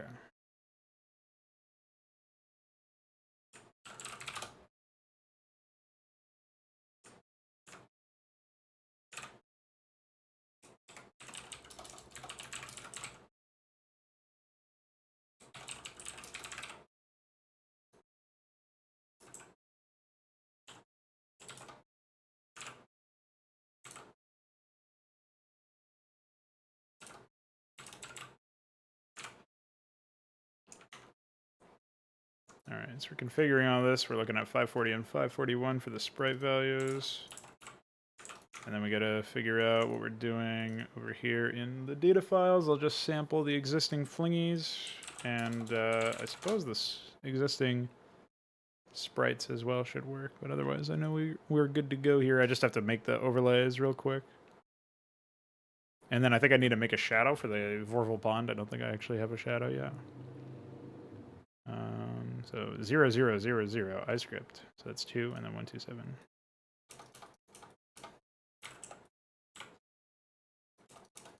Oop.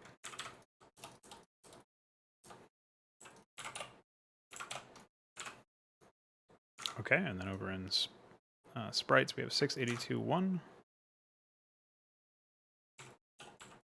And both of those are check. Spire 570.10.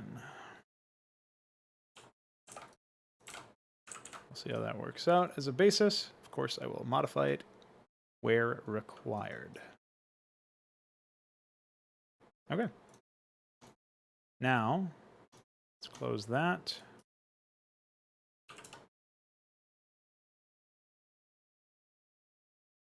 Let's go into Zerg. Okay, so Hydra Zerg. Call this Vorval Pond damage. I guess I don't even have the Vorval Pond graphic actually selected here, so I should go into my 5 nations list. Irelith Quay. Do I already have that in here? Yeah, I do. Oh, wait. Did I make the shadow? Oh, I didn't make the shadow for this graphic either, it looks like. Alright, so let's...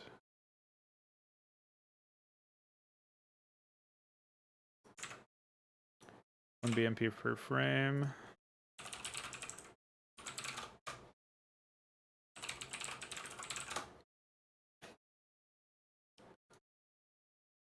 And then the Vorval Pond is in here somewhere.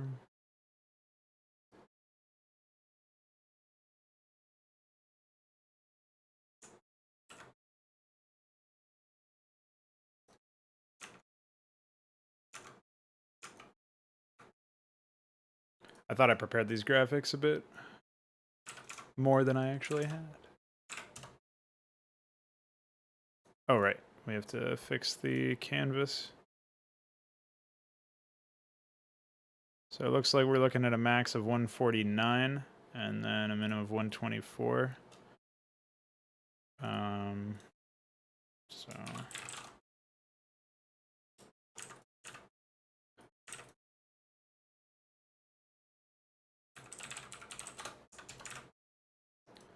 So real quick in Photoshop, I will fix that because there's like a couple frames here that appear to have the wrong amount of dimensions or whatever.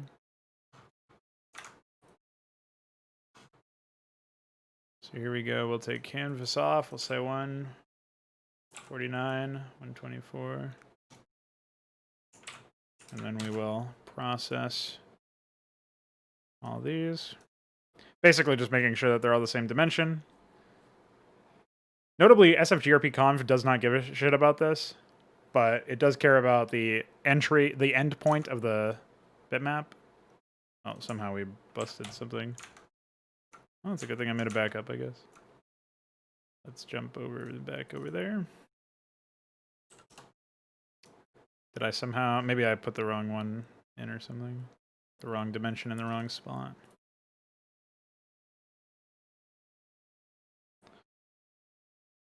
It looks like it's supposed to be 149124. Which one is actually different? It looks like they are literally all the same except for this one. Okay, so whatever, we'll just do that real quick. Oh.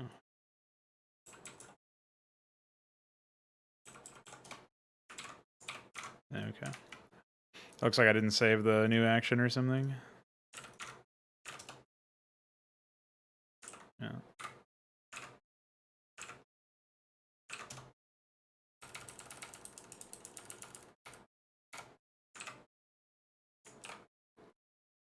So we'll say...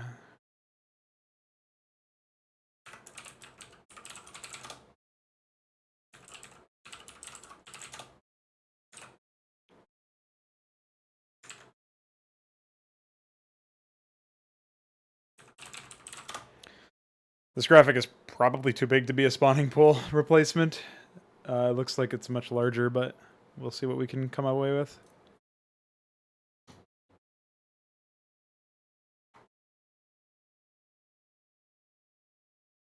Where are we at?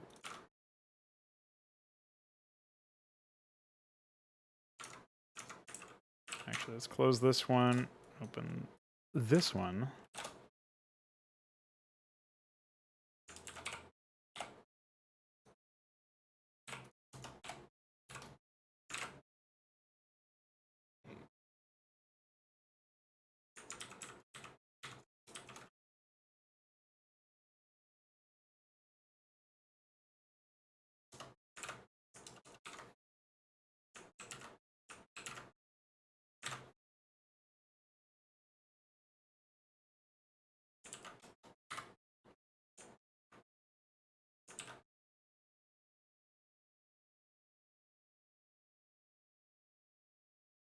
So that should be good.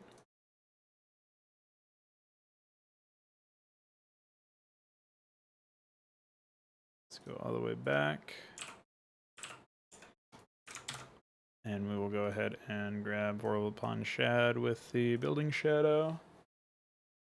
And then I'll do the same thing for the Irilith Quay. We should be well on our way. See what I did there?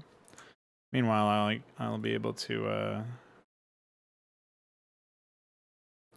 pop into Irilith Quay's GRP.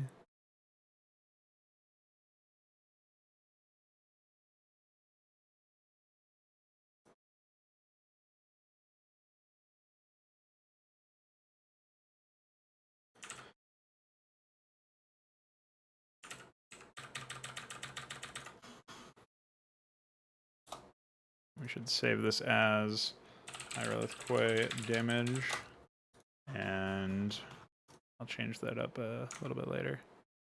Okay, so now we have these. Dimensions of this are probably way too high, so we're going to check the canvas again.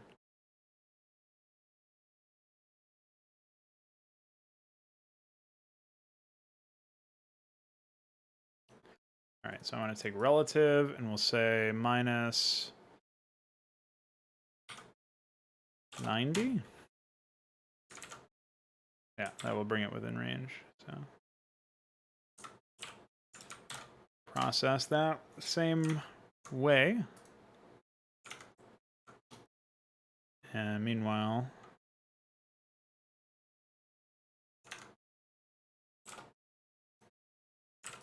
I'll get this graphic ready for production. Okay.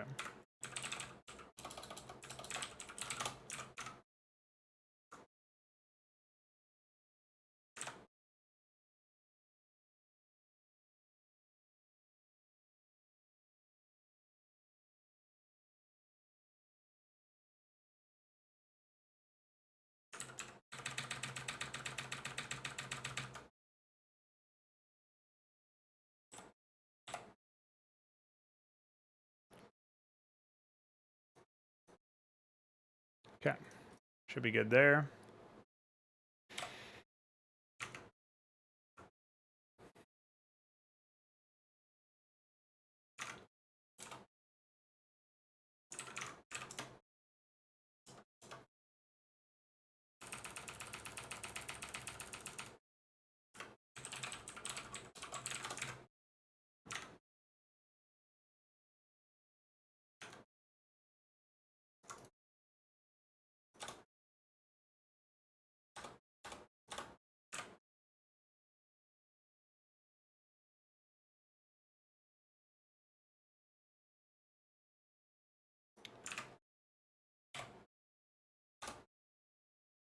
All right.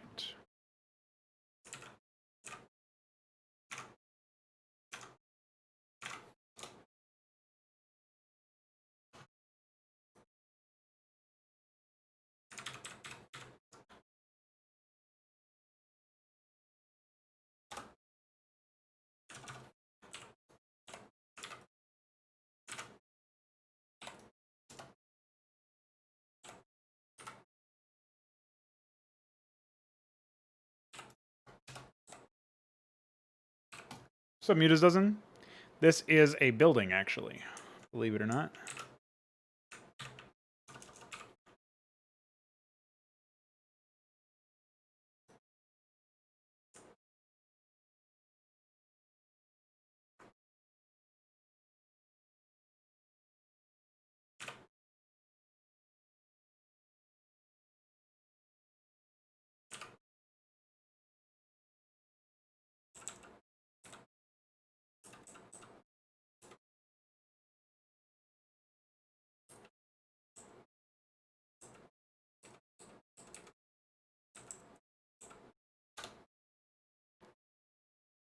So that's not quite perfectly aligned, but I think it'll do.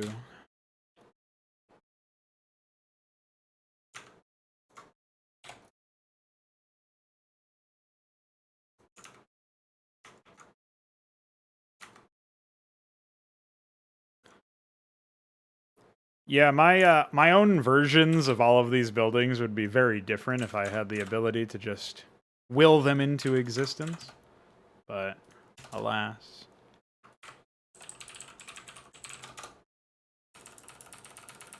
Okay.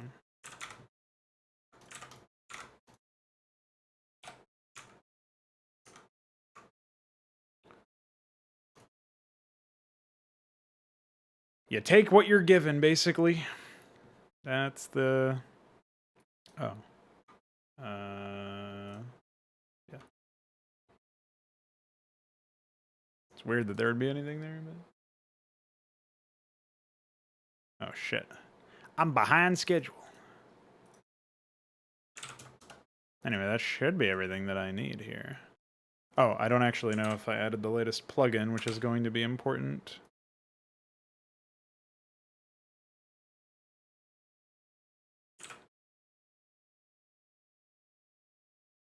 I don't even know if I built that plugin that I just started, so I guess I'll restart this. Build. It certainly looks like there were some changes, but I also changed some enums, which means it recompiles the whole fucking thing. So we'll wait a sec for this to finish, and then we'll test. I have a sneaking suspicion I'm going to have to comment out the data rewrite for the spawning, or the Vorful Pond, because I'm pretty sure that that graphic is enormous in comparison.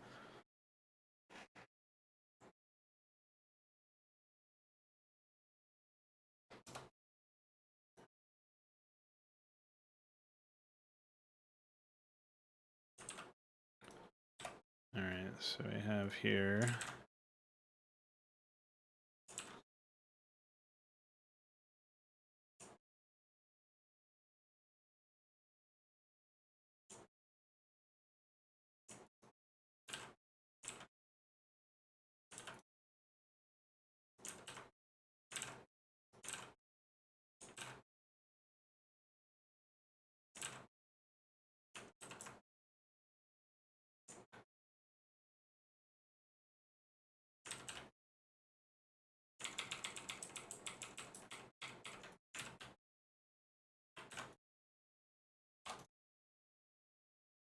Could not find the linked unit, by the way.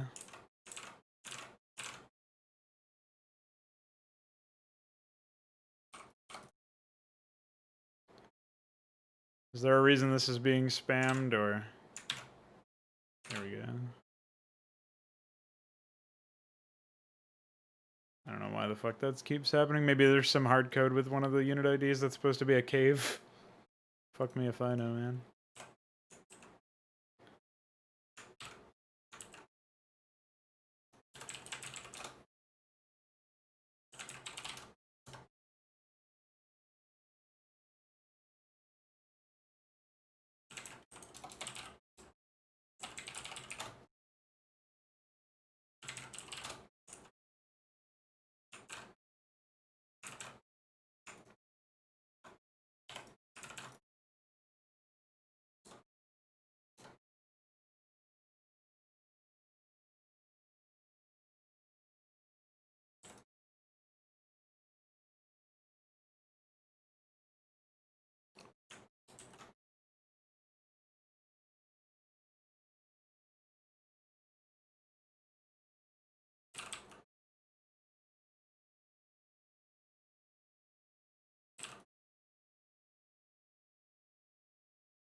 Alright, that should fix that. Close that.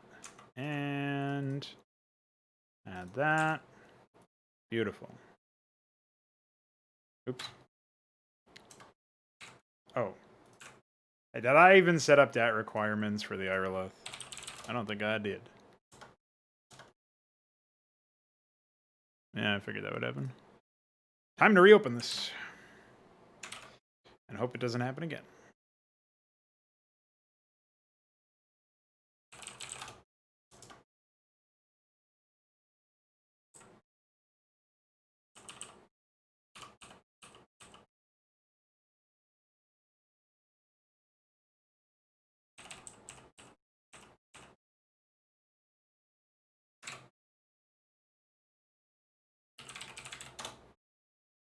All right.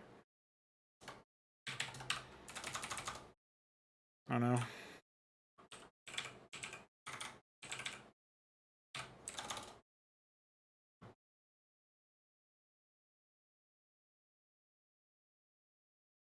All right, cool. We have our add-ons set up here.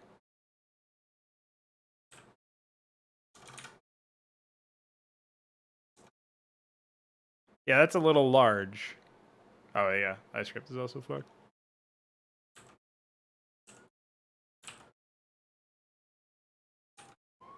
And this definitely does not have the right iScript either. Well, there's a whole lot of things that were wrong with that one. I wonder if maybe the unit definition is incorrect or something, because it said Devourer Cocoon instead of the actual unit. But that might be me not remembering to implement the name.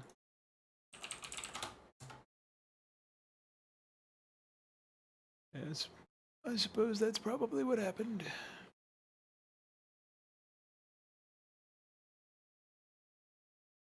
Oh yeah, check that out. So the Devourer Cocoon is supposed to be something completely different, a different unit ID entirely. So if we find Egg Devourer. Oh, Egg Devourer is 173. Oh.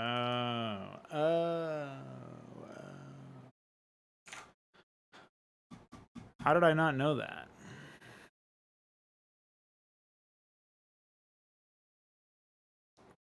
Alright, well I guess we'll replace Dagoth then.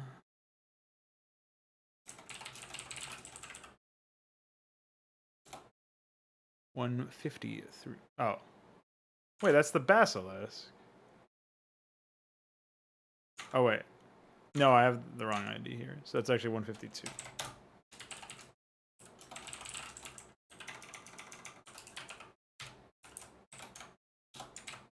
Alright, that's useful. At least I'm pretty sure if I find Daggeth somewhere in here. Yeah, okay. Alright.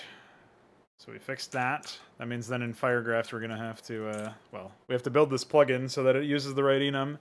Then we have to update the config so that it rewrites the correct unit. So that's Gorg, or Irelith Quay is actually 152. And then in unit def we have to list Irelith Quay as 152.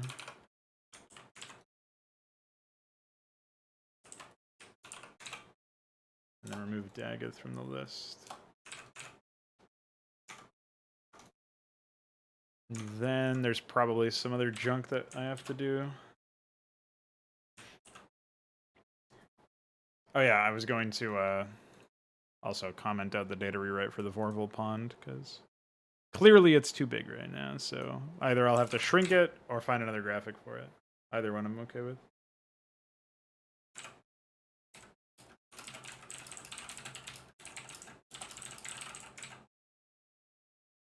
Leave myself a little note there. Aside from that, I'm not sure if we actually need to do anything. Oh, in Firegraft, we are going to need to jump in and change the data requirements. So, Irelith Quay is actually going to have to be... This should be... Devourer Cocoon.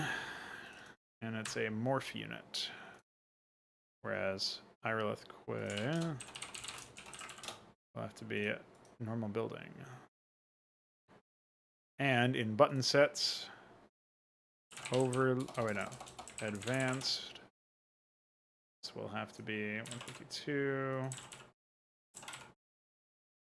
And then in DAT requirements, well, let me save first, and then I'll add the plugin. I'll go into Irelith Quay, find Devourer Cocoon, and then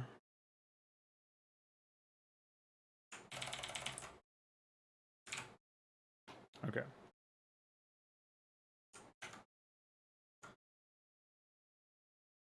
I guess really quickly I should double check to make sure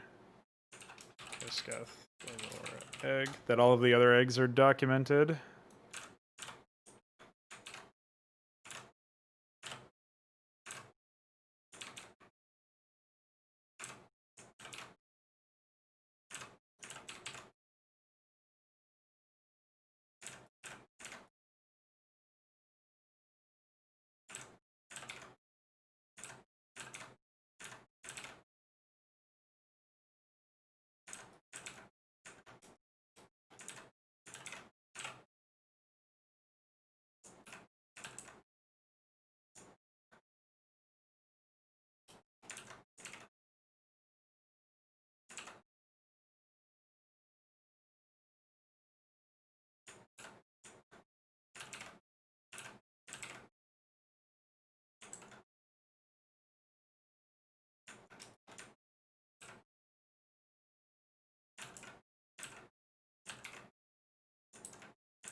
Okay, I think I finally reordered everything.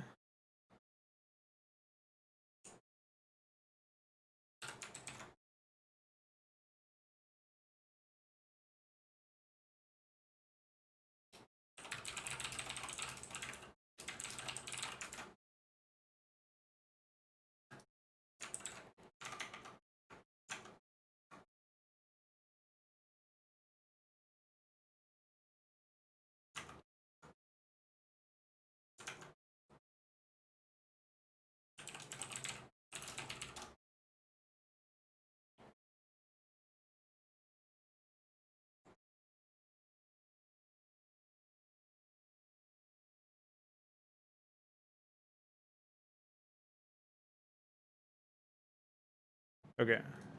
Yeah, I think we're good.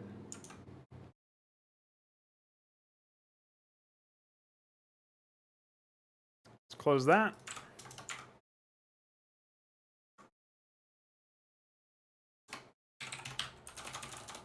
Oh man, why do I keep doing that to myself?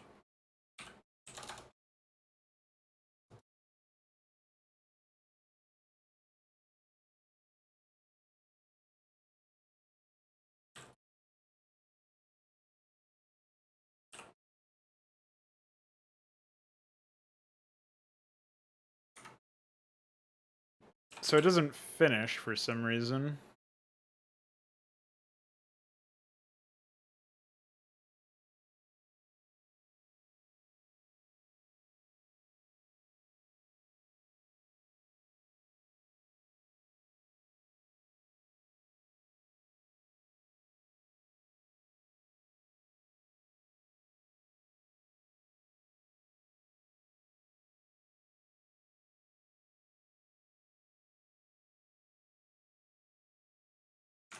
It should be fine on the data requirements side. I guess I'll just add the actual unit costs in PyDat real quick, or the structure costs, as well as I guess the Irolith itself. I don't know if that's even in. I guess not.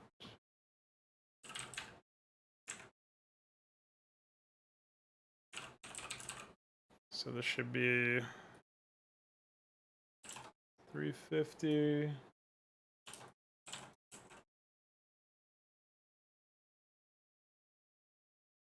Two armor, 10 sight range. Provides 8 supply.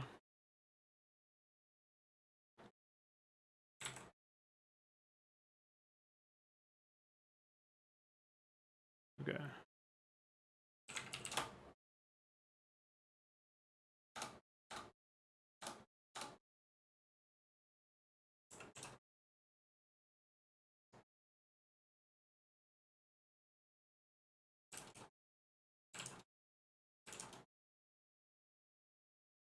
I guess I'll mirror the Queen's Nest costs for now. But this will change eventually.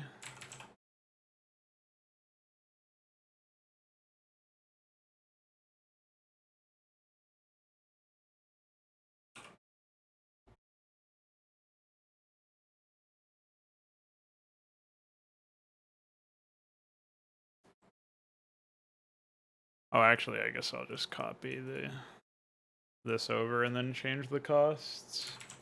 What was the Queen's Nest cost? 37? Okay, I'll do that.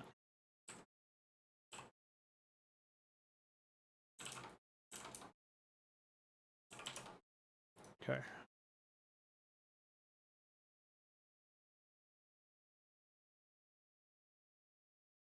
Yeah, the graphic doesn't matter. We override it anyway. All right, so that way we're not inheriting anything accidentally. Okay. I guess now I should also jump into Firegraft real quick. And because we have that, I think I forgot to actually give the right debt requirements for the Irolith since I changed the unit IDs of the tech structure. So if I jump to the Irolith now, it should, yeah, I figured that was going to happen.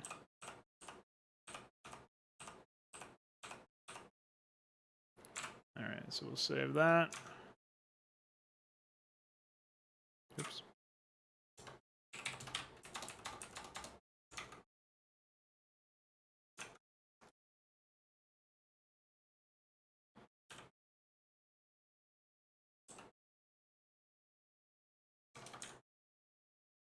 See, it builds normally, but I don't think it was hatching for some reason.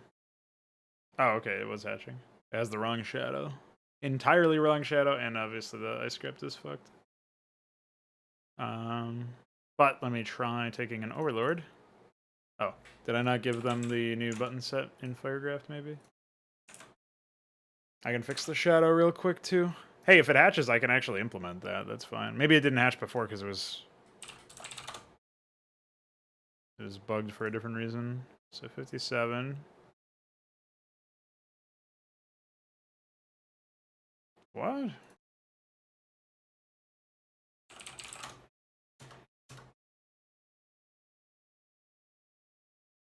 Oh.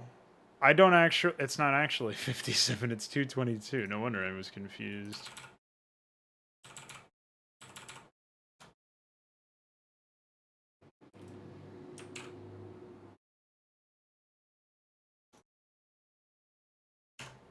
Oh wait, let me fix the shadow as well. So I guess in iScript I'm calling the wrong one. It's supposed to be 1043, I guess? Yeah, that was it. An average mistake.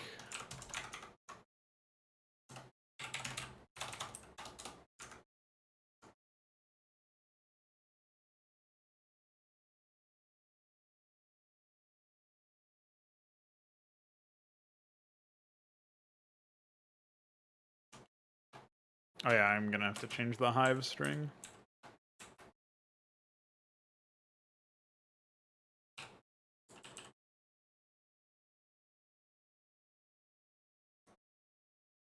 Strange that that doesn't work.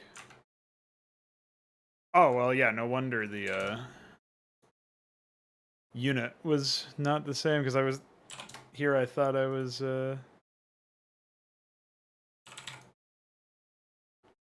I had taken care of all this. Yeah, it doesn't look like this is accurate at all. Alright, but we'll reload that entry since we're not using it anymore. And let me just double check. I guess that everything is in order in the DAT requirements. Because that button not working could either mean the plugin is wrong, or it means that the data requirements are wrong. I'm not sure which. So if we look at 222, Overlord Irelithque, we have that. The button itself lit up, so we know that that's fine, which probably means that if there is an issue, it's coming in the form of the button itself. So it says can create unit building, which is the same as if we go to the Basilisk, or sorry, the Zergling. Let me check the thing here. It's can create unit building. Don't mind the name, it's just fucked up because Firegraph is a very functional program and deleted one of the entries. Thankfully, I can still reference it through copy paste. I don't know how the fuck that's possible, but it's just like on the interface side, it looks like. Oh, it looks like I have another unit entry in 227 that I could take. And I can scrap the tactical platform as well. And I have unit entries for the munitions bay and dry dock as well. That's really awesome, actually. Holy moly. Let's actually get the... How does that even happen?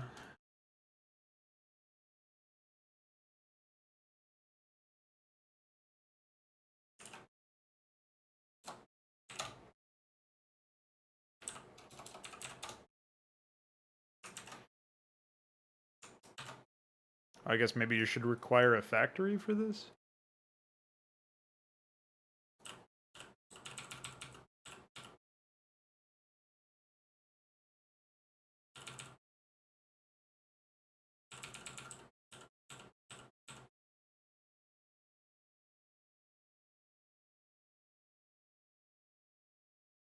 But yeah, so that should be fine, which means it's probably on the GPTP side.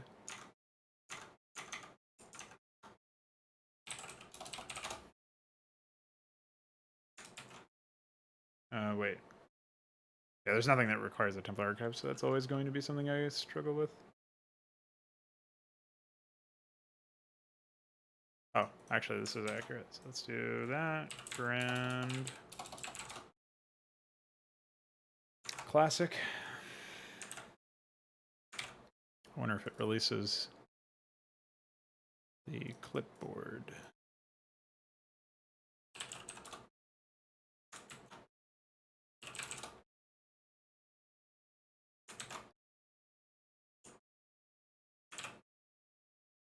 Okay. So that probably means that I missed some check in one of these areas.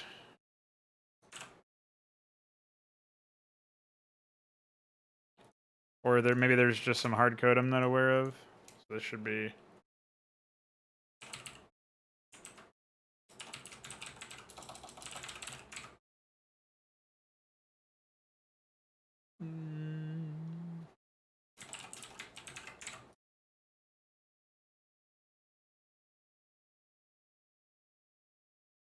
Oh, gross.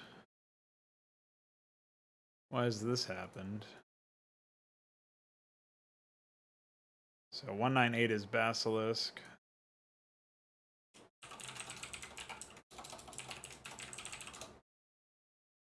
$179 is Gorgoleth.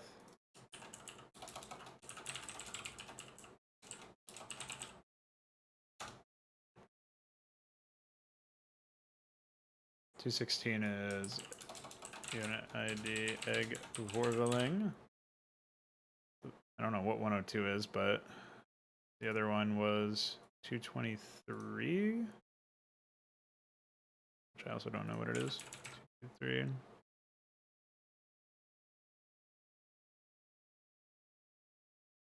What?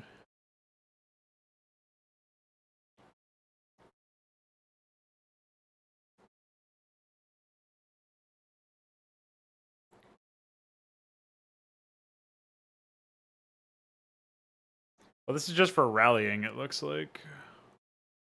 Oh yeah, it's providing the rally or something. I have no idea what's going on there.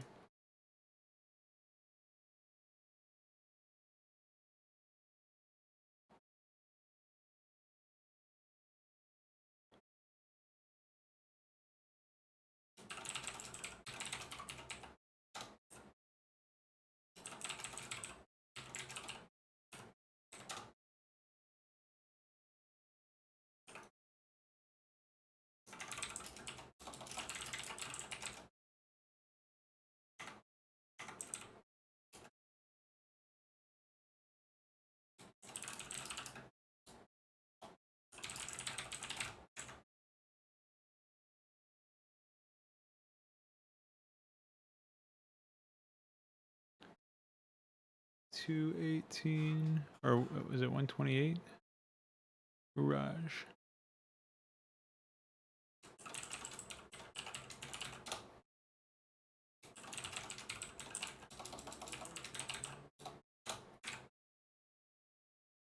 I don't know what the fuck that has anything to do with that.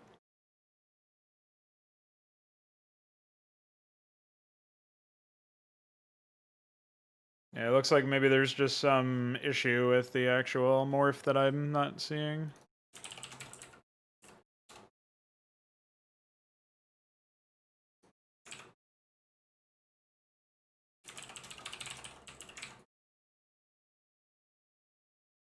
Well, I've refactored the code anyway, so that's something.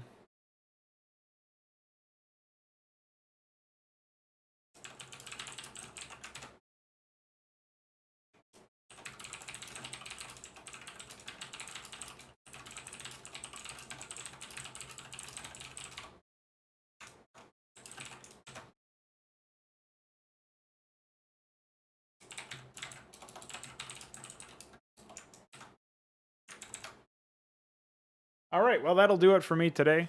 We managed to make some pretty big headway there. Pretty happy with that.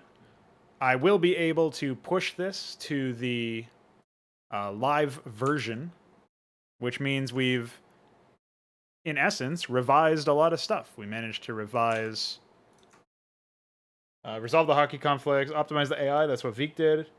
Remove some weight rans. There's a big deal for ruling that out as desync causing stuff. Updated the Spire requirement. Hive now requires Irilith Quay from Queen's Nest.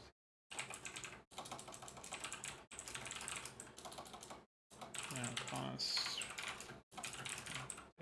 100.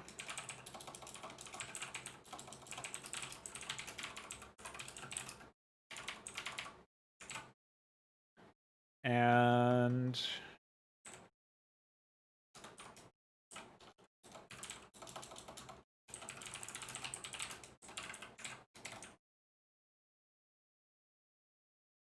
yeah, I think that was it, really. That was we managed to make all that stuff happen, so.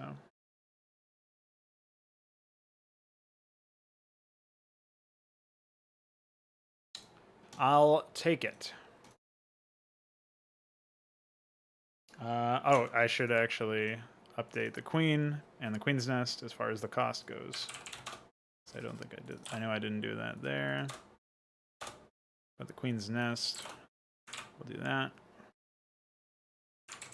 Maybe I'll increase its health or something later on.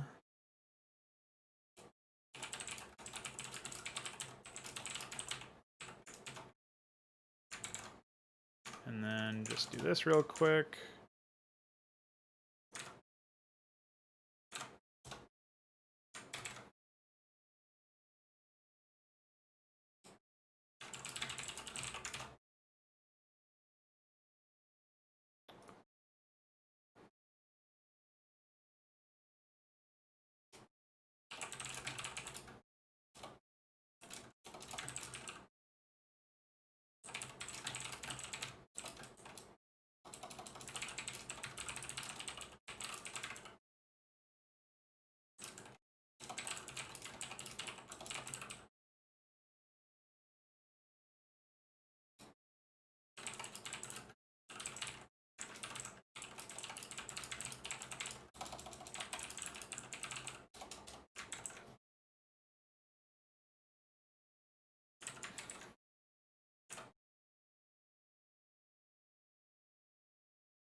All right, I've pushed that update. Hope people have fun with it. I'm out of here.